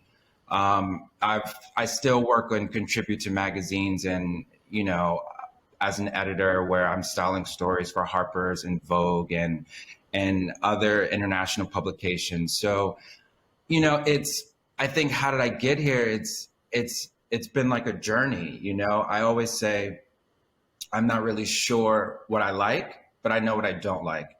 And I'm always just on this journey to, you know, to let whatever is going to happen reveal itself. You know, I'm kind of in a place right now where I'm thinking about, what do I want to do next? Sort of like, what's the end goal? Like, what's purpose? What do all these things look like? And I've sort of walked through life very successfully, you know, and everyone's different, but very successfully in allowing the thing to reveal itself. And that's allowed many, many opportunities for me to work on different projects.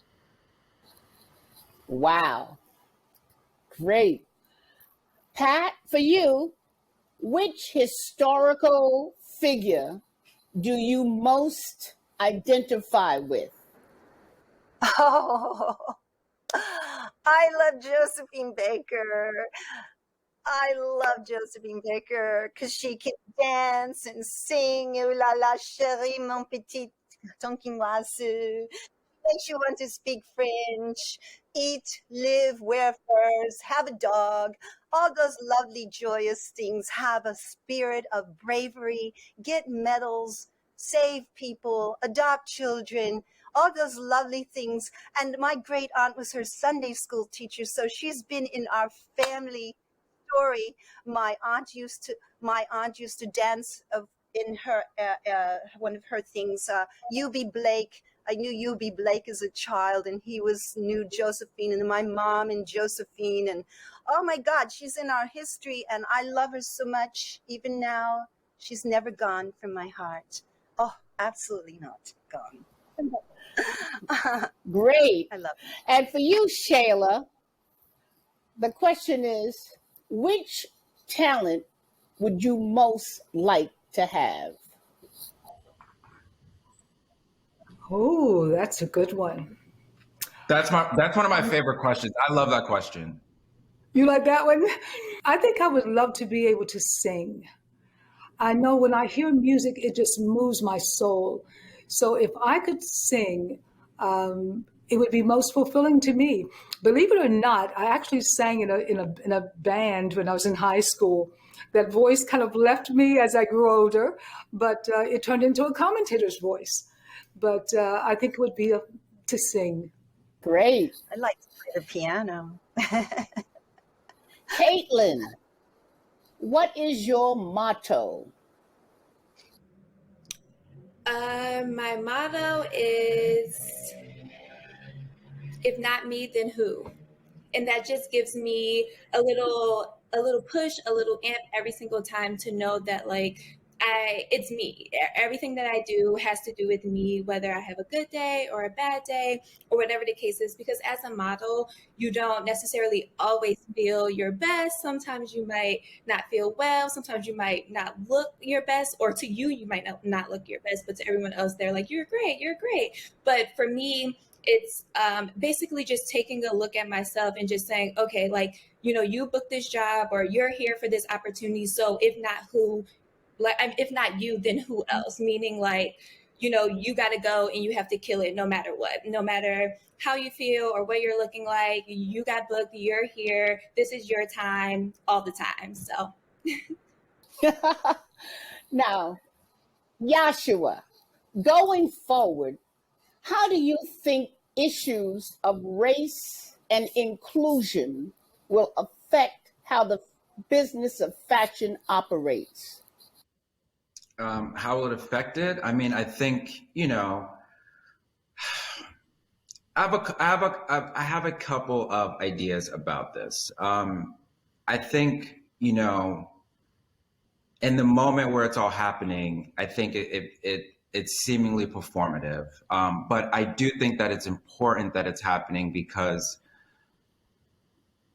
it'll catch up to itself. And I think that fashion to me is always interesting because for me, it's never about the moment that is more important. It's about like the historical imprint that it leaves. So it's like in 10 years, when we look back on this, we will very clearly be able to see the change and to see where it all morphed and where it shifted. In the moment, maybe not so much, but I think as we look at it on a spectrum and like a timeline of history, we'll see that. And I think moving from this point, because it is such a hot topic and because it is such a concern and a thing that everyone sort of has to show up to and respond to, I think that as we go forward, it will sort of plateau in a way where it's not so in your face, but I think that it would have left its mark in a way that we will be able to see change in hindsight. Thank you. Wow. Miss Pat. Oh. What do you consider your greatest achievement? My greatest achievement is staying alive. I mean, really, all that you have to do is wow. You have to be an athlete, and sometimes you can't eat, and there's no food, so you just get wise and you start to nourish yourself. And well, I think that it's important to respect yourself at all times. And I think my greatest achievement in things is I just stay in that happy, joyful place. And I think people can feel that. And maybe that is how I can nourish. That is my greatest achievement. Nourishing people in joy and being, I'm so grateful for everything that happens to me that when I put on a piece of clothing, it's just like heaven. And I think people feel that in the fashion world that, fashion is a bit of heaven because it's frivolous and fun and practical. And there's so much to say how expansive it can become. And now the road is open. And I think I let people realize just to keep going, just keep going and enjoy what is around you in fashion. That's kind of it. I don't know. Great. Shayla, who are your heroes or sheroes in real life? Oh my goodness. My heroes or sheroes. I have a different mindset about that. I admire a lot of people. I admire them for their accomplishments, for their courage, for their achievements. But I don't idolize anyone. I think everyone has a journey, and we never know what they have to go through or go to get to that next level or to accomplish what they have set out to accomplish. So we never really know a person until we are one-on-one. So while I admire so many people for so many things, I don't idolize anyone. Oh, all right. Okay. Miss Caitlin, if you could change one thing about yourself, what would it be? I don't think I would change anything. I really do love myself. Spiritually, inwardly, outwardly, I love every part of myself. I think I'm made perfectly in God's image, and I really don't think I would change anything. I really don't know what else to say because I really truly wouldn't change a thing. I'm very happy for everything I've been through. I'm very happy to be where I am now, and I'm definitely very excited to keep progressing. Looking forward to the future. Good. Caitlin, I love your answer. Caitlin, I love your answer. You gave me the inspiration. When you say you don't idolize anyone, I'm like, you know what? I'm going to come in here a little stronger and really be myself. Yashua, What is your greatest regret? So I spent earlier in my career, post college, I spent, as I said before, I spent 10 years working at the American edition of Elle magazine. And there it was very, that's a very corporate space with a lot of sort of institutionalized ideologies and a lot of political ways of moving about messaging, messages of beauty, messages of style, just, of culture. And I think when I left that brand and I left Hearst as a corporation and I went and worked for an indie magazine and I went to work for a publication that the mission and the purpose was to really highlight marginalized and people from communities that were not sort of glamorized in mainstream publications. It really shifted something inside of me, and it gave me purpose, and it added a bit of meaning to where I was working. So I think one of my greatest achievements was working in a space where, in a certain field in fashion and culture and art and beauty and in that space, and being able to highlight people that were marginalized and from marginalized communities and that were queer folk and people who didn't see themselves when they opened up, these glossy magazines and sort of redefining what that is and giving voices to beauty that wasn't otherwise really looked at, right? And that all happened when I think it became a little bit more conscious to try to expand the stories. But I think a part of that was only because, not because they were trying to service industries, but because there was just really nothing else for them to say about beauty. So I think, main publications were just looking for something that was adding to their conversation, but not really about healing or actually doing work or actually at the service of others. So when I worked at Out and I did the work there, it became personal, but also I was able to really connect and see firsthand the people that were affected, and the people that were able to benefit from that and the people that were able to see themselves, Now I see so many African-American faces in Vogue magazine, in Bazaar magazine. You didn't see that in the 70s. You saw the Black girls on the runway, but now you're seeing them in Vogue, so many pages in every magazine. I think this all happened because of George Floyd, May 25th, 2020. They're using more of us. How do you see that going ahead, Pat? I say business is business. Expand and inclusiveness is the secret to success. And, in our fashion world, it wasn't the designers who did not like the models. It was just the aspect of how much money does someone have? I remember I would always be shot for the cover of Vogue and things, and they would say, oh, no, we can't have you because we have to sell this magazine down south, and the Chilean won't like it, and all these wealthy women. And that was the whole idea of leaving America so I can be noticed in the right way. But now there's more opportunity because the recognition is, wow, the artists are allowed to expand their palette and create more color. It's like the dog days are over with seeing everything only in black and white. There's a many multitude of nationalities and people of color who want to be present in the world of fashion. And oh my gosh, it's so lovely.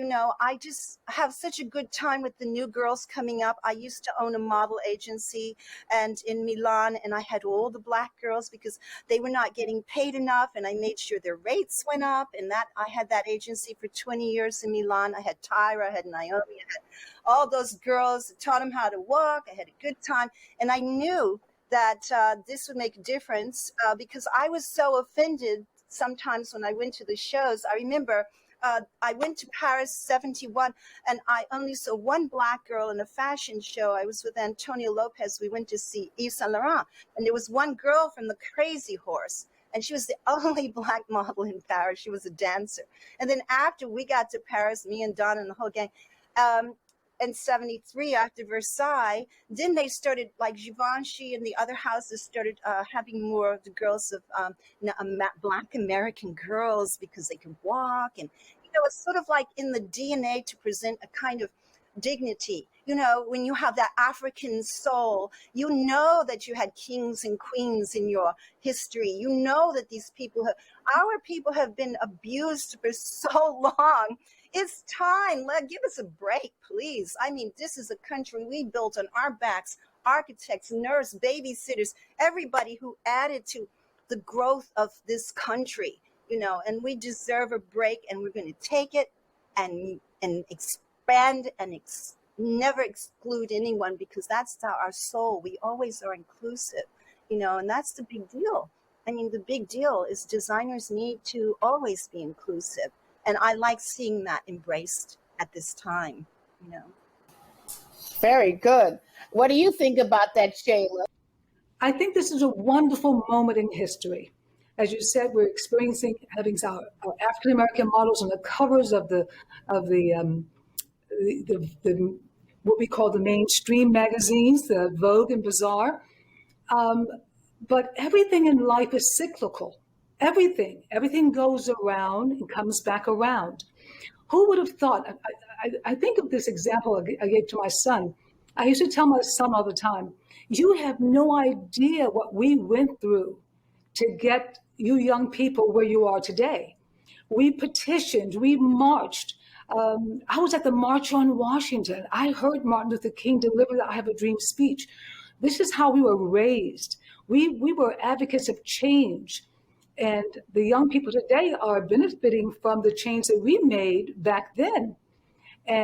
But who would think that now, in the political climate we're in now, that we're back to the same stage of the George Floyd incidents and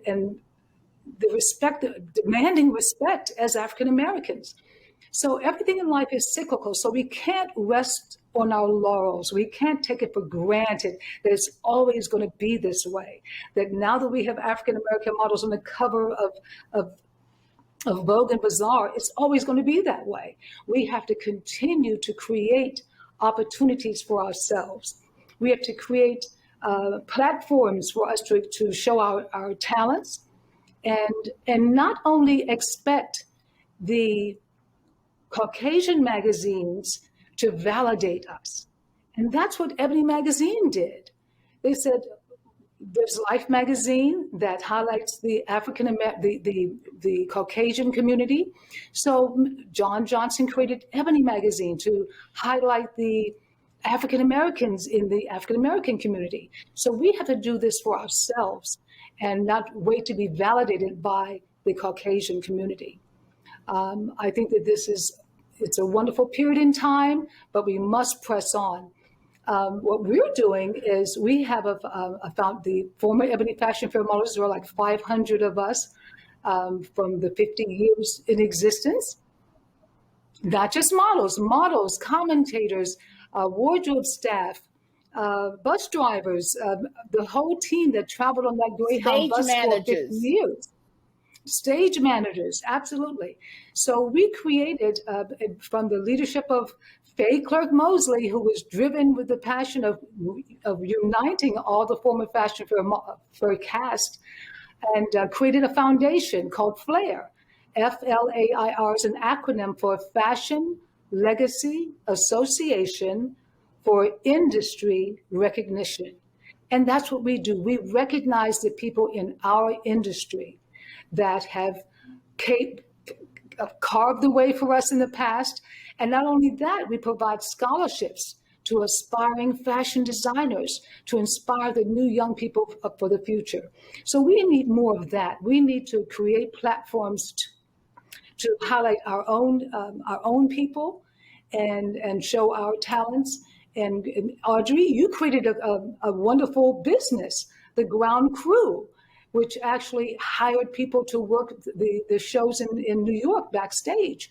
And so these are opportunities to include our African Americans in the fashion industry. And once we create these platforms for ourselves, the others will notice. All right. Audrey, I want to know where you got that splendid voice and all that passion. I mean, I know you've been close to great musicians and great people all your grown-up, young, beautiful life. And can you give us a point where you realized you had created your platform? Can you tell us about that moment? I really can. I was very young. In fact, I think it was 1955. And I was at the Ophelia DeVore School of Charm. And in those days, we didn't call fashion shows. They were called fashionettas. And Mrs. Ophelia DeVore used to do the commentary, and we used to model. And she would sit at a table, and she'd have her microphone, and she was talking about what the models had on. And I went up to her one day, and I said, Miss DeVore, I can do what you're doing. She said, well, sit down here and just do it. And I sat there with her, and I started talking about the models. So I left modeling because the commentators were making $50 to do a fashion show. Models were making, in those days, $15, and you had to bring your own clothes. And my mother used to come and say to me, Audrey, I'm watching you. Do not lick your lips. Audrey, do not say Audrey, do not say so. I kept that in mind. My mother was the critic of critics. And what I really learned was never to read a card, because the girls used to write out their cards and they would give you the wrong card. They didn't have dresses back in the day. You had to dress yourself. And I would get the card would say green, and she had on a red outfit. So I stopped looking at cards and I started looking at the models, and that's how I got into commentary, and I just love it. I just love talking. In fact, sometimes I talk too much. Caitlin, what prompted you to choose a career in fashion? I started doing a few small things when I was at Howard. Everybody at Howard, when you go to class, you dress. It's a fashion show. There's no sweats. There's no Nike workout, outfit to go to class. Girls have on heels. They thrifted. I know thrifting is like a huge thing now. It was been a thing for us, and people would always want to dress me, or, if they had a fashion class and they needed a model, like I would be their model. And then I ran into a girl who did PR, and she was doing like the styling for a Good Day DC, where they do the hottest look or whatever. And she brought me in, and I did that for a little while. And I just really loved fashion. And when I graduated and moved to New York, I started working in a showroom. I worked in Anna Sui. I worked in a few different showrooms, but they would always use me as their model. And one day, because I worked for them, so they would use me for free as their model. But one day, people actually paid me to be the model, and I was like, I couldn't believe it. I was just like, wow, I didn't know models made this much money. This is like what I make all week, and I just made it in a few hours being here. And I was literally so shocked, because where I come from a single mother, she worked a regular 9-to-5 job. I literally didn't even realize that you can make such a large amount of money in such a small time. So then I started putting myself out there as if I was a model, without an agency or anything. I was just basically like, yeah, I model, I'm a model, whatever. And a woman asked me to be in her show, which was a very, very small show. But from there, I met a girl named Jasmine Staten, and she introduced me to her mother agent, and he sent me to South Africa, and that's where it all began. I went through development, and when I got back, I signed with Wilhelmina, and from there, now I'm with Ford. Caitlin, have you learned anything today from what these friends of yours, your new friends who are much older than you, what did you learn today, Caitlin? For sure. I definitely learned about flair.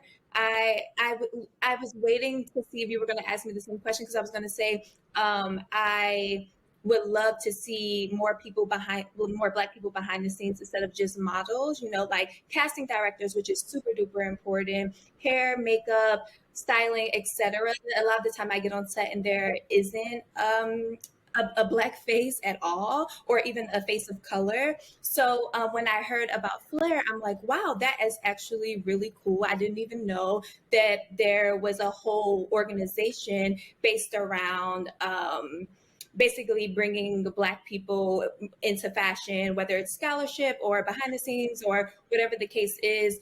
I thought that that was really amazing. And I'm definitely going to look more into that after we are done this, because I feel like knowing your history and knowing the start of things, or like where it originally started for Black people, I feel like that is the foundation that we can just build off of. And especially because now there's so many people who are willing to fund these organizations, especially because of Black Lives Matter, and all of these companies are ready to be more inclusive and put their funds behind it. I think that's super important to know these things that happened in the past, because maybe we can bring them back, or maybe we can collab, or whatever, like whatever the case is. I feel like it's an amazing organization to know about, and something that I feel like definitely needs to be now, like right this second. I have a suggestion for you, Caitlin. You can tell some people when you get a job, I have my hairstylist because my hair is different. And if you would allow me to bring my hairstylist, you can come right out and take that risk. Take a little risk, sure. And then tell you have a person who is a fabulous stylist. Could you give them a chance? So if they really like you, they will also respect your opinion. Try to bring somebody with you along next to you. That always helps. I've always told people backstage. I mean, Pat McGrath used to be backstage with the makeup, and I used to get my ground crewers who were dressing. I would say, Pat, can you give this girl a chance? Because she says she's a makeup artist. Please give her a chance. So you can do that. Yes, of course. Try that. Just take a step out. I'd like to add that, Audrey, that is your personality. You're always the big sister. You're always bringing one along with you, because my whole career was because you taught me. I didn't know anything about commentating. And when the Johnsons said they wanted me to learn the commentary, I pulled Audrey aside. She says, okay, well, this is what you need to do. And you taught me step by step by step. You prepared me. You trained me. And my career is, I have you to thank for my career. Thank you. Thank you, big sister. I like that, big sister. Yeah, a lot of people call me Aunt Audrey, AA. Joshua, I haven't heard from you. What have you got to say, darling? I just also want to say that in this moment, there's been such an explosion of new talent, Black and brown talent that I've seen, that I've just been so inspired by, like the generation that's behind me, that, I think that should inspire a lot, and that should fuel a lot of us. I think no one's path is the same, and I think there's different avenues to get to where you want to get to, and I think that we have to remember that, because and in this moment, if it was not this moment, I don't think that there would have been as many opportunities that have been afforded to myself. I know that for a fact, and so many other people, right? And so that's a bit of the silver lining too with what has happened. And I think that, the time is really now for a lot of like personal exploration and getting towards whatever the success that you want to do. And I hope you're fueled, and I hope everyone's fueled and just working towards the things that you want. I think you should donate whenever you can. Donate something so someone can be educated and live their dream. My thing is that I feel that you need to be a mentor, an advisor, and a sponsor. And you need to find young people who are willing to learn and share with them the knowledge that you have and that you have attained over your many years. and all of your experiences. So I always tell everybody you need a mentor, an advisor, and a sponsor. It could be the same person, or it could be 3 people. And I would say what I said before, which is create opportunities, create chances for young people to express themselves creatively and showcase their talents. It's through that showcase that we get the recognition, the acknowledgement to go forward. And be yourself, because everyone else is taken. I love it. I like that. But it's, but that's work, and it's hard, but it's really important because, it's a hard thing. It's a hard thing to live up to. But I think it's important to sit with that and to know that. I was basically going to say something sort of what Joshua said. I was just going to say, be yourself, live out loud, be unapologetic about your Blackness and your beauty, because even right now, like braids are in and afros are in and all of these things. But it's like, before, these are things that we've always worn. We've always had these like treasures with our hair and our skin and just our style, like all the gold and, like rings and the bamboo earrings. All of those things are really beautiful and they come from us and our culture. And I just think that we have to be extremely unapologetic about who we are and where we come from, because our white counterparts are already doing the same. It's really been great talking to all of you, and for meeting Caitlin for the first time and getting to know Joshua better. I knew of Joshua because I was in Out magazine with my wife, Gail Marquis. And so it was nice to meet, but to see my good friend, Pat Cleveland, and I knew Lady Bird very well. And Shayla was the best assistant I ever had. Shayla, it's amazing that you were on that Greyhound bus for 16 years. That's unbelievable. With the Ebony Fashion Fair. Wow. That's right. 200 cities per year. Yeah, that was right. When we first started out, we did about 73 cities or 78 cities in 93 days. We had Mondays off. Remember? We had one day off. Mondays were dark. We had like 90 cities in 3 months and no days off. Yeah, we had 200 cities in 9 months. Wow, unbelievable. Different city every day. And even now, to this day, I want to go to Montana because we didn't go to Montana, and I want to go to Wyoming. There were only 5 states we didn't go to. By the time the tour was over, that was Montana, North Dakota, South Dakota, Vermont, and New Hampshire. Oh, wow. So I still haven't been to those 5 states, but I've been to all the others at least 16 times. Very good. Well, thank you so much for this wonderful conversation. I've enjoyed it, and it's a pleasure seeing you. And I say, see you soon. Yes, thank you. Thank you so much. Thank you.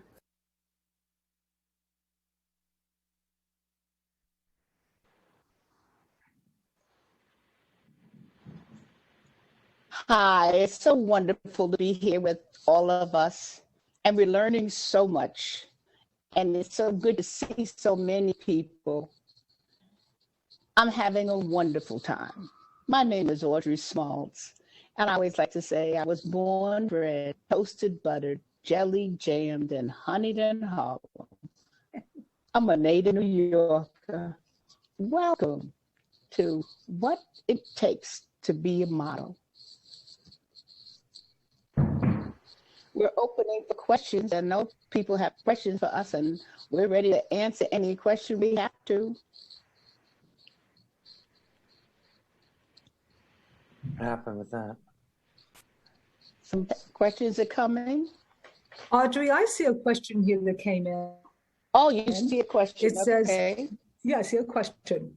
What is the significance of the Ebony Fashion Fair? And Audrey, I think you're the perfect person to start answering I'm that glad question. That's a good question. And What is that the question is going out significance? to everyone. Everyone is welcome to respond.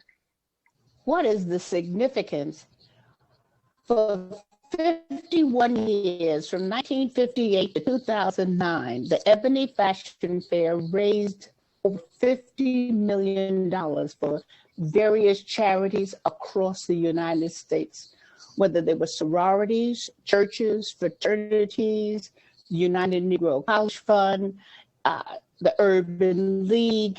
We raised money. And then we educated our audiences about high fashion and what's right. In fact, so many times we used to put on a show, and the show was sometimes in the audience. But we were very significant, and it'd be nice if we could do that again, but very, very expensive. Mr. Johnson put out all that money, had the Greyhound bus to take us from city to city, and to give a fashion show now is just outrageously expensive. But we were significant and still are significant. Anybody else want to add to that?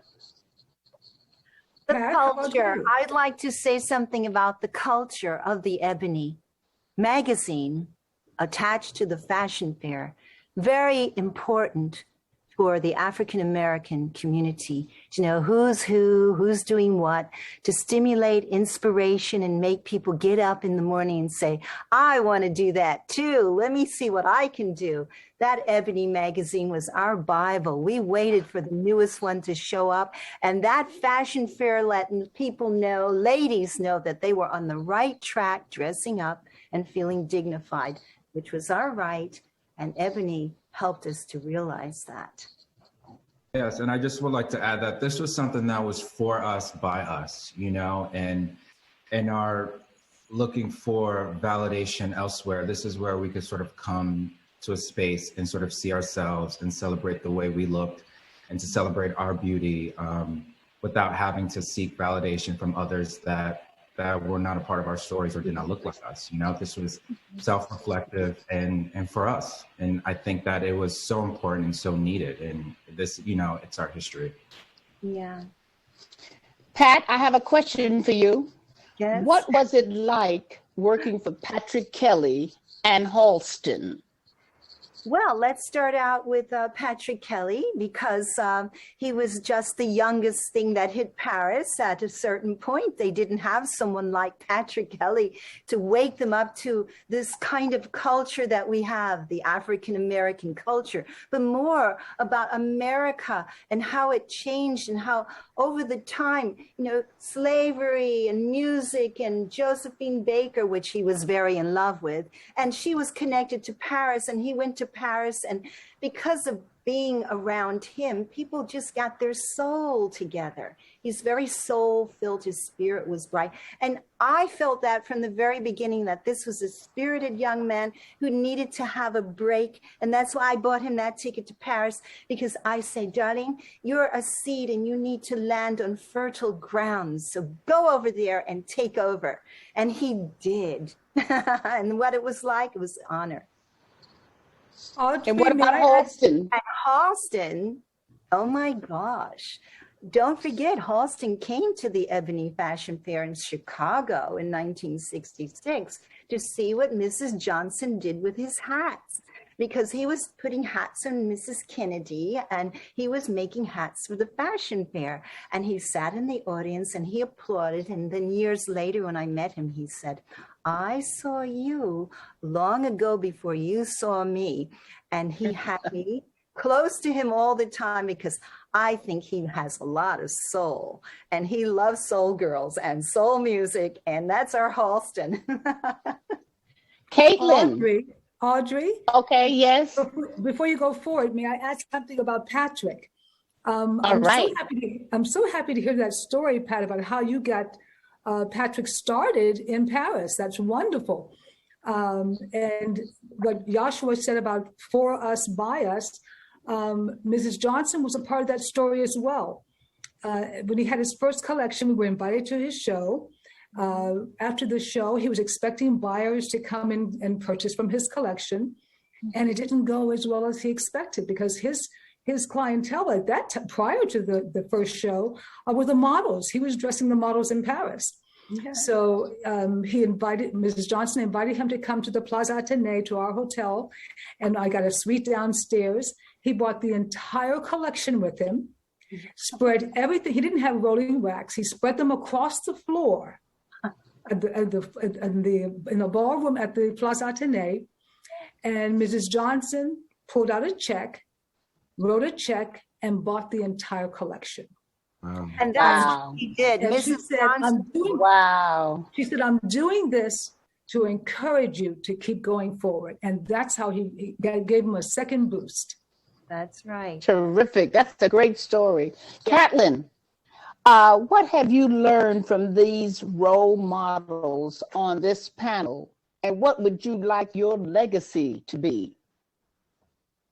Well, I've learned so much history, obviously, but I've also learned that there's no one path, to being successful in this fashion industry. There's no one way to get there. We all have similar experiences, but very different career paths, and we've all made very different choices, but we've all ended up in the same place.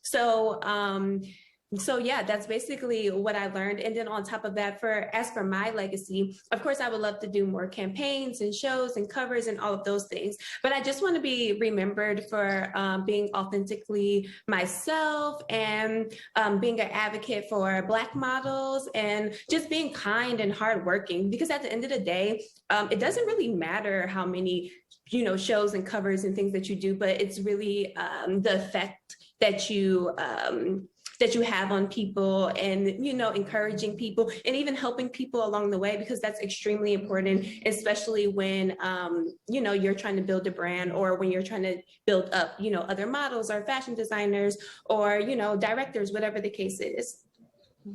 Great. Now there's a question for me. It says, Audrey, how did you come up with the innovative idea for the ground crew? Well, that happened while I was with the Ebony Fashion Fair. We would go to Europe, and I was with Mrs. Johnson for about 7 years, from 1971 through 1977. And we went to Europe twice a year for Couture, which was in July, and Ready to Wear, which was usually in April, or maybe March, but usually April. And we didn't always get invitations to all the fashion shows. The designers wouldn't always send us an invitation to the Plaza Athénée, to our hotel. And so at that time, Black models were hot, and I was much thinner. And I would go backstage with the models. And Uh-oh. Did we lose you, Audrey? Yeah. Well, I'll kind of jump in. I know part of the story. Pat, you can help out with this as well. So that's how I got the ground crew started. Oh, I knew that we lost. I knew that I wanted to start a ground crew in New York City because I knew most of the designers in New York, and that's how the ground crew got started, because I saw the chaos, what happened backstage in Europe.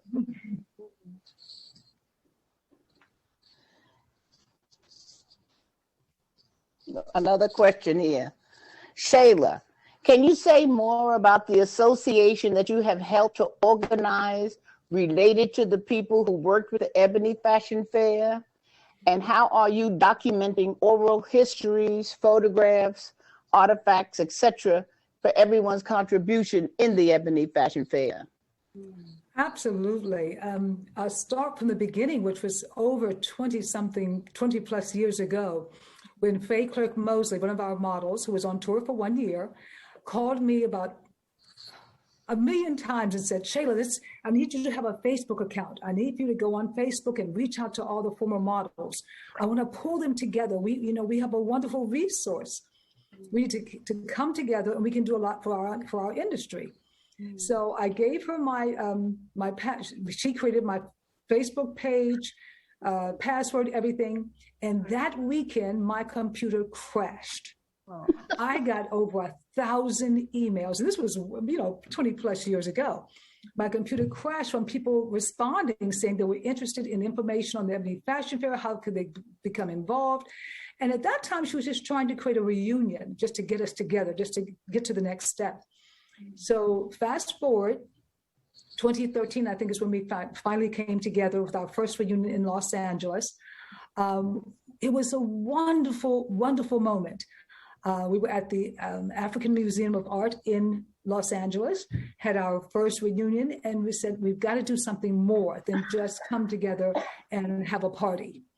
So we formed, Faye formed a nonprofit organization called FLAIR, and the acronym is FLAIR, Fashion Legacy Association for Industry Recognition.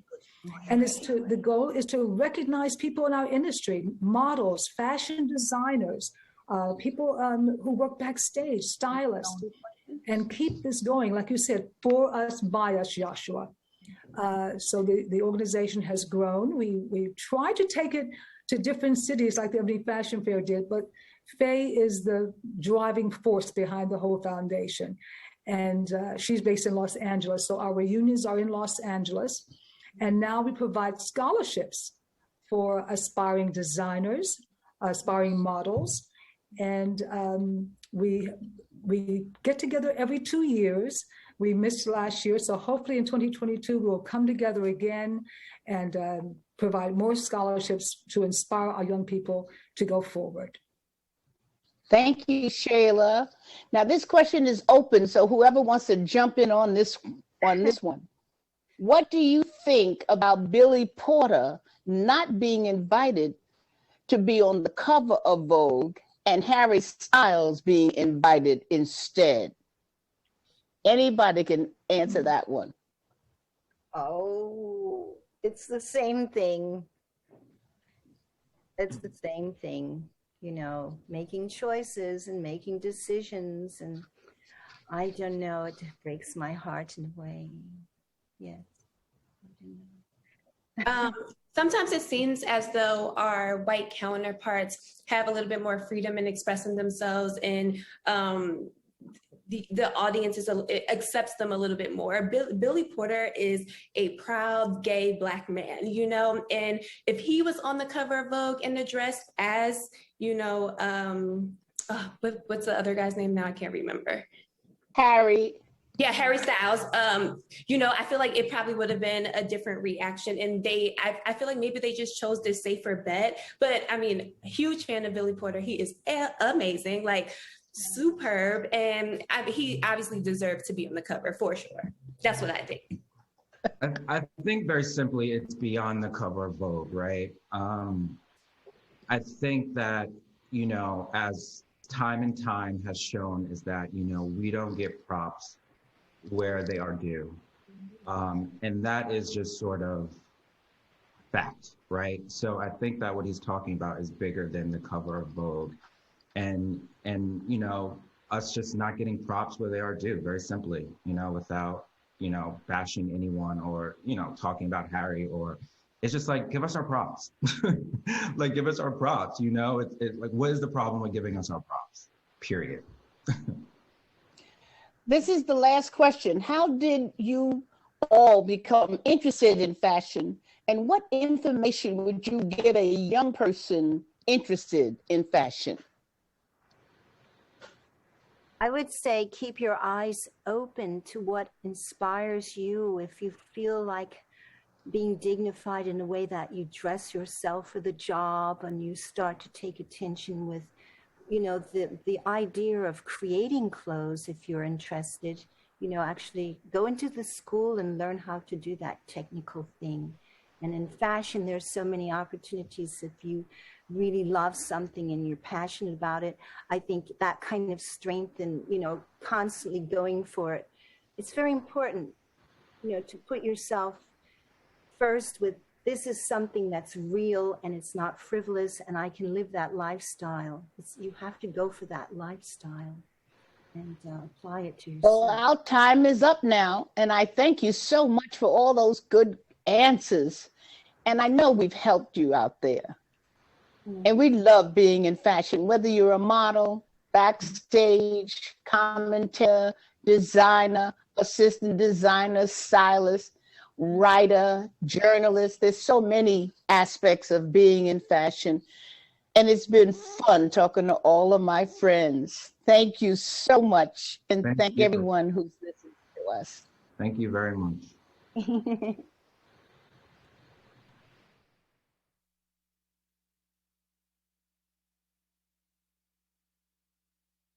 Welcome to Exemplars of Style, Navigating the Fashion World as a Model of Color. This is Conversation Part 2. I am Professor Adrienne Jones from Pratt Institute, and I will be the moderator for this portion of the program. Today, we will be speaking with the fabulous Beverly Johnson, first African-American model on the cover of Vogue and Elle magazines, and the equally fabulous Peggy Dillard, model and founder of the famed Turning Heads Salon. Ladies, it is such an honor to be able to speak with iconic individuals as yourselves who have paved the way in the fashion industry. And also want to give a thanks to the National Museum of African American History and Culture for putting together this amazing event. Now let's get started. Beverly, let's begin with you. What prompted you to choose a career in fashion, particularly in your area of expertise? Well, it chose me, actually. I was on my way to Northeastern University. I wanted to be a lawyer, and I had finished, my first year there when my mother for the summer told me that I had to work in a fashion boutique because I had no clothing for college, for university. So I worked in this fashion boutique in Buffalo, New York. My father was a steel laborer and my mother was a nurse. And I worked in this boutique that summer before I went to college. And there was a woman there named Mimi that said, if you ever give up this idea about becoming a lawyer, you should be a model. And I was like, excuse me, I'm going to be a lawyer. Thank you very much. And she had given me this number if I ever changed my mind. Long story short, I went off to college. I worked at the YWCA teaching swimming because that's what I did part-time. And I decided I was going to stay in Boston for the summer with this summer job and also go to school. And the jobs were cut short. The girls from New York City that were at my college university said, you should be a model. And I was just like, what is this thing about a model? I hear it all the time. And they literally picked up a fashion magazine and showed me these two blonde women, blonde, blue-eyed, white women standing there with their hands on their hips. And she said, they make $75 an hour. And I was like, $75 an hour? My father made $75 a week. To make a long story short, I kept that piece of paper that Mimi from the Jenny shop in Buffalo, New York gave me that summer before I went to college. And my mother called it. We went to New York, and the rest is history. Peggy, I'm going to ask you the same question. Well, the irony of this is that I'm on camera with Beverly Johnson, and I grew up making fashions with my mother. At the age of 13, I had my first full figure line, but I was also, shortly after that, working in a department store as a stock girl, and I opened up a glamour magazine, and there was Beverly Johnson in a swimsuit. And I said, if she could do this, I could do this. And my mother said, yes, but you must go to college and have something to fall back on. So I went to Pratt Institute. I found myself doing projects in the hallways of 550 building all along 7th Avenue and meeting designers. And my interest was more in design at the time. But one day Ralph Lauren said, try on this outfit. So that's really was my beginning in college, working with designers, working in the fashion merchandising department of Pratt, going on assignments. And for 2 years, I modeled without any agent at all. And I have to give credit to particularly the Black designers like Scott Barry, Stephen Burrows, even Ralph Lauren. They gave me a lot of showroom jobs. And whenever Women's Wear Daily would come in to photograph their lines, they would ask me to shoot it. So that was more or less my beginning. Now, both of you have not only modeled and been on covers of national magazines, but you've also had successful careers of entrepreneurs. What would you say is your most defining moment and why? Well, I would say being a fashion model, you are an independent contractor. So you are your own boss. So we are entrepreneurs. We didn't get a salary. We didn't really have a boss. We enlisted agents to work with us. We are our own company. So basically, it was a great lesson for entrepreneurship in the sense of how we know that word today. My defining moment was the American Vogue cover in August 1974. I mean, every time I say that, I just can't believe it. And it was a very defining moment for me, because as a fashion model, that's where you want to go. You want to be on the covers of these magazines, and particularly Vogue. But also, I hadn't realized at the time the impact that would have on women of color, Black women globally around the world, that said on Madison Avenue in America that Black is beautiful. So that was my defining moment as an entrepreneur. Models today think of themselves as employees rather than the principal. And I always say we are the principal and the agents work for us. So you have to have an idea of who you are. For me, I was an art student when I started working. And even though I had done my first Vogue cover, to be honest with you, I felt my defining moment was when I got my lingerie contract with Vassarette Lingerie. And for 6 years, I was flown back and forth to Tokyo shooting lingerie commercials. And at that time, no woman had ever lingerie had not been shot on a body. It was always on a form on television. So I was the first, and I had become a star in Japan and didn't even realize it. They would whisk me in, whisk me out. I'd stay for a month at a time. And while I was there, I fell in love with the kabuki makeup brushes, and the kabuki theater was my passion. So Mr. Takashimaya, who sponsored me to come to Japan, he actually owned a company that made these brushes. And I said, I would like to import them and take them to America. Soon after that, I was supplying MAC makeup in all of the better pharmacies and department stores. And I had a sales force from South Africa to Hawaii. And it was called Trade Secrets. And I was working with Halston one day, who said to me, if ever you create a company, don't put your name on it.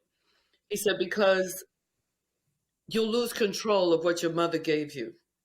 So I called it Trade Secrets. And sometimes I'd be on Vogue shoots saying, I just found this brush, let's put it in the picture. So that was my first business. But I think the business that I'm most proud of is Turning Heads, because it was created at a time when work there was no work, when businesses were closing after Black Friday. And I had moved to Harlem. I had $40 in my pocket. And I sold this idea to create a natural hair salon because my hair was natural. And every time I would go to a salon, they wanted to relax my hair. So I said, somebody should do a natural hair salon in a place where, it's clean and you have quality control. And this little voice said, if somebody else is supposed to do it, that means you're supposed to do it. And shortly after, I basically couldn't hire anyone for 2 years. I worked as the lady barber of Harlem. And to this day, I'm not licensed, but I helped create the licensing for natural hairdressers that's now been adopted across America, so that natural hairstylists could go through a curriculum that does not require them to use chemicals and be exposed to chemicals, but to learn safe techniques.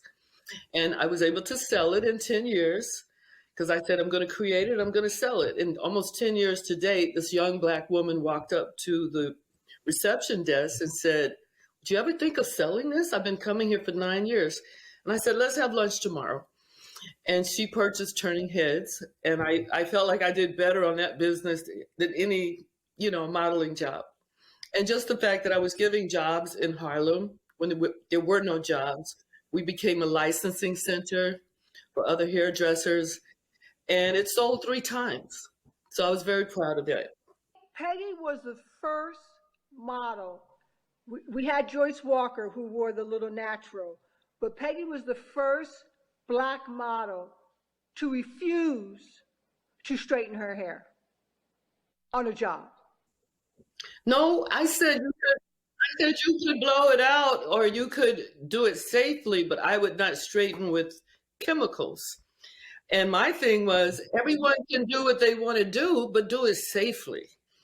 And be honest with you, the Vogue cover was kind of a mistake, because I went, and ordinarily we don't get Black hairdressers. We don't get hairdressers that know how to do our hair. So Carrie Warren said, I don't know what to do with this. And I said, go to the kitchen and get a bottle of olive oil.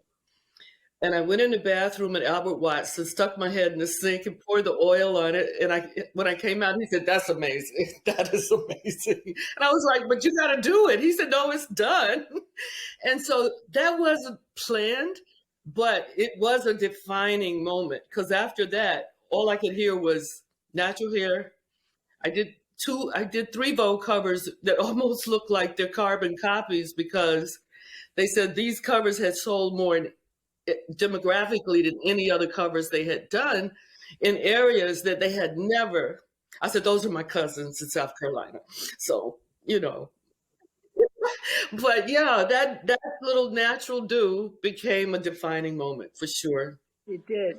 It absolutely did. And we were able to create techniques, like coiling and places where people, we've done a lot of celebrities who would come to Harlem from all over the world to get their hair done safely, because they knew we were going to protect them. The edges would be intact. And, and it was just a joy to serve the community, to give jobs, and people still walk up to me every day saying, why did you sell Turning Heads? But my thing was, this was my gift to the community. It wasn't to be my life. All right, now we're going to turn it around a bit.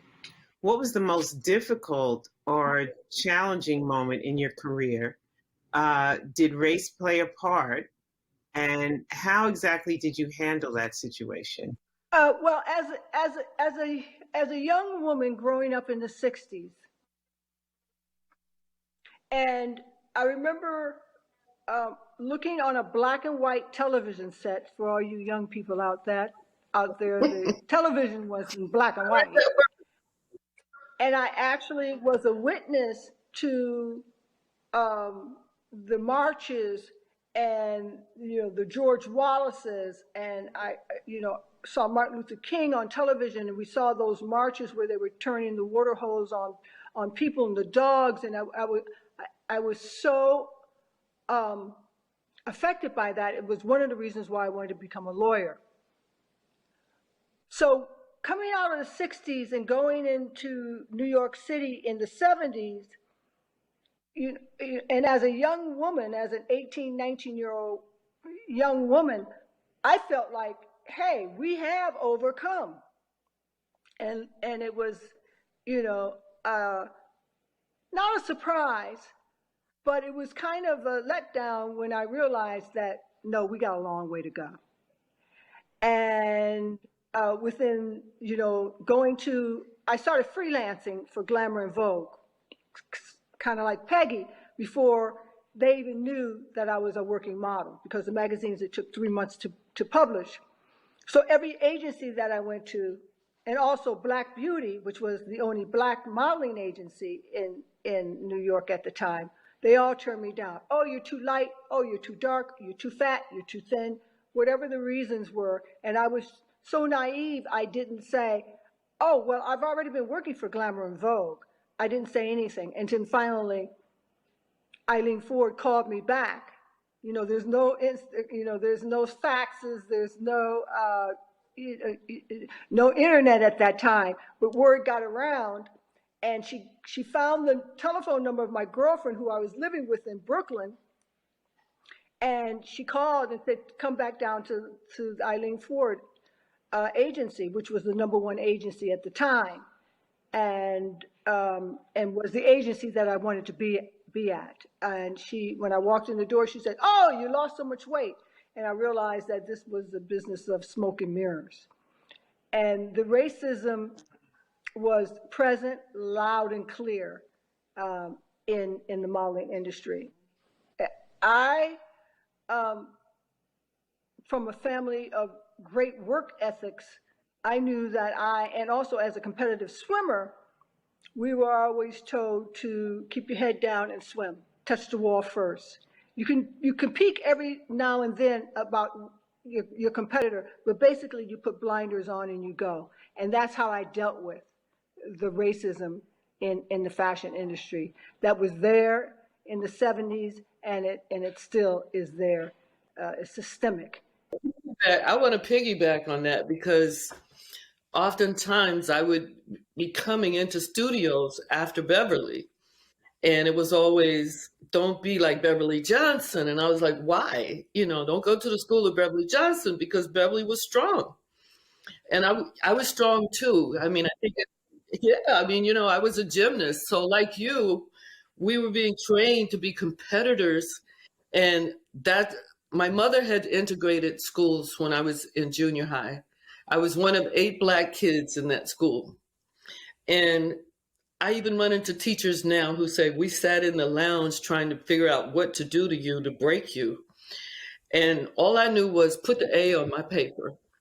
So whether it be a Vogue shoot with an editor who's whispering in your ear, I wonder how many bales of cotton your grandmother must have picked for you to wear a dress like this. It is totally systemic. Or a photographer who always assumes the Black girls have to take their clothes off, get naked.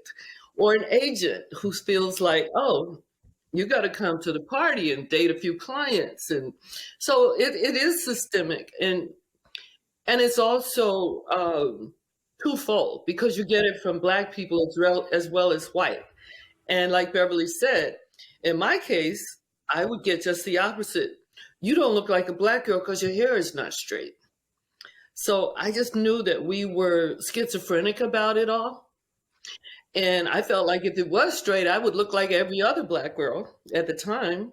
But I was one of those people who, at a very young age, my sister had straightened my hair and I hated it. It was down to my waist. And I came home, my father was upset because I cut my hair off and gave it to him. I said, you love this more than you love me. But in the industry, we have 2 worlds. We have the Black world, we have the white world, we have the buyouts. And oftentimes the ad weight for Black girls is a buyout, meaning there's no residuals. They will buy this photograph and they can use it forever. So those rates tend to be different. Even I remember sitting in a dressing room with Janice Dickinson, Christy Brinkley, Jerry Hall, and we did a thumbprint. And we said, that's it. We're all going to take the rate up and nobody's going to take less. And that was the first time we heard the phrase supermodel, because at that time, a Black girl always got paid half as much. Or if we were booked, we got 2 hours compared to a whole day, or 2 days compared to a whole week.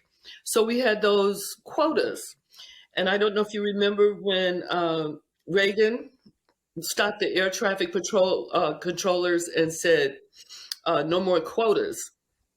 Well, the same thing happened in our industry. There was a time when if you used more than 3 girls, one had to be of ethnic descent. So they dropped that.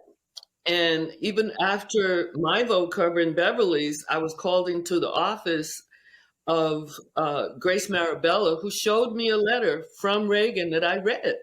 And it said, "We do not relate to these exotic types. It does not represent the American image. And you have a moral responsibility to uphold an image that Nancy and her friends can relate to."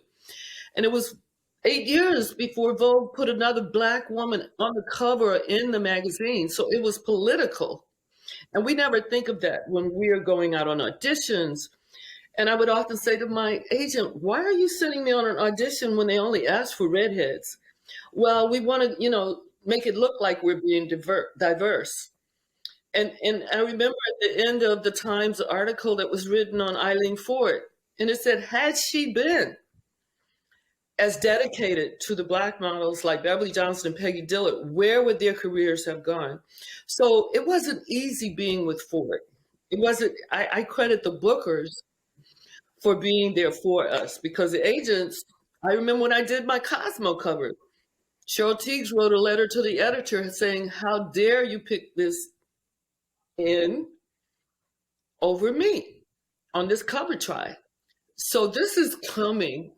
And I tell you, when you do a Vogue cover, Beverly knows the white girls get just as jealous. So they're trying to cut your legs off. But it's there. Yeah. So we're tough. We're tough. As they say, you don't get in the game if you don't expect a curveball or a spitball. And if you can't take it, sometimes you'll strike out. But stay in the game. Stay in the game. It's your game. Yeah. So, ladies, how do you see the modeling industry today? Well, I wrote an op-ed in June 2020 talking about systemic racism in the fashion world. And I called out a lot of people. It's not a conversation that I haven't had before with them. We were not silent by any means. But I felt that because of the George Floyd and what was going on in the world, it gave someone like myself an opportunity to revisit that conversation of systemic racism in the fashion world. And although we are now seeing more people of color, but they are not participating in the financial wars of the fashion industry. Behind those covers and behind those, ads are companies that are white. The whole board of directors are white men. No one is actually participating in the finances, in the monetary profits of that company. And so therefore, basically what the article said, they are taking all of our ingenuity of fashion, and because we set the trend, we always have, in the way of fashion, and they are utilizing and basically stealing our ingenuity and profiting off of them. And we do not participate in the profits. So that was my my op-ed in the Washington Post in June, done by a Black editor who is now the editor-in-chief of the Washington Post opinion section, Karen Atifa, who I saw on television, and I said, "Oh, I want to do my op-ed with her." So it's just for me, having been the token Black person of Vogue or of the fashion industry for this period of time, because when, like Peggy will attest to, that when we went on modeling assignments, we were the only Black person there. There were no Black makeup artists, hairdressers. We were the only Black person there. And so I just feel that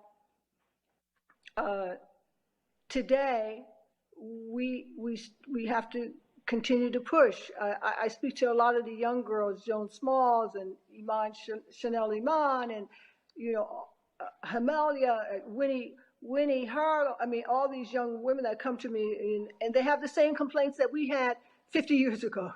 You know, we're not getting the big contracts. We're not making the same money. You know, what do we do? How, you know, and so, you know, the struggle continues. I personally just felt that at a certain point I would go to Europe and you would get a list of go-sees. That's what they call it when you go out to see all the designers. And the list would have NB next to 75% of the names, meaning no blacks. Europe is known for having all these beautiful African women flood the streets doing pret-a-porter.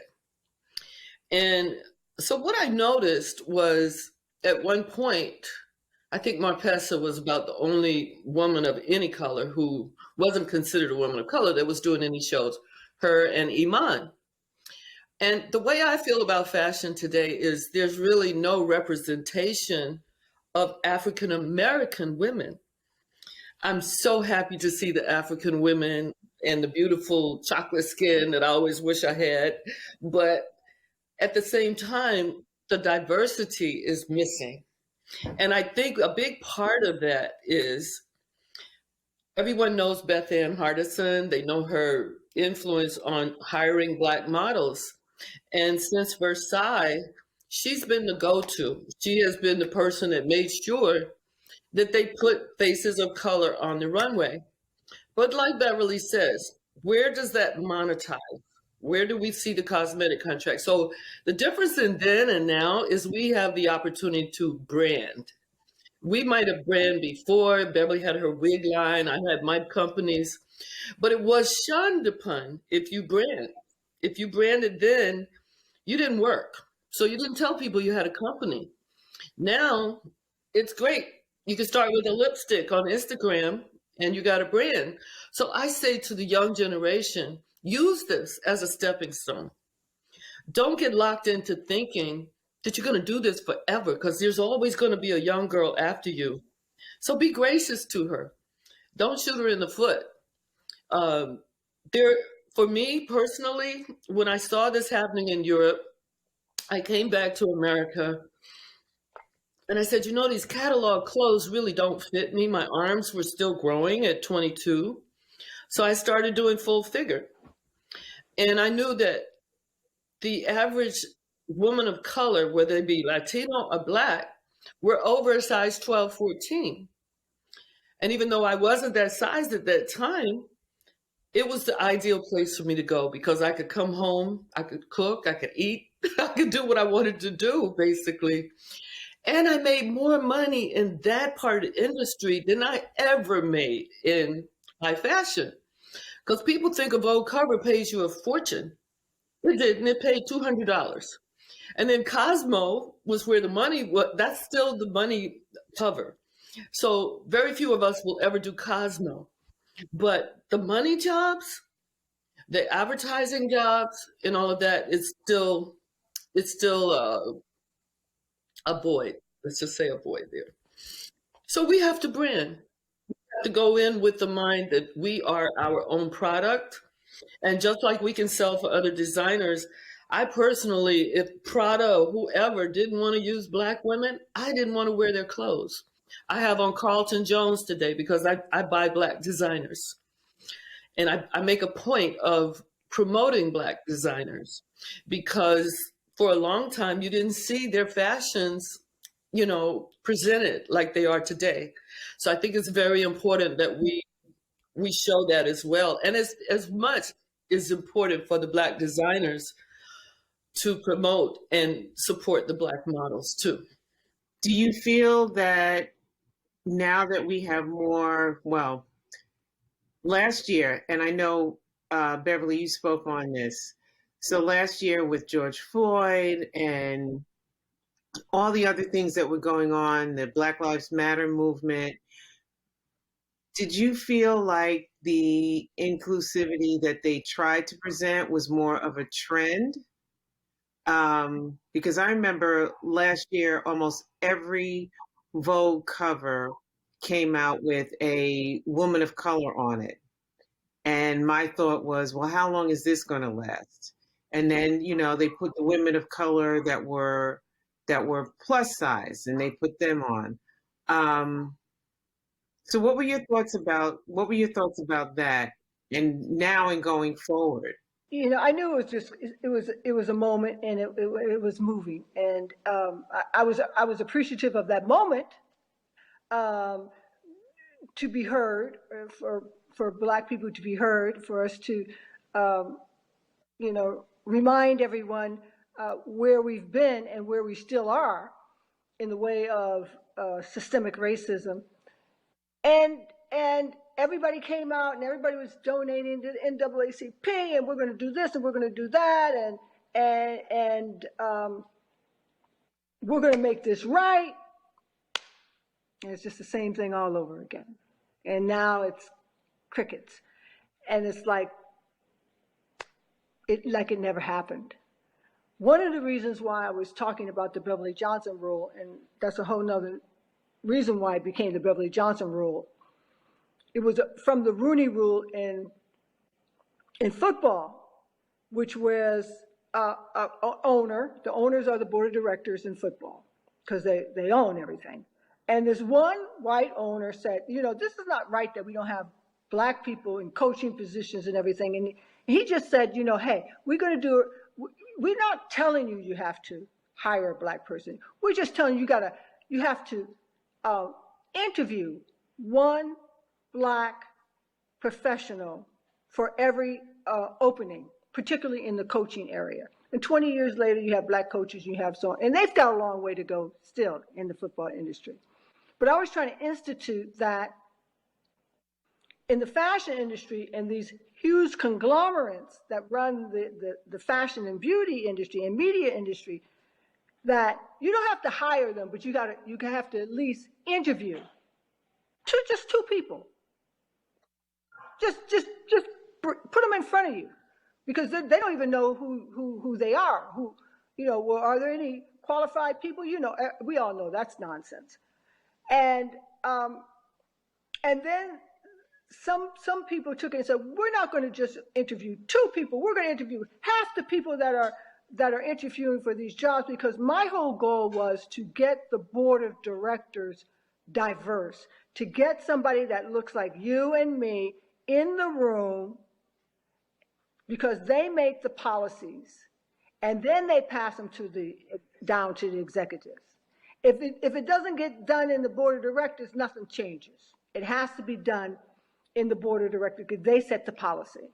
So that's where I was trying to maneuver to get people that look like us in those rooms. Black people. Not, there's other, Latin, everybody, of course, is welcome, but particularly Black people, because they don't know Black people. They only know themselves. They only know what they see and where they've been their whole lives. We don't really even exist in their world. And it's proof by what you see in America. So that's what I was striving for, and thus came up the Beverly Johnson rule. Crickets. Yeah. Peggy, your thoughts? Well, again, it has to move beyond the cover. It has, when you look inside the magazines, it's the advertisements. That's where the money is. And if you look in there and find me 5 advertisements with Black women, that's another story. Yes, we do have some people in the big in the head offices, and they too. I mean, I've been told, well, you got to look like an Atlanta housewife. You got to look like this. You got to look like that. And so now I think our images are so distorted. They're like TikTok. Everyone has the same makeup. Everyone has the same. So we have this, I'm dealing with young girls all the time that I mentor, who I'm just stripping them down and saying, let me see you. Let me see you. And let's not follow the trend, but let's set a new trend. I'm not sure what that is, but I know that it takes me back to dance. It takes me back to sports. It takes me back to recognizing that we are far more than a weave and our makeup. And I think with George Floyd, whites and blacks, because I want to give white people credit too for getting out there marching. We weren't marching alone. And, you know, my grandfather was white. My father went through the whole, you know, we went through the whole mulatto thing growing up. You're a red bone, you're this, you're that, you're not black. So I think everybody has to do some soul searching to be realistic about who are we? Because what we used to call black has become swirly. That's the new phrase, you're swirly. And when you're dealing with a number of people that are Latinas, from Mexico, from Dominican Republic, from all these different countries, those are our neighbors now, who too have serious issues with black and or dark skin and light skin with their African heritage. So just like in Japan, I didn't know that there were black people. I didn't know they existed in Japan until I went outside of Tokyo into the mountains, and there they were eating hot curry and afros, and everybody was like, y'all look like I do. And so there's this need, I think, to be exposed. And fortunately, the internet has exposed us more. I look at the young tennis player that is starting her own line for women of color. And so we just have to keep on, as they say, don't give up. I think those of us who know who we are and know what we represent, we don't have to ask for someone else's permission. My mother always said, you can be out there marching all day, but what are you going to do about it? What are you going to do about it? So that's where I'm at. I'm with Beverly in that sense of the universities. I went to Pratt Institute, and I remember having to fight for an intern job, having to fight to be, you know, noticed or not treated as though I was some poverty pimp program kid. And these things, as you know, still go on. They still go on. So I'm not sure where we're going from here, but I just know that, you know, as they say, what's at the end of the rainbow? You know, I don't know what's going to happen I know you don't know what's going to happen tomorrow, neither do I. But I'm still following that little star, and I still have a lot of hope. And I know we can't give in, we can't give up, because the kids need us to guide them. They need us to let them know they are somebody, and we need images of color on every level. Behind the camera, I do a lot of film work. And when they come to my home in Harlem to shoot a film, I demand a certain number of Black people be on that set. I demand security guys from my neighborhood. And I said, and they're like, well, but you're the location. I said, I know, but that's what I demand. I demand to see people in production. All right. One last question for you ladies. How do you see social media has changed the modeling industry? And how do you continue to engage your audience? Well, social media is great. It's so wonderful that we can know what's going on the other side of the world within seconds. It's really wonderful. It's really wonderful that there's a place where you can go, and if you have a certain amount of talent, somebody's gonna notice. Like Peggy was saying before about branding. You are the brand. It's not necessarily the product, but you. Because if people believe in you, they'll buy anything. So for me, I take the opportunity of social media to be able to tell people what I'm about.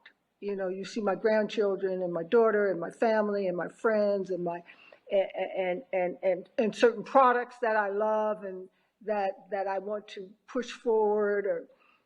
So it's an opportunity for people to really get to know me. And it's so interesting that I right now my Instagram is down.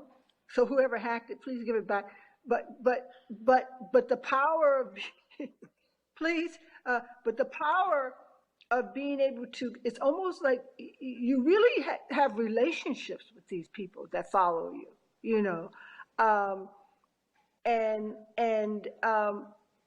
you know, and it gives people sometimes permission to say too much, but it gives people permission to really let you know what's going on in their minds, because they're not, you know, when you read some comments, there's a little truth to everything. Okay, you know, of course we have to be human beings, and we have to be kind and thoughtful and tactful, and with a certain amount of diplomacy and empathy for whatever we do in life.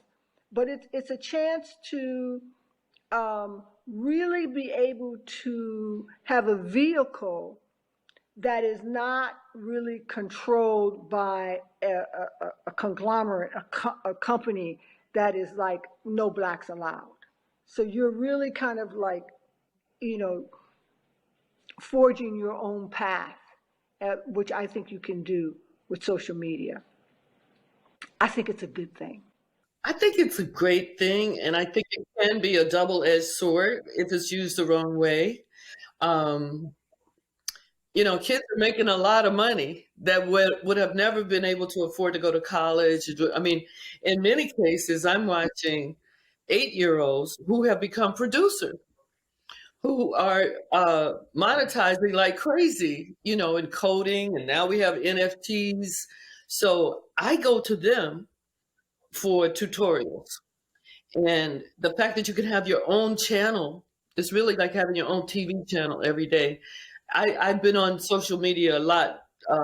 Beverly's been on a lot longer than I have, but I just basically started 2 years ago, and it's been like a roller coaster, you know, because your audience can be a little demanding. And I just feel like you can't let them run away with you. You have to temper it and make it, it's like a painting.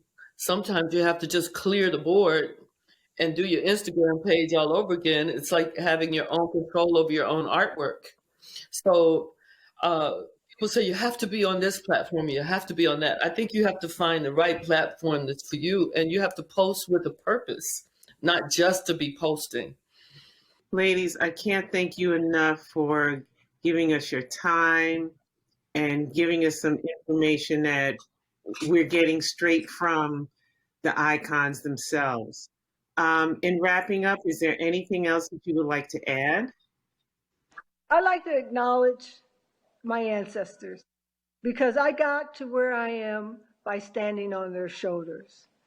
I did a documentary, a little cameo for Danielle Luna, who was a black model from Detroit that not many people know about, and that it's important to tell your story. It's important that whoever you are, we need to hear your story. But I just wanted to, you know, give a nod to my ancestors, my predecessor, Naomi Sims, Helen Williams, all these women, Ophelia DeVore. I would not be here if it weren't for these women that the shoulders that I stand on. Anyways, a nod to my ancestors.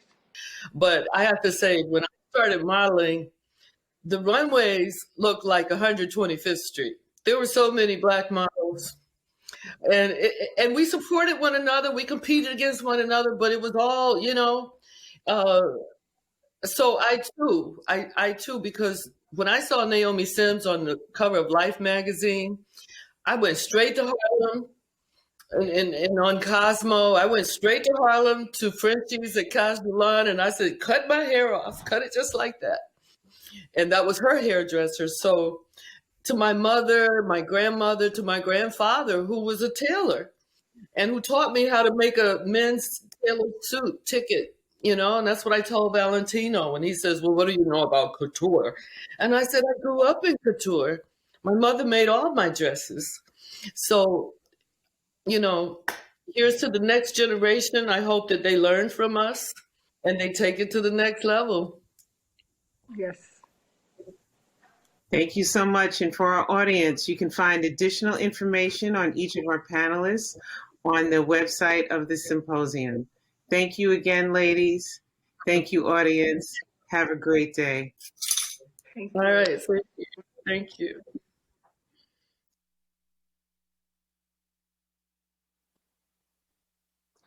So, ladies, we have some questions from the audience, and you can answer as you see fit. What advice would you give young women of color who want to join the fashion industry? Well, if I may speak first, I would say first look at all the different facets of the fashion industry. There's far more to it than just being a designer and a model. I know stylists that have become designers, that there may be a process. But to look at all the facets of it, from merchandising, my background was merchandising as a student at Pratt Institute. So I was able to work in the industry in many facets, from fashion illustrator to display designer. You can be an icon in this business just doing the little things that people don't even see, the guy behind the windows. So stretch yourself and understand that it's not always about being a star, but it's the support crew that really makes us who we are. Okay, Beverly. So, well, it's kind of a broad question, the fashion industry, what part of the fashion industry? There are fashion agencies pretty much in every city, modeling agencies, fashion agencies, advertising agencies for local newspapers and so on and so forth. So you can find it, I believe, where you are. And I just believe in, really doing your homework and trying to narrow it down as exactly where you want to go in fashion. But eventually, if you mean the New York fashion industry, you want to be around it in some way.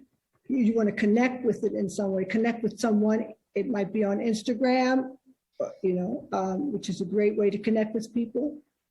But you want to get in the game. So right. If I may add, I think the internet is a wonderful place to do your homework. You can research photographers, models, stylists, there's so much you can do now in the palm of your hand that there's no way you walk in the door like I did years ago with a couple of Polaroids, but you go in prepared because you're competing with the world. This is a world market. We have women from Africa, Brazil, all over that are far more savvy than the average African-American woman. So I think we go in with this naive impression that we're going in as an employee and that people are going to tell us what to do. But first, you must understand the business side of it, especially if you're looking at being a model, and understanding that you just don't sign the first contract that someone puts in front of your face, that for everything there is consideration. And if there is no consideration, as far as I'm concerned, there's no contract. So I think knowing the law, understanding the laws that revolve around your business.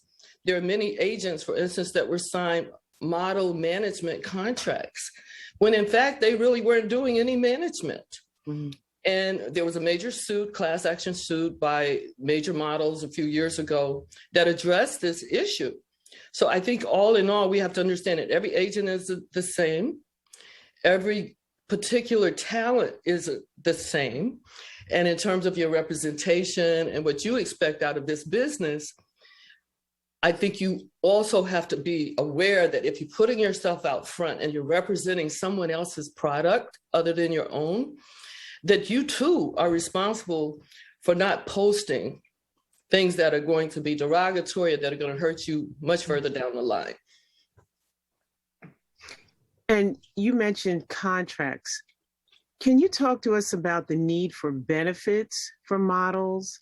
We know that's an issue all over the United States. And is there a need to negotiate these resources in their contracts?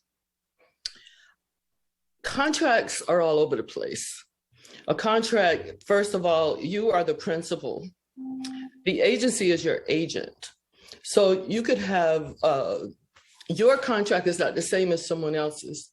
I personally set up my own insurance, my own 401ks, all these different things I did when I was 21 years old.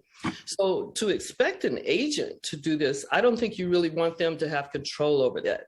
I just feel that there's a need in this industry to address it on a higher level. Models are given a lot of credit, but at the same time, there's a prejudice from the acting arena, from a Hollywood arena, whatever. We're not taken under the same umbrella as actors. And there is no insurance. These aren't things that you can expect, but they are things that you can purchase on your own. Even when I had owned a hair salon and I wanted all of my employees secured, I made sure that they were private contractors so we could set up insurance for them. So this is something I don't think you can take for granted, because we all are human. We're gonna have accidents, get sick, whatever. I did a movie once where I tore the ligaments in my knees, and, you know, so that I was protected under workers' comp. Even when I went to the hospital and I was laying in bed while I had covers on the stands around the world, I'm laying up in Traction in Bellevue, and I had no insurance. So I went to my agent and I said, well, put me on your Blue Cross Blue Shield plan, at least. And they said, nobody ever asked for that. So I do feel that this is something that we as models need to come together on.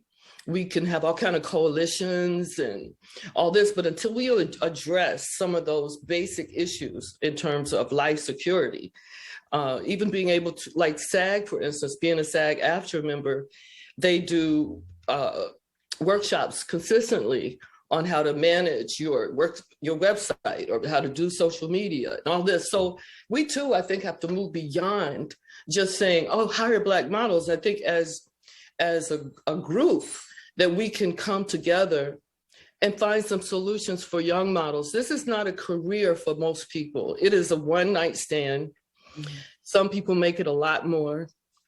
So I think, again, management, separate from your modeling career. There was a time after I call it the Whitney Houston syndrome. When Whitney came on the scene, every agency changed their contracts. They wanted to, if you even signed a book contract, they wanted a commission of that. Well, most girls don't know that they don't have to, or guys, they don't have to sign everything that's put in front of them. They don't have to answer every question when someone puts a mic in front of their face, that they really have to be discerning and understand that that contract is to benefit the agent, not the principal. Right. Beverly, would you like to add to that? Yes, that's really great information, Peggy, that you just spoke about. We're independent contractors. We're self-employed. I like to call myself a modelpreneur. That's an entrepreneur and a model. I like that. So in one way, it's wonderful because you are your boss. But as a boss, you have to take care of yourself. There's no insurance, there's no retirement plan. You are on your own. And basically, the agent works for you. So it's that kind of mindset that one has to have when you're going into the modeling profession, and also for makeup artists and hairstylists and stylists.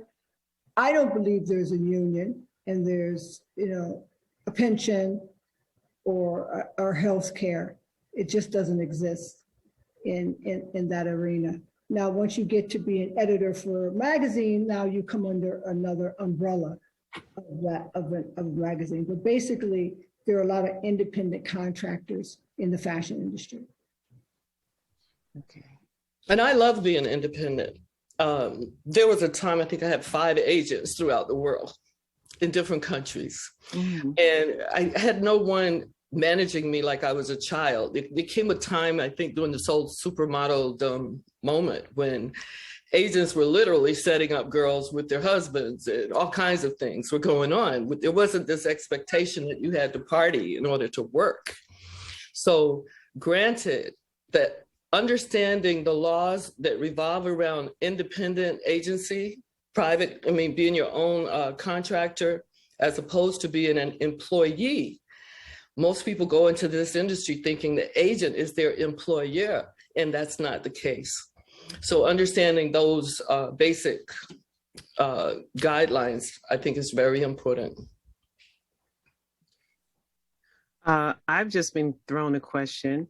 How do you continue to encourage your students to pursue their love of fashion, given the political and systemic racism that they are sure to encounter in the industry?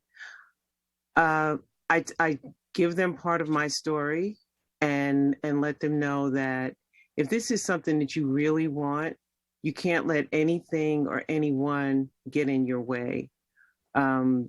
It's a rough road. It's a high wall to climb, and sometimes you don't climb the mountain. Sometimes you walk around it. Sometimes it really is that easy.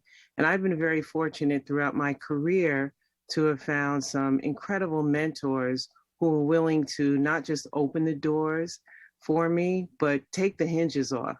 And that has also allowed me to bring other students through. I don't think there's a cookie cutter answer to that, Adrian. I think no, there's not. That's why I was saying for me. But I think what's important is to find out what's different about you. I remember at a point in my career with my agent was saying, "Oh, be like this person or be like that person." And I was like, well, why can't I just be like myself and find what makes me different and brand that? I think we're in a generation where everyone thinks all they have to do is create a logo and throw it on a t-shirt and it makes them a designer. So to stay inspired, I say stay in the museum. Yes. Look at the other influences. I remember Terry Mugler coming to New York and he wanted to tour artists' galleries. And his next collection looked like so many of the pieces that he had seen on his tour through Harlem. So, and in the clubs. So the influences is you gotta be, if they say, if you're gonna be in the game, if you're gonna be at the bat, be ready to take some spitballs, be ready to take a few strikeouts. But every day we get up, the thing is we do this because we love it. Because we love it. We love it. And we are from a culture. I mean, Africa still drives fashion as far as I'm concerned. And so we have to look beyond the so-called powers that be who decide this is going to be the most beautiful person in the world this year or who's going to be the top designer. I think it's not about who's the top, but what makes us different? What makes us stand apart from the next kid down the block? And also servicing the needs of the people. When I decided to jump ship and go and do full figure, plus size fashion, I was at a place in my life where I wanted to be more subtle with my husband and not worry about if the same clothes that some designer had fit on a mannequin were going to necessarily fit my body. I was making life choices that fit my life. But as we can see with COVID, things happen that we have no control over. So I think, like people, I listened to all the questions when the pandemic came. People were like, well, what are we going to do? Are we going to wear no clothes? And I said, and if we do, let's paint our bodies. Let's make it, let's have fun, because we just can't wake up. Like one lady said, what are we going to do? We all have to wear high heels. Who said we have to wear high heels? Right. You can create your own sneaker these days online. So I just think I'm so excited about this particular time that we're in. I'm excited when I talk to my students and, the mentees, they have more than a college degree in the palm of their hands. And I'm really their student. They teach me all the time. So I think if anything, you have to stay inspired. It's not be caught up in your past laurels, but create new ones. Sit back and think about it and not do something just because someone else is doing it. Okay, Peggy, I'm going to stop you because we're running out of time and I have one more question for the two of you. So think about it and give me your quickest answer. It sounds like high fashion is a rough road, but was it worth it? Go. That's a great question. But I do want to address the question about racism in the fashion industry. I think it's really important to know that the moment, if you're Black, the moment you walk outside your door, you're faced with racism.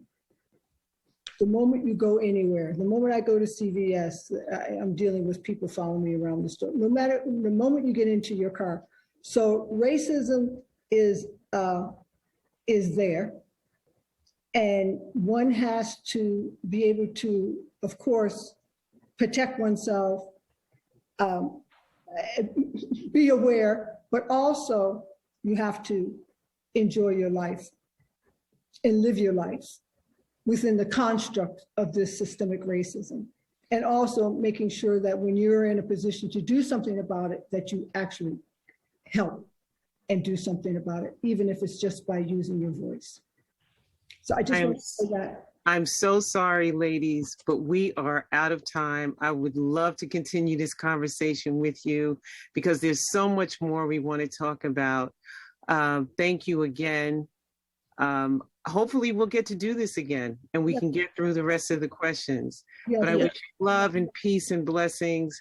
Thank you again so much. Thank you. Thank you. Bye, Beverly. Bye, Peggy. Adrian, thank you so much. Thank you, Adrian. Thank you, ladies. Thank you.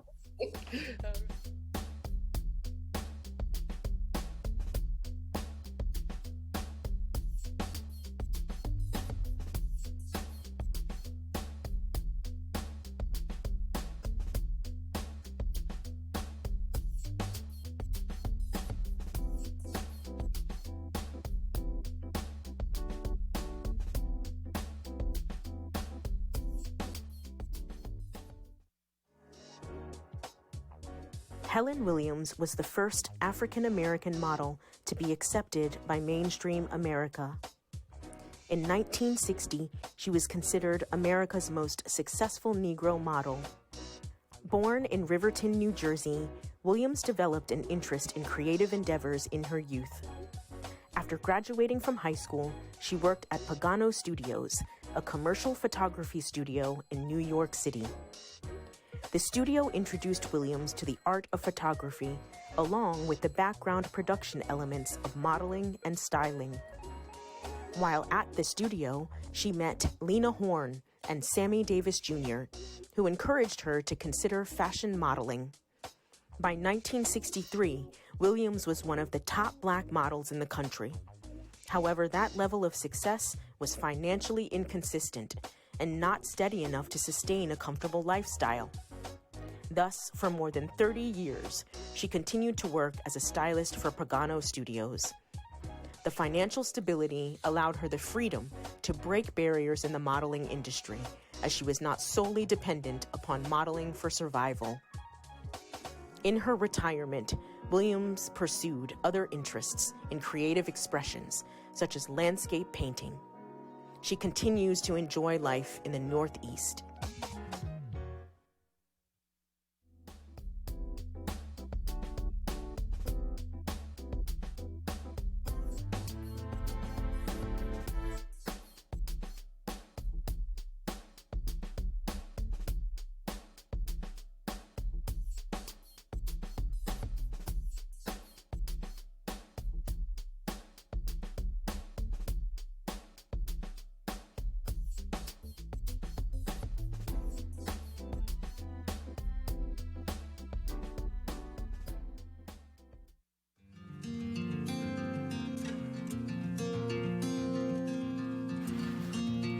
For more than 30 years, Lillian Rogers Parks worked in the White House as chief maid and seamstress.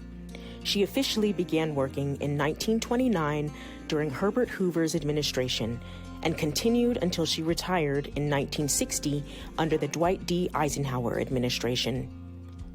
Parks's association with the White House began long before her employment. When she was just 12, she accompanied her mother, Margaret Maggie D. Williams Rogers, to the executive mansion. Rogers began working as a White House domestic in 1909 during the William H. Taft administration and was chief maid when she retired in 1939. Parks helped her mother with several duties at the White House, including sewing and performing other household tasks until she was hired as a seamstress in 1929. She was responsible for making draperies and curtains and mending and refashioning dresses and hats for the First Ladies. Rogers and Parks were highly regarded during their White House tenures and both received various gifts from the First Ladies. Parks received presents from Lou Hoover, Eleanor Roosevelt, Bess Truman, and Mary Mamie Eisenhower, as well as some family members of President Harry Truman. In 1961 and 1979, Parks donated a number of these artifacts to the Smithsonian's National Museum of American History. When she retired, Parks published My 30 Years Backstairs at the White House, a collective memoir about her and her mother's experiences working there. The book was the inspiration for the 1978 NBC miniseries Backstairs at the White House, and was instrumental in humanizing the people who worked as servants and maids at the White House.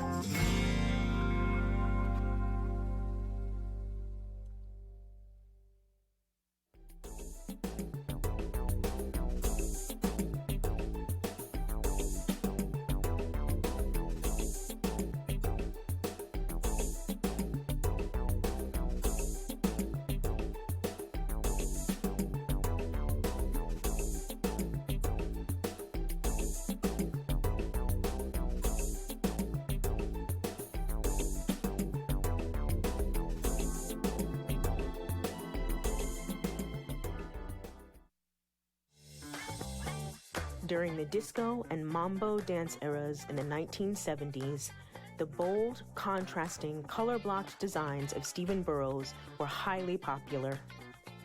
When he was just 8, his grandmother, Beatrice Simmons, a seamstress, taught him how to sew, although being a fashion designer was not part of his initial career plans. While in high school, Burrows made comfortable and fashionable clothes for his friends to wear to local dances and nightlife events. With a strong passion for the arts and creativity, Burrows enrolled in the Philadelphia Museum College of Art, planning to become an art teacher. By his second year, he headed to New York City to attend the Fashion Institute of Technology. Burrows graduated from FIT in 1966, and 2 years later opened the O Boutique at 19th Street and Park Avenue South. Around the same time, Geraldine Stutz, president of Henry Bendel, a New York City luxury department store, discovered Burrows' work and invited him to present a show in the store. In 1970, Burrows partnered with Bendel and opened the Stephen Burrows World Boutique at the store. His signature color block style attracted celebrity clients such as Diana Ross, Barbara Streisand, and Lauren Bacall. In 1977, the New York Times described him as the brightest star of American fashion. Burrows pioneered the use of jersey fabric to construct free-flowing, body-clinging designs that required minimal fabric and little to no seams. He is credited with the creation of the lettuce edge hem, an apparent result of a sewing accident by one of his staff. Burrows liked the crinkled effect and used it to create hems and layered designs. Among the many outstanding career highlights, Burrows is probably best remembered for his participation in the historic Battle of Versailles fashion show in 1973. The event, a collaboration between American fashion publicist Eleanor Lambert and Palace of Versailles curator Gerald Vanderkemp, was created as a fundraiser featuring top French and American designers to help restore the deteriorating palace. The show was held in the theater of the 17th Century Palace and included competition between French designers Yves Saint Laurent, Pierre Cardin, Emmanuel Ungaro, Marc Bohan, and Hubert de Givenchy, as well as American designers Oscar de la Renta, Halston, Bill Blass, Anne Klein, and Burrows. The distinctive high-caliber show produced by the Americans changed the historical narrative that French designers were the world's fashion trendsetters. They brought a fresh, highly charged presentation with music and models, several of them women of color, voguing across the stage. This overwhelmingly won the admiration and support of the attendees. In addition to Burrows' creative designs, his presence was groundbreaking. He was the youngest and the only African-American designer participating in this event.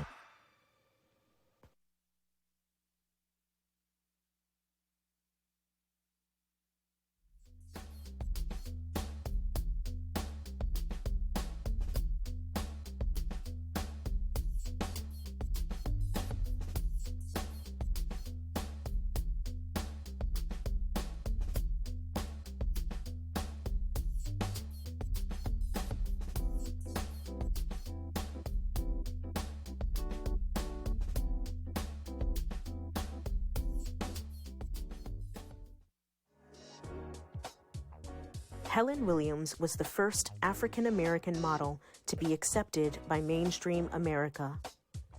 In 1960, she was considered America's most successful Negro model. Born in Riverton, New Jersey, Williams developed an interest in creative endeavors in her youth. After graduating from high school, she worked at Pagano Studios, a commercial photography studio in New York City.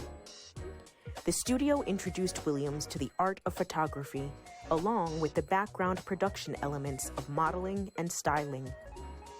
While at the studio, she met Lena Horne and Sammy Davis Jr., who encouraged her to consider fashion modeling. By 1963, Williams was one of the top Black models in the country. However, that level of success was financially inconsistent and not steady enough to sustain a comfortable lifestyle. Thus, for more than 30 years, she continued to work as a stylist for Pagano Studios. The financial stability allowed her the freedom to break barriers in the modeling industry, as she was not solely dependent upon modeling for survival. In her retirement, Williams pursued other interests in creative expressions, such as landscape painting. She continues to enjoy life in the Northeast.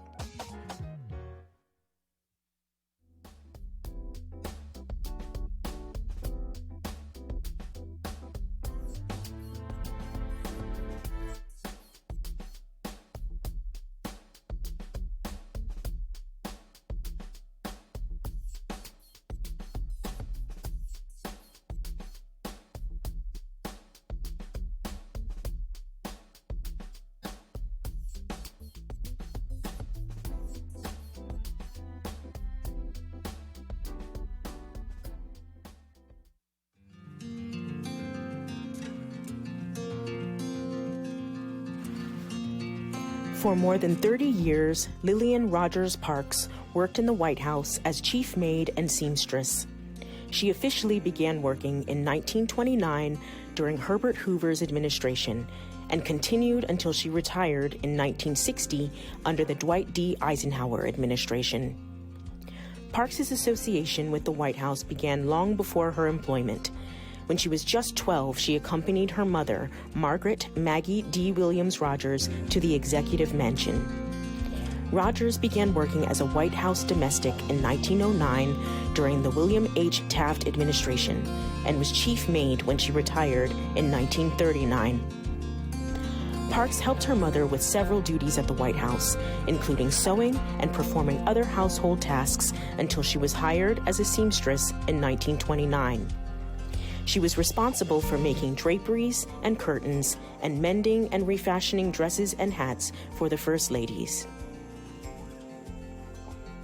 Rogers and Parks were highly regarded during their White House tenures and both received various gifts from the First Ladies. Parks received presents from Lou Hoover, Eleanor Roosevelt, Bess Truman, and Mary Mamie Eisenhower, as well as some family members of President Harry Truman. In 1961 and 1979, Parks donated a number of these artifacts to the Smithsonian's National Museum of American History.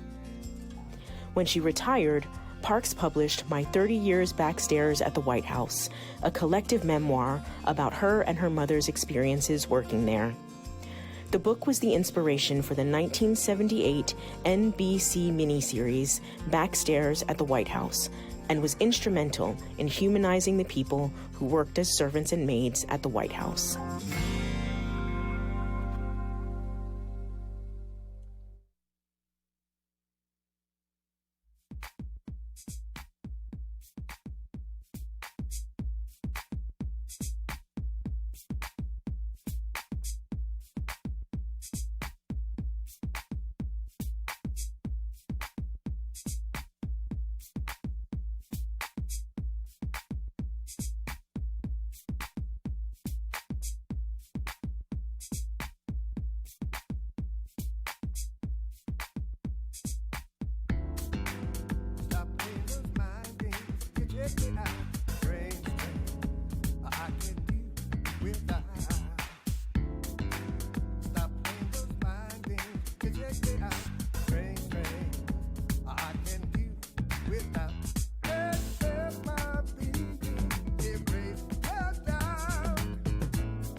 Welcome back once again.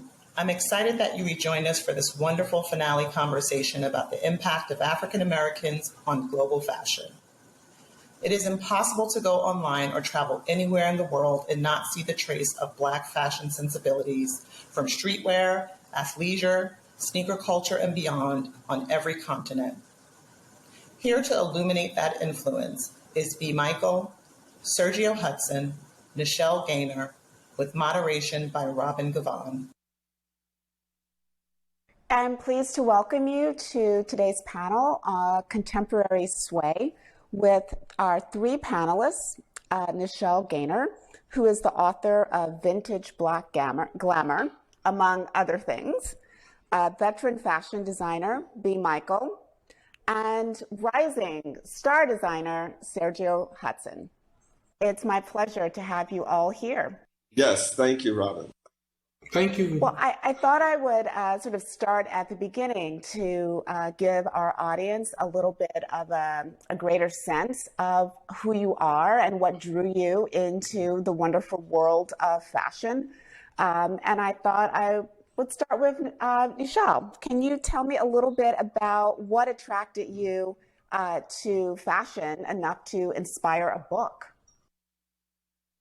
Well, I am a fan. I can't say that I'm a fashion person. I'm just a fan. I'm a writer. And my book is there is more of an emphasis on cultural history, and the fashion is a part of it. With Vintage Black Glamour, with the men and the women, it's about their style and substance on the inside and out. So I love, as I say often, I love a beautiful gown. I love a great look, but it's really about the full person. So the way fashion enhances the person and enhances the artist and the way they express themselves off camera and the way they express themselves in their life, that is where fashion comes in for me, someone who is outside of the fashion industry as a fan who appreciates it. And B, you've been in the fashion business for, I'm not sure how long. We'll leave that to your bio, which is also posted. But what brought you into the industry? Well, I think as a child, I knew that I would be a designer. I never thought about it as, a business. I just thought that I am born to be a fashion designer. And although I, worked on Wall Street for 5 minutes, it was truly not my call. And when I was offered a position in the fashion industry, I took a leave of absence and have not gone back. So, but it's clearly my life's work, and I am clear it's what I was meant to do and be. Before I get to Sergio, I have to follow up just really quickly with the phrase Wall Street. Because one of the biggest issues for so many designers is being able to balance the creative with the business side. And even though you were only there for a really brief window, do you feel like that has influenced your experience in the industry at all? Well, I think that it does, truthfully, it impacts me more now and in recent years than when I began. Because when I began, I wasn't really thinking business model.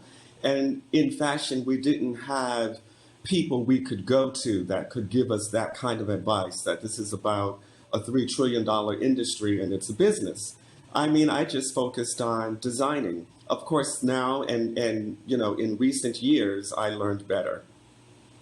And I do feel that it does help me now, very much so. And Sergio, you came to fashion how?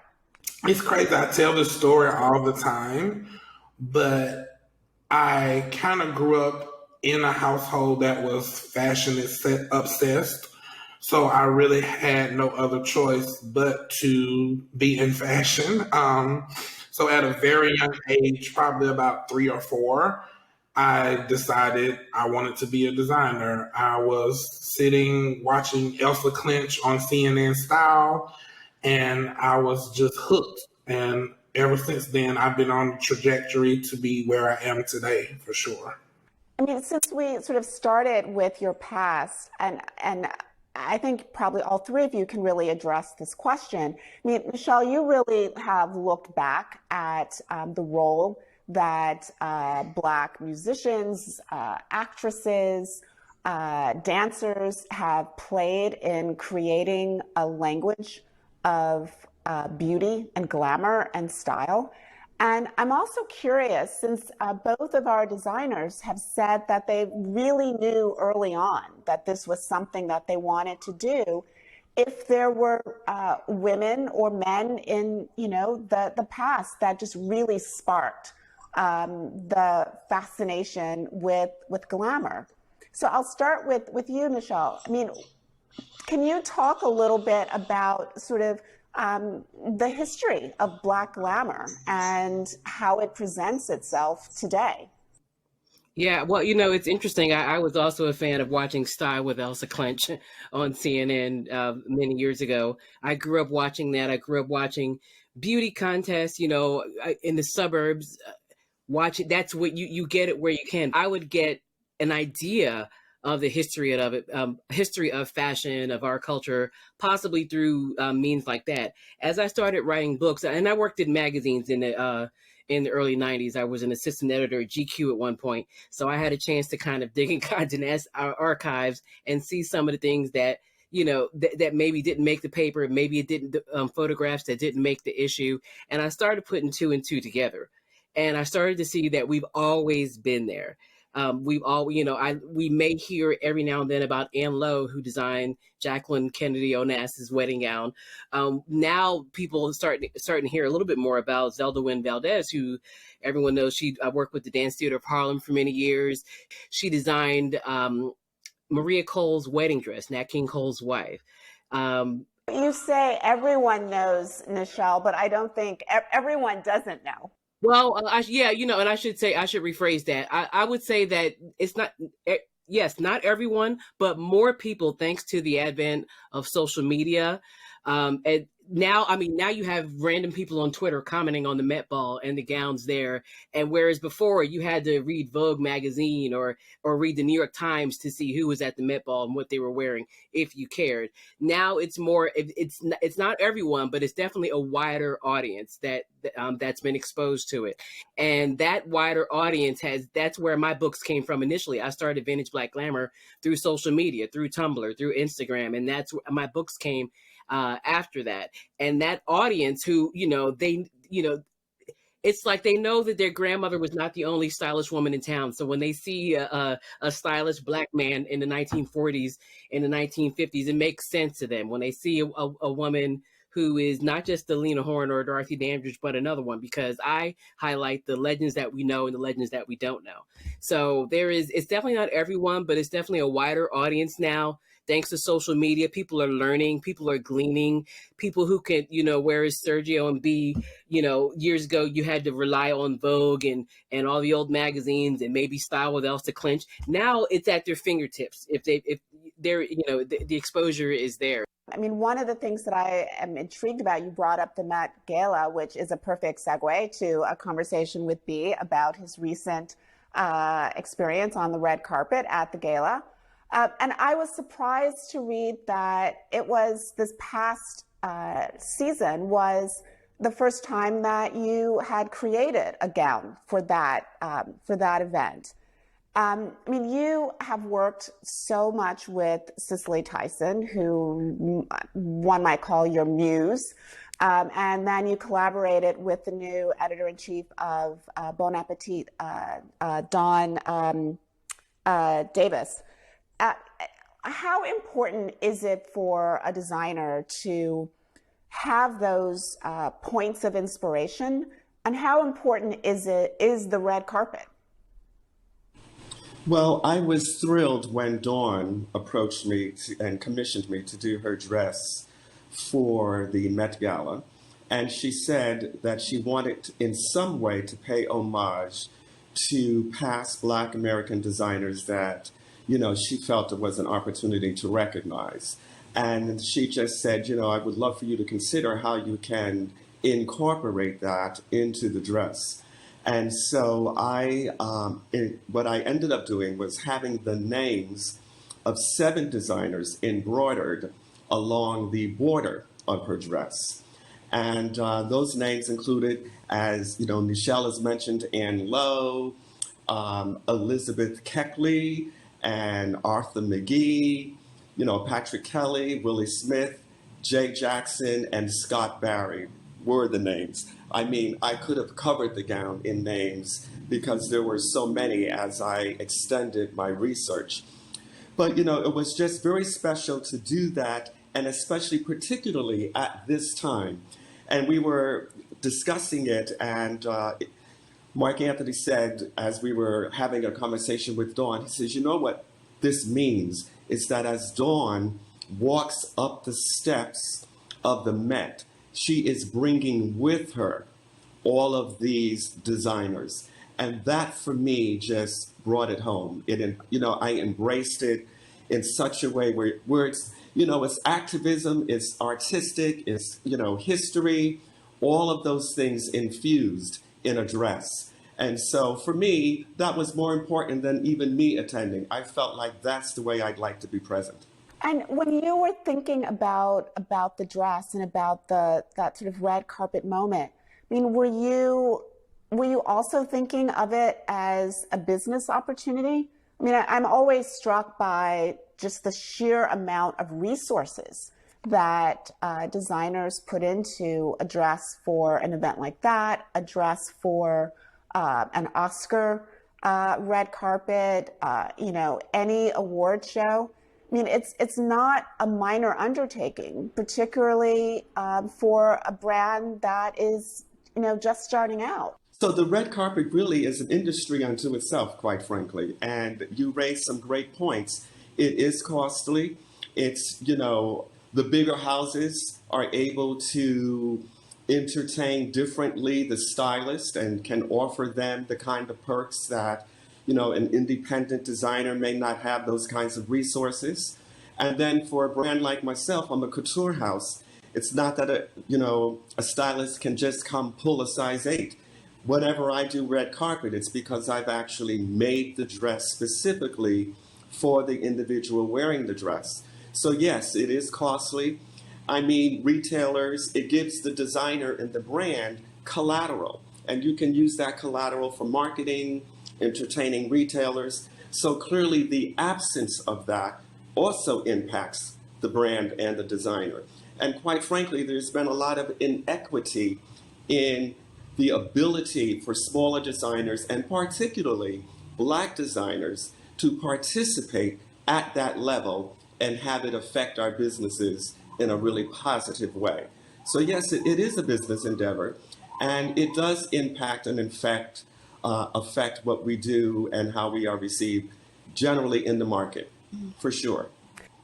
And I definitely want to talk more about that. But before that, Sergio, you had a huge moment with President Biden's recent inauguration when Michelle Obama, the former First Lady, walked out on the Capitol steps in your ensemble. And I think there was a slight, you know, earthquake on Twitter.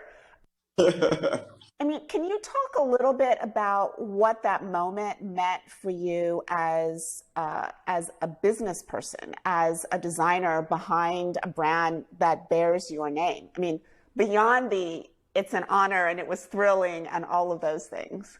Just to rewind a little bit, the moment dressing Mrs. Obama for inauguration kind of happened on a whim. I have dressed her like twice before.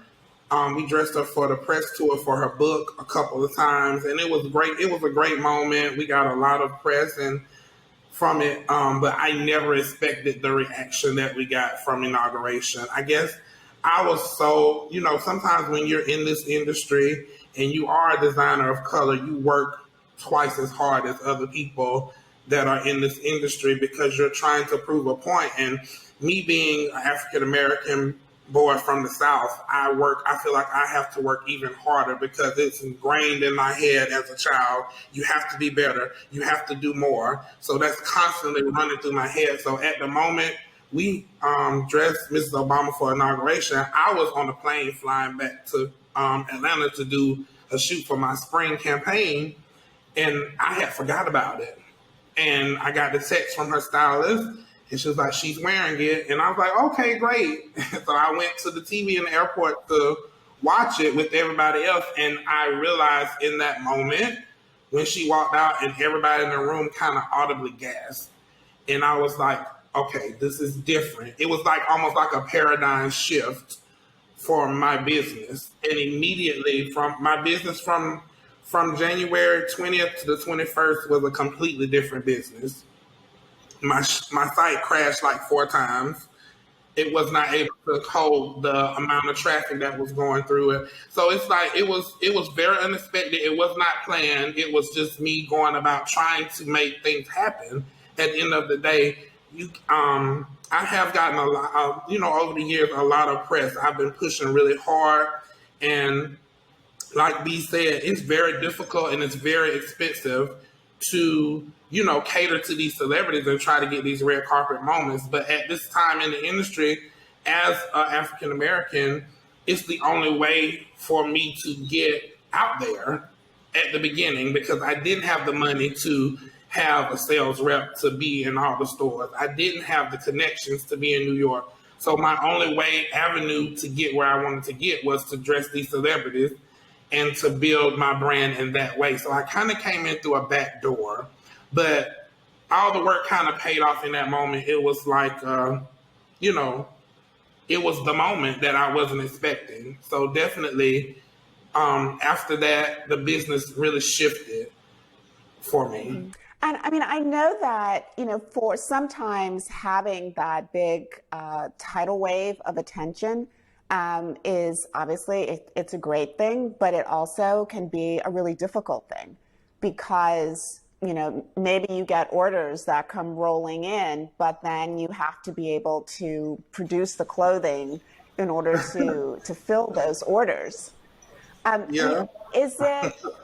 How challenging is it for both of you? Because you guys are in, you're in the luxury space. You are, designing clothes that are for cocktail parties and galas and for, professional women. And it's as far removed from streetwear, which has for a long time been where Black designers have kind of been pigeonholed, even if that's not really what they do. What are the challenges and the joys? Because I'm sure there has to be joy in working in that space and being part of luxury fashion. I think for me, my goal as a designer of my generation is to normalize Black designers to be in every space. It's for so long, it was okay for us, we can make hoodies and jogging pants and jeans, and we can make the stuff that comes from streetwear.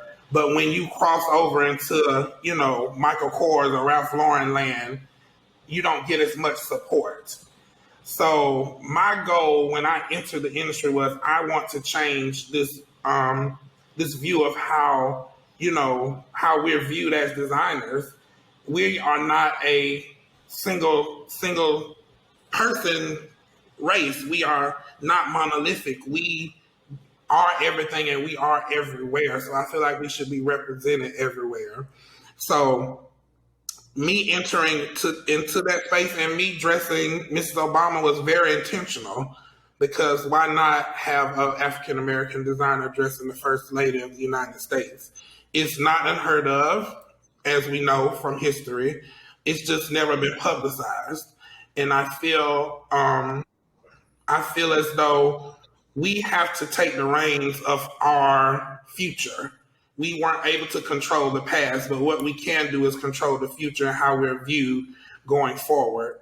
So even as I negotiated terms for department stores after inauguration, because we are entering pretty much every luxury department store at the beginning of October, we're shipping right now. As I negotiated for those, thank you. As I negotiated with Bergdorf, Saks, Neiman Marcus, Bloomingdale's, Moda Operandi, Net-a-Porter. I negotiated with all of them. I said, my clothes need to hang here.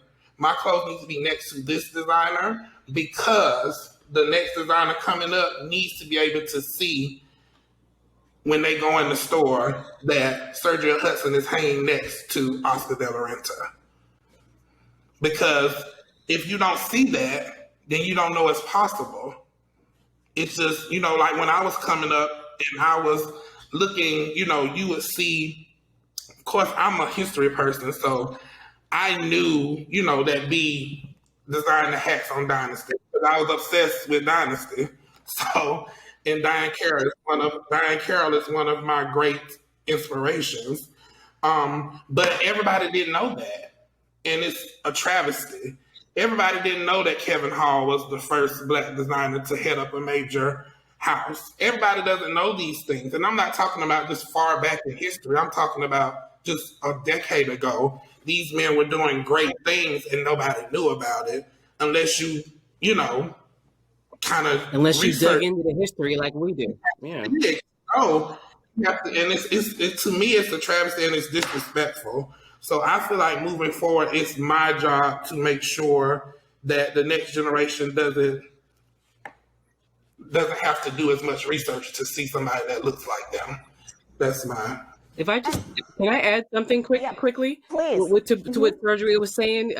Also, it's funny he's talking about being in the stores because it made me think about Stephen Burrows and Henry Bendel in the early 70s, where he had his own little boutique in there. This is 1972, 73. I had to look back and read upon that. It wasn't a known thing. It wasn't as well publicized. We heard about it years later. Now, like, as I mentioned before with social media, now people who Sergio's customers, B's customers who want to buy from them, now they can see them on social media, on television, on these Black celebrities or celebrities of any color who are wearing their pieces, and they can seek them out because there's more, there's more exposure there. That's a big difference. Yeah, B, I wanted to ask you, you tilled a lot of that soil, and what did it take for you to break through? I mean, who did you look to? Who did you see hanging, in Bergdorf? Well, when I came on the scene, my first collection was fall, winter 1999. And when I came on the scene, the conversation of Black designers did not exist. And so it was really about, and I didn't see myself as a Black designer. I mean, I came into the industry seeing myself as a designer, always embracing the fact that I'm a Black man, but I didn't categorize myself as a Black designer. And the clothing that I created, as Sergio said, were clothing for women who had a certain lifestyle. And that's just how I saw the collection. And so there wasn't this conversation about a Black designer. And then, it's like, what do we do with this designer? He's not designing streetwear. We know where to place him if that's the case. But he's competing. The women who buy my clothing buy Chanel and they buy Oscar and Dior. So clearly, we don't have a model for this person. We're not certain where to place him, who to hang him next to, because unlike the way I saw myself, they saw me as a Black designer. And so it was definitely part of the early challenge. Nonetheless, it was a fight that I was willing and a charge that I still embrace, because to Sergio's point, it is very important that we have this placement now and that the next generation won't have to work as hard to find their space where their talent takes them. They should work hard at their gift and at their craft, but it shouldn't be, that you have to clear the woods to get across. And so I think that the challenge, I'm loving where we are moving to, but I have to say that, earlier on and before me, Stephen Burrows would say that to me, but there really, wasn't a place for us at that time with clarity. I am reminded of a conversation that I had with Ashley and Mary Kate Olsen when they started The Row.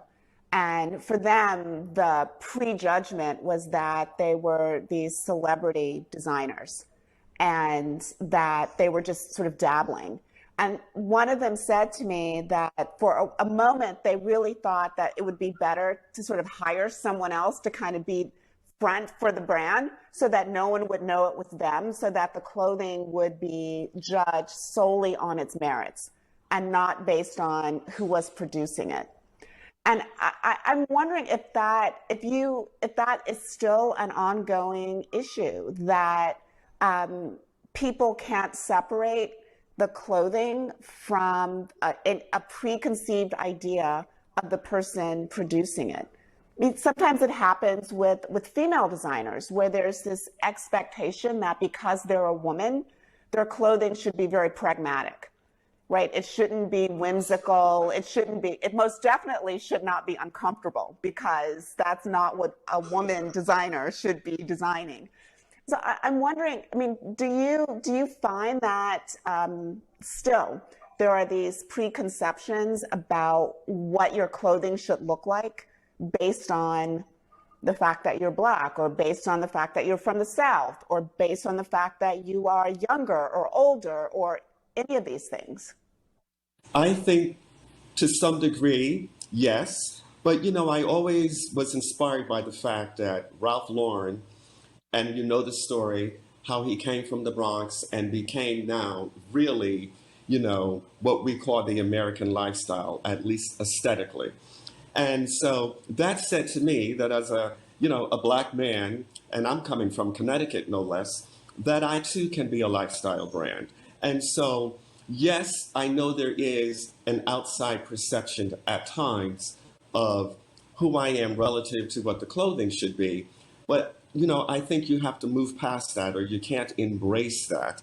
Although it will exist for a certain percentage, it's not my truth. It's not how, I feel I approach what it is that I do. And often, when I was doing trunk shows more regularly, women would come up to me, and clearly some even would say, "Oh my God, I didn't know you were Black." And I don't even think they meant it as harm as much as they were just surprised. They had only seen product. And so in their mind, that did not come from a Black person. But I think that's part of what's wonderful about it, that we can, dismiss those theories, and we can be living proof that art is art. And so that's what's important for me. I think for me, so I will tell you this.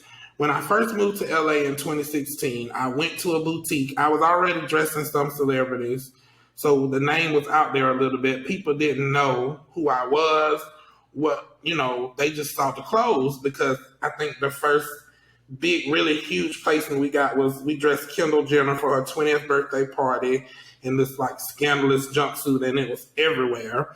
And everybody was like, "Who is this designer? What is this?" Whatever. So I moved to LA, and the first boutique I went to, I won't call their name, but it's a really famous boutique here in LA. And I showed them my clothing, and the buyer looked at me and said, "Your clothes should be more urban." These are the words that came out of her mouth. And I think when she said it, she knew she had made a mistake. So she started backtracking. She was like, "Well, this is what we sell the most of." Meanwhile, I'm looking over at her rack, and I see Christian Dior suits, and I see all of these, just ready to wear high-end fashion from all over the world. And she told me, "Well, we buy stuff like that in Paris." So it was the first signal. Much like me, I didn't enter the industry thinking I was a Black designer. In that moment, that's when I realized I was a Black designer, and this was going to be an uphill battle. I had never thought about it before. And you fast forward to now, when we're talking to the stores, it's like you almost have to. So it's like a night and day situation. They want Black designers. They want, they have to meet a quota pretty much. We have to put Black designers in our stores. And your clothes, this is what it is. And when they see your clothes, and they're like, "Oh wow, we can actually sell these clothes," and they want to market you like a Black designer, you have to put a stop to it and say, "Okay, look, I'm proud to be Black, and I am Black, but I just want to be a designer. Don't group me. I mean, me and Christopher John Rogers was talking about this at a Saks dinner. Don't group us together. Like, we are people. We're individuals. We're Black men. We're Black designers, but we're just designers. We have totally different aesthetics. We sit in different marketplaces. So don't group us together. So I think the battle now is, like I said before, normalizing it and just becoming. We don't want special treatment because we're Black. We just want equal opportunity and equal billing, and we want people to consider us as viable brands that they can possibly invest in, because that's a bigger conversation. The reason there has not been the reason there has never been a Black brand to ascend to legacy status is because nobody wants to invest in us. They'll buy clothes from us if they like them, but to be able to invest in us is a totally different story. Black people don't want to invest in us. White people don't want to invest in us. It's because it's risky, because you're Black. The front person of the brand is Black. So it's like, is this going to work? So that's the bigger issue that we have to address in the industry is funding, because we know no brand can ascend on their own. You have to have backing. You have to have someone to be able to push you to that next place. And that's the next step, I feel, as though what needs to be addressed in the industry, for sure. As you looked at sort of the broad scope of design and sort of the Black influencers of yore and of today, I mean, how was there, in your recollection, any sort of patron relationship between some of those women and the designers that they wore? I'm thinking about, Halston, who was initially bankrolled by, one of his clients. So I'm just wondering if you can recall a situation where the customer did more than simply, wear the clothes or buy a few pieces, but really help to build a brand. The thing that comes to mind, I recall articles in the early 70s with Aretha Franklin doing a cover story with Ebony magazine, and she told the reporter that she was making a point to wear Black designers. And I believe Stephen Burrows is one of those designers. It may have been one of his famous lettuce edge pieces, the gowns. But I believe she mentioned some of the names in the article. So every now and then you would get someone, a high, a big star like that who would, just say it. I want to find these Black designers. I want to wear them. They know they're out there. They may see it. They probably read the Vogue magazine with Scott Barry or Stephen Burrows or, there were so many designers that came through during that time. We're talking about the 70s and 80s even. And even as you got towards the 90s with, Tracy Reese and Patrick Kelly, whatever, even when you wanted to I recall even wanting to find pieces by these Black designers and you couldn't find them in the store. You didn't know there wasn't a website 30 years ago that you can go to and buy it. So even if you were even a little cognizant of it, it was a hard choice. But as far as the designers and as far as a patron, I don't recall any. I don't think so. I think a lot of it, even our big Black stars, they tend to work with the European design, with Valentino or some of these other designers. I don't recall any of them working with a Black designer and saying, hey, I'm going to invest into your business, because I think that was also a cachet thing. And Sergio or B can correct me if I'm wrong, but I think if you're a big star, you wanted to be seen wearing a certain clothes to kind of convey your status. So no, I'm wearing Gucci, I'm wearing Valentino because I am on this level as a star. So now it's more, now the Black stars can say, I'm wearing Sergio Hudson, I'm wearing B. Michael, I'm wearing, whomever, because now it's who was it? A pirate? What is that designer that had the his collection at the Madame C.J. Walker's mansion, the Villa Lawaro? Oh, Pierre Mo. Yeah, right. Pierre Now it's like, oh, I'm wearing that now. Yeah, I mean, sure, the design. I mean, the stars are still working with Versace and all these other people, and why not? But now they're making it the point to seek out the Black designers, or they see now it's more of a now it's more of a thing, and they don't see it as losing prestige, if you will. Well, I mean, I think it's also the element of, if you wear Dior, you can also get the Dior beauty contract or the Chanel beauty contract. And so it becomes a much more personally lucrative venture. I think I recall being stunned still. Like I said, I worked in magazines in the 90s, so I was in at Woman's Day at GQ, and Naomi Campbell couldn't get a cosmetic contract. She was the black model that they, with Dane is, the top black model. She didn't have I think later on, Tyra Banks, later on, maybe they had a piece, but it was, and before that, not really. If you're a black woman, a black star wearing Dior or Valentino in the 60s, 70s, 80s, you're making a statement about yourself. You're not getting a contract. you're not, and even now it's kind of a harder thing. Now some of the younger ones are coming in. I'm just still stunned to see some of the black stars on the cover of magazines. I'm still getting over that, because I recall hearing with my own ears of some of these editors, well, they can't be on the cover because they're black. And they would just say it, not, it was just what it was. If I said the names, you would go, oh, but it's just, we know what it is. We know what it is, and now there is definitely progress in that area. But I think that for someone like me, who is like a fan, and also someone who chronicles this, I just need people to know that we've always been there. Like, Sergio and B have predecessors. They're not new at it. Not just Ann Lowe's and Sergio. Elizabeth Keckley's or whatever. We've always been there. I've been to many of quite a few of B's shows, and I've seen the ladies who come there, his clients who buy the pieces, who see it on the runway. We've always had that.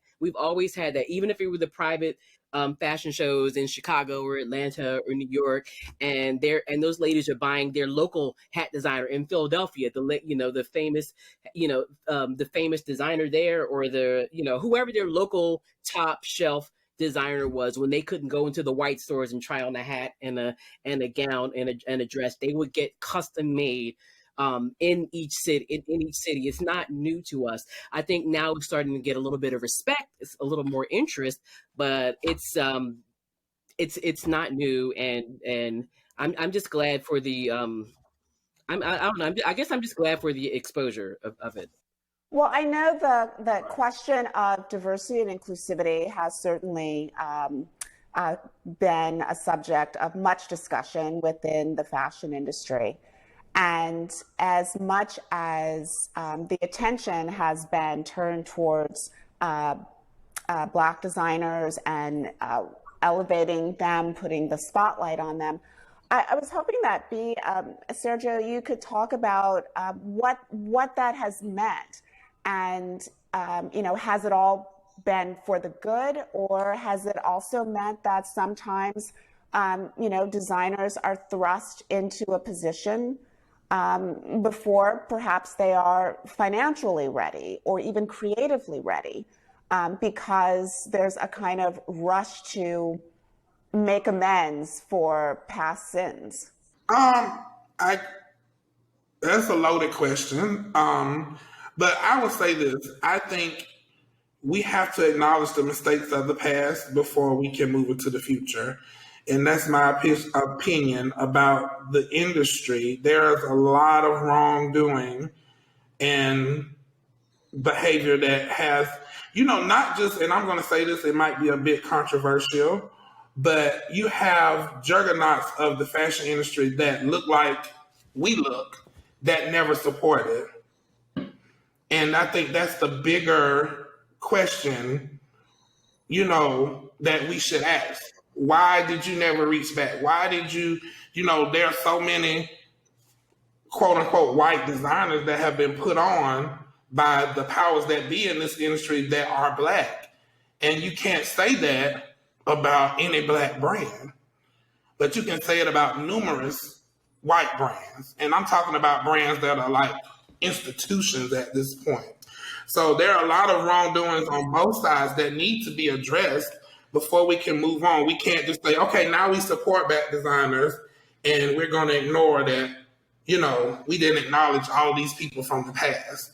And I'm just, you know, and I've had this conversation with a lot of people. When doors have opened to me, I'm just the type of person, I'm an activist, so I address things where they need to be addressed. But you have to acknowledge your mistakes and then move on. You can't just move on. So to that part of the question, I believe there's a lot of wrongdoings that need to be addressed. And personally, I love to pay my respects to people that came before me, because without, and I told B this when we met in the preliminary call, there would be no me without him. And there would be no him without a Stephen Burrows. You know, so, and for us not to be able to acknowledge that is a travesty. So I feel as though we have some work to do within our community, and even addressing the celebrity issue. If you look at the red carpet industry is a very complicated field. I mean, I navigate it every day. Like, for every Michelle Obama thing you see, there are 100 placements that didn't happen, that I had to spend thousands of dollars to try and get. So for every Michelle Obama, there's 100 that didn't work. And when you see what they wore instead of wearing your clothes, you know why. I mean, it's just the honest to God truth. And I'm friends with a lot of stylists, personal friends. And this whole story about, oh, they wore Dior because they get a Dior contract. That's not so true anymore. And these brands are not paying these people like they used to wear their clothes. They just want to wear those clothes at this point. We can't give them that cop-out anymore. They are not taking responsibility. And a lot of times it's not the stylists, it's these celebrities. They want to be in European brands. It's because it gives them validity. And what's crazy is it's us. The A-list black stars do not want to wear black designers. A lot of the A-list black stylists do not want to use black designers. And just being honest, my biggest opportunities that I have gotten, celebrity placement-wise, were given to me by white women. Michelle Obama stylist is a white woman. Right. Meredith Coop. A shout out to Meredith Coop. So, I mean, we have to acknowledge the allies that have come along that have really paved the way for us to be able to enter, for me to be able to do what I'm doing, for Christopher to be able to do what he's doing, for Kenneth Nicholson to be able to do what he's doing right now. If the allies have really come up and said, okay, this isn't right, let's change some things. So, but I feel like until we do some back of the house, fixing in our community, it can't really move forward, so to speak. So it's really interesting. All of this is related. I said that I did my first collection fall/winter 1999. I was on, the New York Fashion Week calendar. And so for 16 consecutive years, I showed twice a year on the New York Fashion Week calendar. And to much of the major press, it's as though I was not there. And, I showed at major venues. I had major corporate relationship sponsors. I had very glamorous front rows. And yet, for many major press, I wasn't present. And I'm talking 16 years, twice a year. That's an achievement. And, we were told firsthand, and I won't mention the name, but someone at the New York Times was very candid, because we approached her and said, why do you not write about the collection? And she was very candid. And she said, there's a criteria that I am given, and I have to, stay within that criteria. And frankly speaking, obviously, I was not the kind of mega brand that met their criteria. I mean, I can go on and on and on. I mean, I've known you for a long time, and with, great respect and admiration for you. I mean, I don't think the Washington Post ever covered my collection. And that makes no sense to me. I mean, there I am, right sandwiched in the middle of the hub of everything. and it's as though I did not exist. And so to Sergio's point, we have to address that. You know, you just can't ignore it. That impacted my business. That impacted my career. And now to go to your most recent question, it impacts the way even the Black celebrities view us. If they're not picking up the New York Times, if they're not picking up the Washington Post or picking up Vogue and reading about us, then why would they think we would validate them? So it's really all related. And when you experience something like that, and this is to both of you guys, and Nichelle, please feel free to chime in. How do you tease out whether it is that the decision is based on, is founded in race, it's founded purely in aesthetics, it's founded in a chaotic fashion week schedule? I mean, is it always all intertwined, do you think, that you really can't pull it apart? I mean, I think it's intertwined, but quite frankly, I also think that there is, intention. There are things, you do what's important, and you're given a directive, especially when you work for a large corporation and they say, you have to cover X, Y, Z. That doesn't maybe give one an opportunity to cover something else, unless you have a real, vested interest or some other reason to bring you there. So I get it. When you're working for a big machine, you've got to be driven by what the marching orders are. But when we're talking, being in the real, I'm not doing a fashion show at my local church. And I say that respectfully. I'm on the New York fashion calendar. I'm showing at the New York Public Library or, at one of the museums. We're talking major, and you can't cover that. Then I say that has to be an intention. I'm not, I didn't work at a Washington Post or a New York Times or anything like you, Robin, but I did, like I said, I worked at quite a few magazines over the years. And also I knew people who worked at these magazines and at the newspapers. And it is an intention. It's an intentional oversight, in my view, if you ask. During the times, I only attended fashion weeks because when I was in the magazines, I was in the beauty side. So I didn't really do the shows. I didn't do the shows until I was a blogger. So we're talking about 2006, 2007-ish.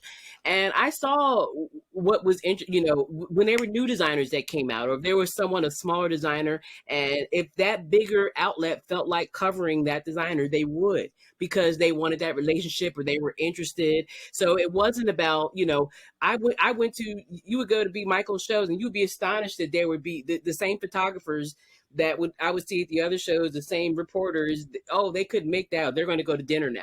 Now we can't make that show. So it's an intentional oversight. To me, it was a lack of interest. I had been to different shows, and I remember one particular photographer saying, "Oh, who was that? Who is that person?" Pauletta Washington, the actor Denzel Washington's wife, different ones. So I'm like, okay, now you want me to do a secondary job of identifying these Black celebrities to you, because you see that these photographers and these other celebrities and designers know who this person is, and you should know. It's your job to already know, but now you need to know. So there was a lack of interest, and they didn't have the pushback.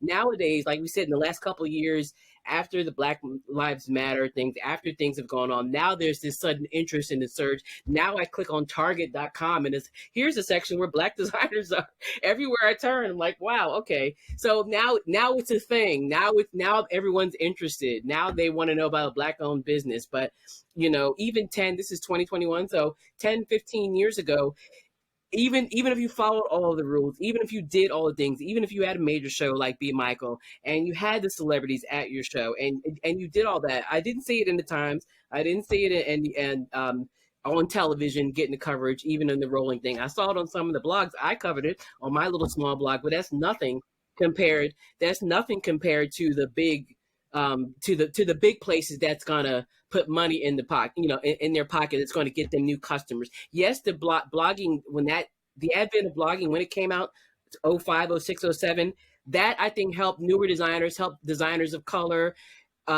really get out there more, because more people were exposed. People who would want to know about B. Michael and Sergio would say, oh, okay, I didn't know. People like my friends who don't follow fashion and everything like I do, now they're exposed to it. Now they're interested in it. Now they want to see it. So I think, they're being nice about it, but in my view, just being a fly on the wall that no one was paying attention to, I saw a lot of intentional oversight, a lot of lack of interest, because they wanted to maybe cover their friends. Maybe they had a relationship with the publicist of that particular designer and they wanted those relationships. It could be anything. And as far as the celebrities, I think it's kind of the same thing. There's a self-preservation thing that you mentioned, Robin, the thing like that precarious thing where is, okay, I'm here now. I got nominated for an Emmy last season, but I may not be anywhere next year or 2 years. I've got to strike while the iron is hot. My publicist or my stylist has a relationship with this designer, so I'm going to wear this designer, even though I love to wear this Black designer. Or maybe this Black designer, no one has heard of it, and I want them to see me in Versace or in this one so they can know that I am on this level. That is what I have perceived as someone who was who's on the outside of it. Well, Nichelle, you bring up a really important topic, which is the subject of relationships, and the fact that the industry really does still is still very much fueled by them. And Sergio, I wanted, certainly I didn't want to interrupt before you had a chance to respond, but I wanted to also sort of throw this out there to you, which is, because there is such a focus at this moment, looking around for a more inclusive fashion industry, I wonder how much pressure you feel to act while sort of the iron is hot, while that window is open, because it often feels like the industry loves a bright, shiny new object. And that bright, shiny new object has a very small window in which to flourish. And then if it doesn't, it becomes, oh, well, I've seen that before. I know what that is. I don't have to revisit that. Unless, of course, it's something, the size of, Ralph Lauren. And it becomes, then a quote unquote institution. Yeah, to address the earlier question, that do I feel like race is included in that? And I absolutely do. Like, I don't feel like it's, I can't say it's not, because at the end of the day, Black people discount other Black people and white people discount Black people. So if you're discounted by everybody, then you're not important. And that's what I feel had happened in the past. It was not important to go to B. Michael's show because we're going to go to Oscar de la Renta's show, and that means more to us to be seen at Oscar de la Renta's show than to be seen at B. Michael's show. And to the point where I would have to read Essence Magazine or look up B. Michael's collection to see it at Fashion Week. And, because I was interested as a teenager, I wanted to see these things. I had to look for them. And to me, that's what has to change, and that's what I'm working towards. But I absolutely believe that it does have everything to do with race, because you think about it, just look at how the industry works. I remember when Parenza came out, the first season they were out, everybody was at their show. No questions asked. 2 24-year-old white guys, because they got the industry buzz, everybody was at their show. It was the hottest ticket to be at their show. That does not happen for us, or did not happen for us. Things have changed now, but what I'm working towards, to answer your latter question, yes, I do feel that pressure. It's an absolute pressure to prove that, I am worthy, to prove that my people are worthy to hold a space in this industry.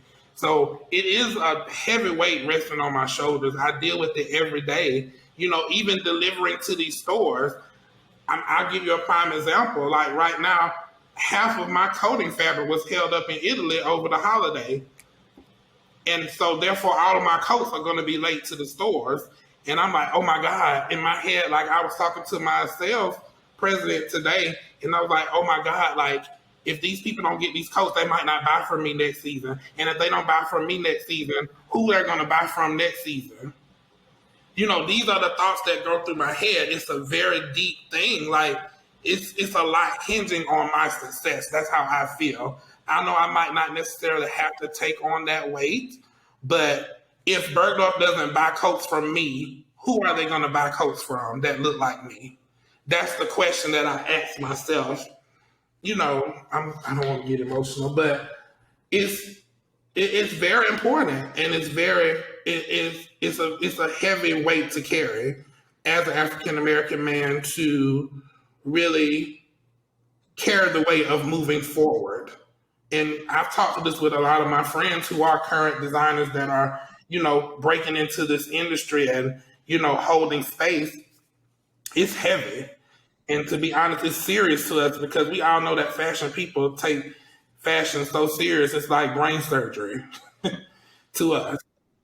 I mean, it's just how it is. Like, it's our life. I can't do anything else with my life. I have not made any backup plans. I can't do anything else. So it's who I am. It's what I am. And if this doesn't work, I don't know what else I would be able to do. So it's working, though. It's working. Yeah. So we have to, like I said, we have to acknowledge the past and move forward and change how we operate in the future. Yeah. Can I just say it makes sense for you to feel that way, Sergio, because we're usually not given as much room. We don't have the same room for error. One little mistake from us is magnified. We're not given the same grace that other folks are given. So I understand your concern with it. It makes sense because that's how people are not fair. People don't always play fair. So it makes sense for you to be concerned that people are going to look at, okay, the fabric was late coming from Italy, not me being late. This is not a flaw on my business and how I conduct business. But we have, in all of our industries, we all kind of have felt that pressure before. I felt that it could be something, well, I shouldn't say smaller, but yeah, it could. I always feel that as a writer, turning in I have a book due. My publishers don't laugh at this when you see it, but it's like you have other things going on or whatever, and you're afraid you're one thing that's going to be a bigger flaw that's going to reflect on other parts of your business, other parts of what you're doing. So it makes sense to have that concern. I can understand, it makes sense. I saw you nodding vociferously as Sergio was speaking. I mean, it feels like, Sergio at least has, other Black designers of his generation to commiserate with, to sort of share the burden to some degree. I mean, you really kind of bore much of that burden alone. It's interesting because, which is wonderful that Sergio and, the others can kind of have conversations and they're in the space together, not necessarily that they're doing the same thing, but at the same time. And that helps. And to your point, when I came along, there really wasn't, a kindred like me that I could have that kind of conversation with. And so it made it, I would say it made me more persistent, and it made me tougher, made me stronger. And so I suppose it was meant to be that way, but it's not the way it should be. And, you're not certain if you're asking the right questions, and if you get answers, you're not certain they're the right answers. So a lot of it has to be that you learn as you go and trusting instinct, and you become the alchemist of fashion. I say you fall 7 times and you get up 8, because it's really the only way you can figure it out and keep going. And the fact, as I said, that I could show 16 years, I felt that was an achievement. And I think about this. I was having a conversation with someone, and he was saying back to me what I had accomplished. And it's like, you reached this benchmark, and, you've done other things. You've, dressed very important people. Your clientele are very, high profile women. I've dressed for, design costumes for the ballet, and et cetera, et cetera. And he said to me simply, imagine if you were white. If you had that CV and you were a white designer, it would be a different conversation. And so while I don't want to beat that up, And that's not why I get up in the morning, because I still have to get up in the morning. And to Sergio's point, this is my life's work. And so I still have to continue. I feel like I'm just starting.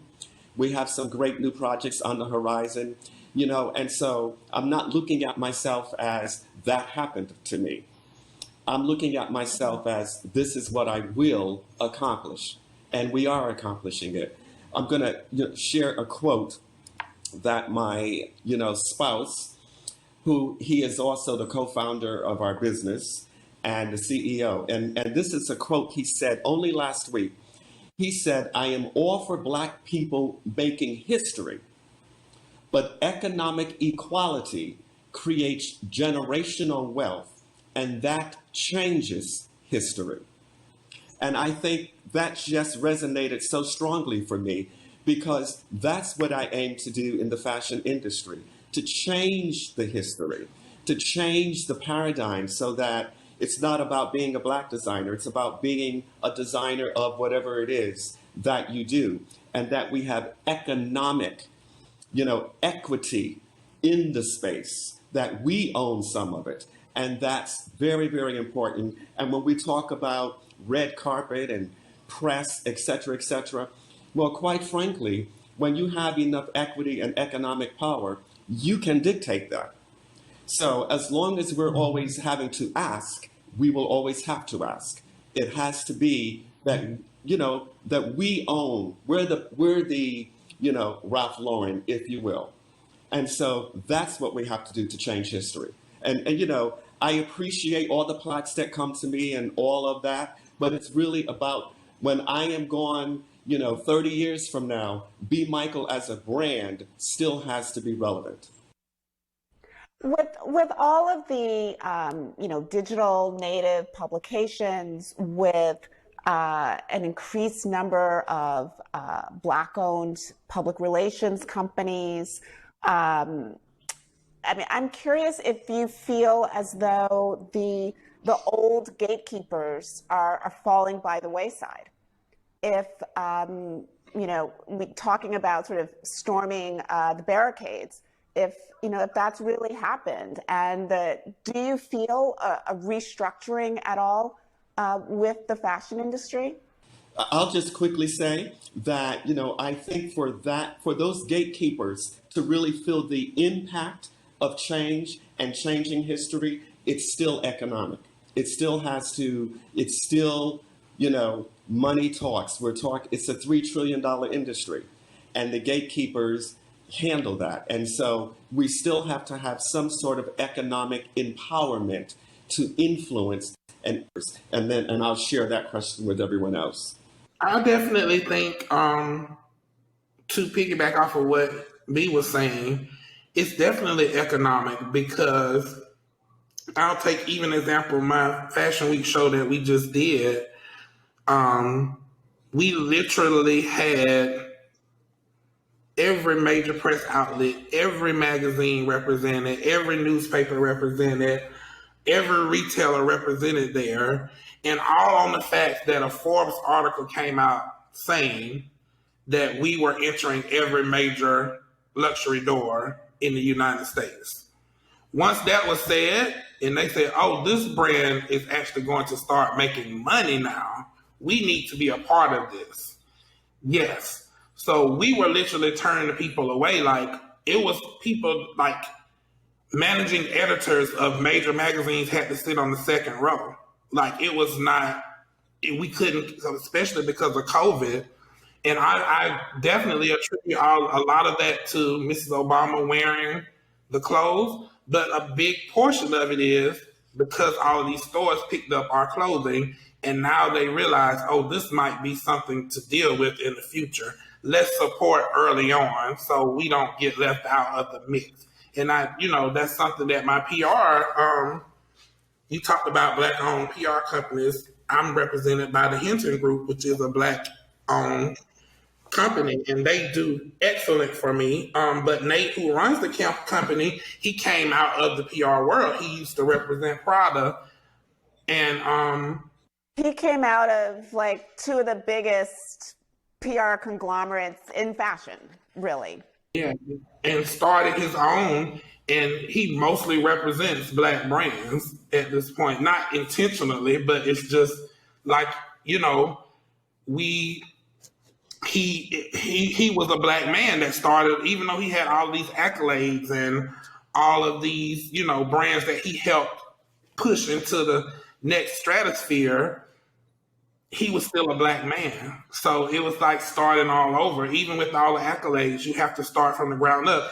And until he built Pierre Moss up to where it was, nobody was going to pay him any attention. So I think the people that are working behind the scenes now are, I said in an interview the other day, I'm proud of the fashion industry for taking the lead on inclusion and being about it, not just talking about it. We just want to be, you know, put into the mix. We ain't trying to be held up because we're Black. Like, no, we just want to be equal. So, you know, I will say, you know, I don't want to come down on the industry the whole time because they have, you know, taken the lead on inclusion. And it's a lot of, especially American fashion, I would say. European fashion still is lagging behind a little bit, but I feel like American fashion has taken the lead on inclusion and made a real effort to push forward and be more inclusive, for sure.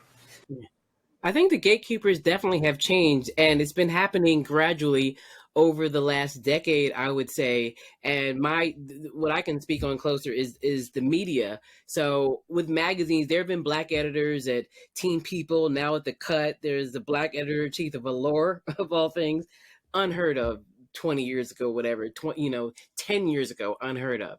So now, and that's been happening gradually over time. The people who have the influence, the respect of people of a wider audience. And again, this is social media coming in, even when blogs and websites were first happening and the traditional media outlets weren't paying as much attention.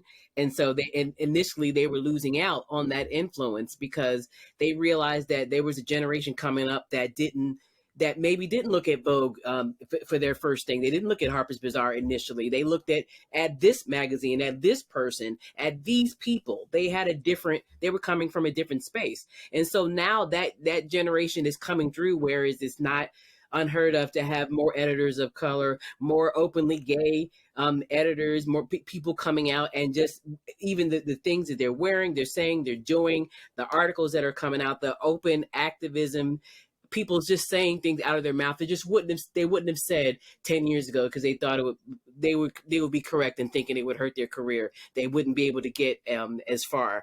So yeah, the gatekeepers now are younger. They have a different mindset. I think the society's taste has changed in a way, almost like television. Now all of a sudden, you know, what's that? This ain't Swing a Cat. Now there's Black people everywhere on television. There's like there are things on television now that just would not have happened 10, 15 years ago. It's not perfect, but it's coming out. It's coming out there. I mean, with my books initially, it was turned down everywhere before I was published. They said, well, you know what? We don't know if there's an audience for this. We don't think that people will be as interested.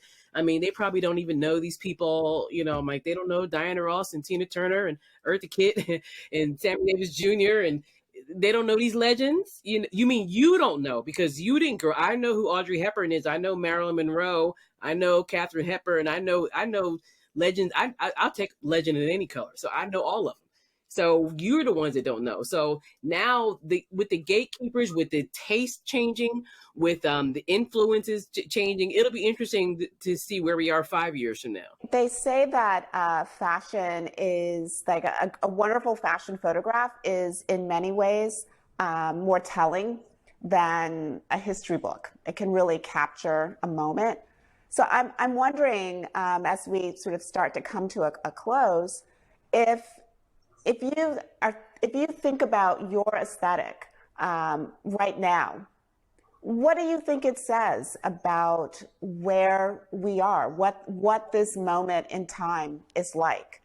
I mean, what elements of the now really sort of come through in the work that you're doing? As I said, I feel like I'm just starting again.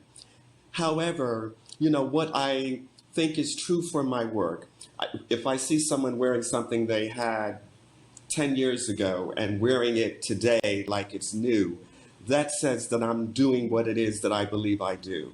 And that's creating something that's timeless. And clothing is expensive. And when we talk about sustainable fashion, part of sustainable fashion, what really makes it sustainable, or a part of it, is the ability to bring something that you bought 10 years ago and still be able to wear it. And so what I'm creating now, the collection that I am building now, I'm working on my first designer ready-to-wear collection. But I'm still approaching it as, it's a lifestyle collection. And I haven't locked myself into this pre-pandemic, post-pandemic kind of culture, and whatever that looks like. I think that it's still about being authentic. It's about being timeless. And so, if you looked at me 10 years ago, and if you look at me next year, you will see that it's fresh. You will see that there is something modern about it, but the point of view is the same thread.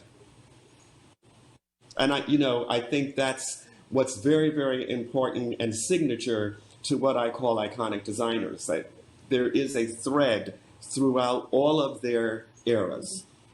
I think for me, I consider myself an American sportswear designer.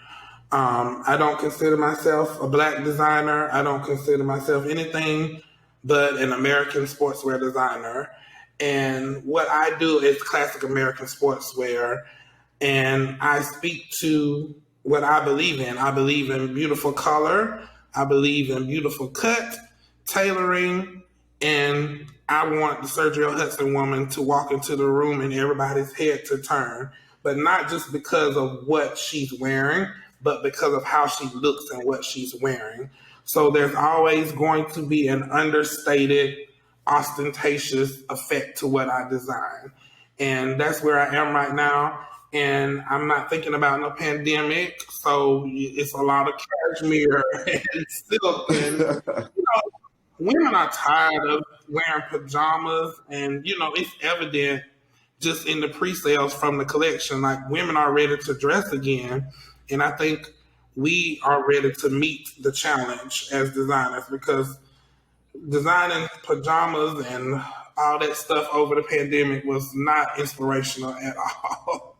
So I feel like moving forward, like we said, I want to create pieces that, when you go out and you purchase the newer version of that Michelle Obama coat, I want you to be able to wear that 30 years from now, because it's just a classic piece that's going to sit in your closet. I have a friend who has all of this, these clothes from the 80s from Alaya. She actually used to go and get pieces made by him, and she still wears them to this day. So, that's what I would ascribe to be as, even you look at Alaya, they're re-releasing old pieces that he designed. You can't do that if you're not a classic designer or you're not making lines that will last forever. So I feel as though, back to what I said earlier in the conversation, we have to create things that will stand the test of time, that people will look at and say, this is a great designer piece. And that's how we're going to change the way this industry looks. And Michelle, I will close with you and ask you, since you are not a designer, but what in this moment do you want to buy? I want Sergio's coat, just like I was saying. That's what I'm the customer. I'm going to be because I am one of those. I mean, I love, as much as I love fashion. Like I said, I'm not in the industry. I'm a fan, but I love great, understated, ostentatious pieces or whatever. But I also like things that I could wear 20 years from now, 30 years. I'm the client that's wearing the piece 20 years later. That's wearing it with in different seasons with a different top or a coat or a scarf and mixing it up. I don't need like a whole, I was going to say, I don't need a room as a closet. Maybe I do, but I still just like those classic pieces, I like the classic pieces, the beautiful colors, things that I can mix that I don't have to worry about, that I don't have to, when I'm sitting down, I don't, I have a real practical not very fun mindset when it comes to fashion. If I'm in a gown, if I'm going somewhere, I want to be able to sit down and not worry about it and feel comfortable in it. I don't want to feel like I'm, so I mean, God bless these celebrities that have to do that all the time. I'm just a writer, so I don't have to. So, but when I do, I need to be comfortable, and I like those. So and I also want the pieces that's gonna stand the test of time. So I can do that with B. Michael's gowns and pieces. I can do that with Sergio's pieces. That's the type of thing that I am that type of client when it comes to that. That's what I'm looking for.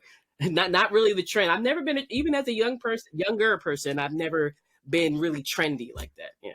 Well, I truly appreciate all three of you for joining me. It's been such a pleasure chatting with you. Thank you. It's been a pleasure here too. Thank you. Yes. Thank you so much.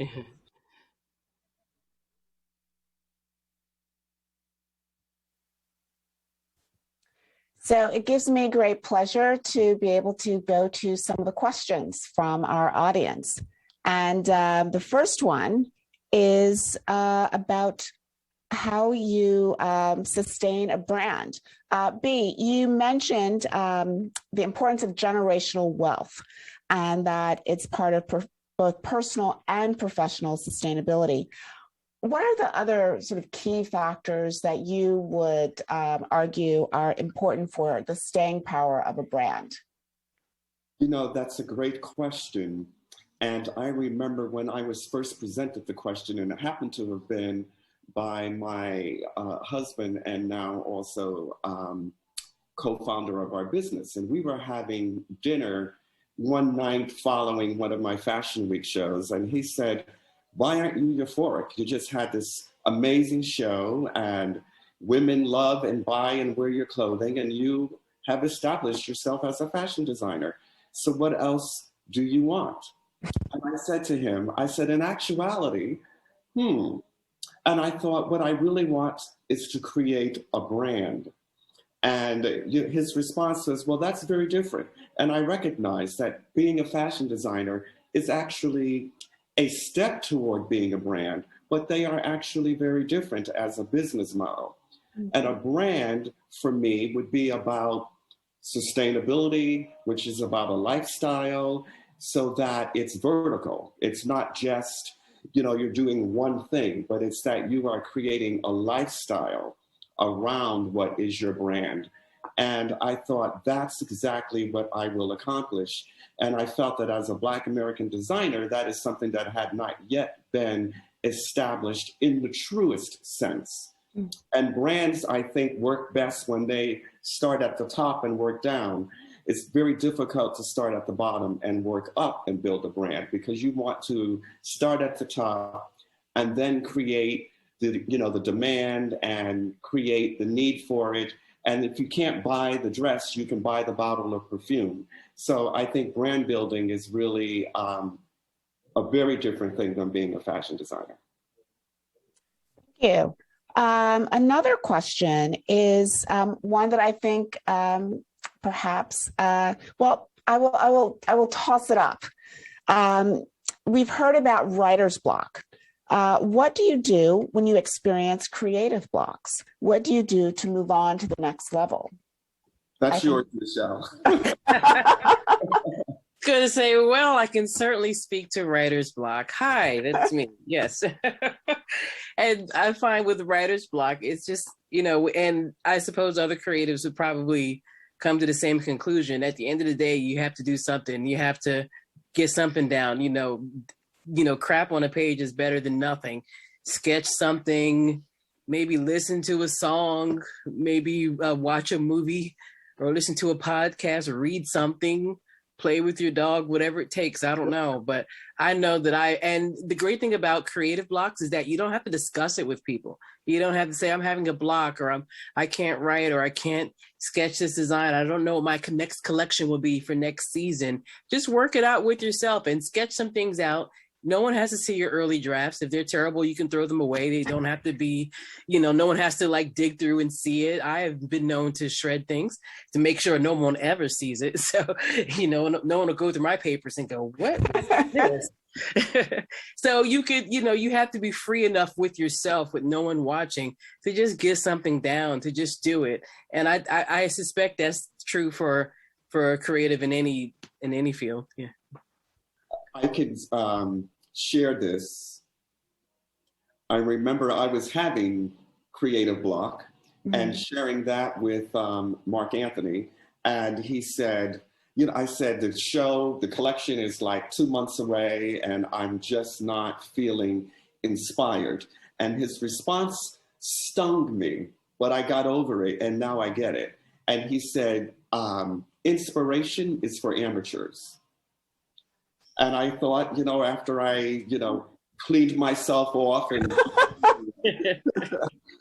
but I thought about it in the sense that it is who I am. It is what I do. And, if you wake me up at 3 o'clock in the morning, I should still be able to sketch a dress. And what I've learned to do from that point is really to just, and you said it really well, Michelle, now when I'm working on the collection, I start sketching, I start fabricating, and not often with a central theme in mind. And when you're 10 dresses in, the collection begins to tell you what the inspiration is and what the story is. And I much prefer to work that way because you're free. It's open and you can kind of let, the creativity do the dictation. Yeah, I mean, one of the things that I think both of you express from different points of view is this idea that inspiration doesn't necessarily come at the beginning. Sometimes you have to start and inspiration joins you later on in the process. Yes, absolutely. A big question that we have is, I'm very happy that the elephant in the room, racism, that's in quotes, is being discussed. However, our community has to acknowledge that we don't have the power that is inside the boardroom decision-making. How can the Black fashion industry collaborate to build our own infrastructure for the future? And I would also just add, one, do you accept the premise of the question that we lack power inside the boardrooms? Well, I think that when I think about the question and when you first read it, I thought, well, in actuality, we do have a power that's greater than the boardroom, and that would be the power as a consumer. And so if we could really understand the grassroots of how we could really make a difference, then the boardroom would have to pay attention. And, for a long time, we've been looking for it to come from one direction, when in actuality, and we've been seeing some of that over the last year or so, as we've responded to various causes and took to the streets, with the Black Lives Matter movement and so forth. And understanding, though, again, where the power really lies, where their attention will really be, where it will matter is economic. And we are consumers, and we're great consumers of everything. And so if we could take that power and say, you know what, we want to buy Black designers, so we will go into the stores where we shop and say, do you carry Black authors? Do you carry Black designers? If not, we'll go where they do. And if we do that collectively and create that kind of voice, then I think the boardroom would pay attention. I think that's already happened, if I may say. I think that's been happening, especially again with the advent of social media in the last decade. Not even the last 20 years, but I would say in the last decade, in the last 15 years or so, they've had to peek out of the boardroom because they noticed they weren't making money. They noticed that what they deemed to be the hottest thing, no one was paying attention to. And some person they never heard of on the internet, on Twitter, they have 2 million followers and they said something and the store is selling out of it. And so that's already happened. It's happened, as far as race is concerned. It's happened as far as age. They've been, it's happened in Hollywood. Wait, this movie has made all this money? Oh my gosh, they were number one at the box office. People went to see this. They can't lie to themselves anymore because the numbers don't lie. The money's right there. The consumers have spoken, and consumers are speaking to them directly through Twitter. 20 years ago, how often were regular people talking about, why would ABC do this? Why won't they show this show? I wish they would do this. What about NBC? Now just everyday people are talking about Netflix and Hulu and Amazon and why are we doing this and why should we do that and what's wrong with CBS? The broader audience has a wider no, they don't know that much, but they know enough. They know more. They know fashion designers' names. They know they're going to go into Target and they see Christopher John Rogers. They know Sergio Hudson did Michelle Obama's inauguration outfit. They know B. Michael was Cicely Tyson's right-hand man. And every time you saw her, she was in B. Michael. And so a regular person who would not have necessarily known that in 2001 knows all about it in 2021, I'd say. Michelle, I'm gonna stick with you because this question is specifically for you. You've written 2 wonderful books on vintage fashion. What do you feel that current Black designers can learn from vintage glamour? Well, I appreciate the compliment, but I'll say that my books are not necessarily just about fashion. I write about cultural history, and fashion is incorporated into it as fashion is a part of the world. It's like fashion. I love how someone, I forget who it was, said that, fashion is a business and it's all kinds of things. And it's one of those things where people, if it's glamorous or interesting and people like it, sometimes people tend to dismiss it or they don't quite get the implications in different areas. But I think I would hope a fashion designer, someone who's looking for inspiration, it's great. I've seen whether it's younger people like my generation, the original hip hop generation may have looked at people on golf courses and only seen white people say. So to them, golfing is white. Hollywood is white, is Marilyn Monroe, that's glamour. But then now with vintage Black glamour, with the men's book, with the women's book, now you can see, oh, well, Dorothy Dandridge did this, or there is Ella Fitzgerald. No one thinks about her fashion-wise all the time, but she would commission dresses from Zelda Wynn Valdez all the time. She kept a lot of designers in business. No one is thinking about Maria Cole. We have the basketball wives and different celebrity wives, but they're not necessarily thinking about Marva Lewis, Joe Lewis's first and third wife. They got married twice. They got one of those couples that got married and divorced. So there is...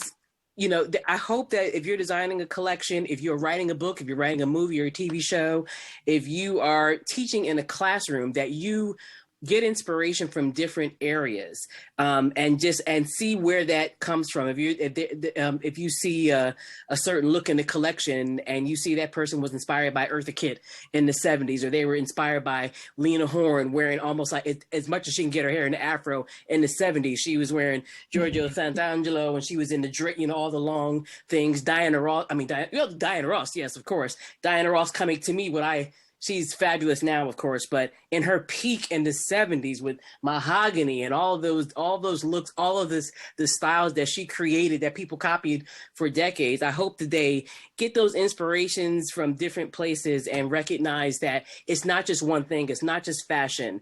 It's music. It's art. It's film.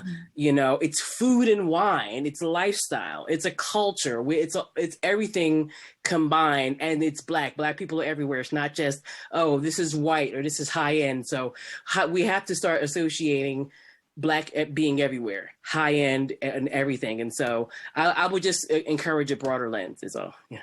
And this may be the last question we have time for, but and it kind of gets at the tension between both celebrating Black designers, but also allowing them to simply be designers. How should the media spread awareness about Black design talent without labeling them as such? What do you think the best strategy might be? I think the strategy is a simple one. It's really write about the collection, talk about the designer, if it's, whatever, lifestyle. But I think to just, we don't write white designer Michael Kors. We say Michael Kors, or we cover the collection. I remember when I would get calls during Fashion Week, and I finally said, I'm not doing these calls anymore. It would be, B. Michael, you are one of 2 who are showing at the fashion calendar. What do you think about that? And I'm like, are you interested in what my inspiration is for the season? Would you like to know what my color palette is for the season? So I think, we have to just remove that as the narrative and say, these are brilliant designers. This is the work that they are doing, and be inclusive. That's being inclusive. And so that's where we need to go. So include all designers in stories and not just focus on designers of color when you want to talk about diversity. If you're doing a piece on evening dresses, include me. Don't just include me when you're doing Black designers. I mean, I do evening dresses. So that's the direction we have to go in. And that's what I'm going to be responding to. Well, I think we're going to have to leave it there. But we had some really terrific questions, and I'm so appreciative, again, for this wonderful panel. Thank you. Thank you, Robin. Thank you, B. Yes, thank you, Nichelle. Thank you, Robin. What a powerhouse of a symposium. I want to take this time to thank the National Museum of African American History and Culture for curating today's amazing discussions. I additionally want to thank all the panelists for contributing their brilliant perspectives and the symposium attendees for spending the day with us. I encourage everyone to continue the learning and conversation about the essential contributions of Black Americans to American fashion and culture. With each of your continued support of the National Museum of African American History and Culture and the Council of Fashion Designers of America, both institutions will continue providing visibility and voice to African American fashion trailblazers and innovators past and present. Wishing everyone a wonderful day. Take care. This has been an amazing day. We've had great feedback from our panelists who have reminded us that while African Americans have accomplished a lot, there's even more work that needs to be done. And this program has been a start as we will continue to work towards creating sustained changes. Cassandra, I want to thank you for serving as our Mistress of Ceremony.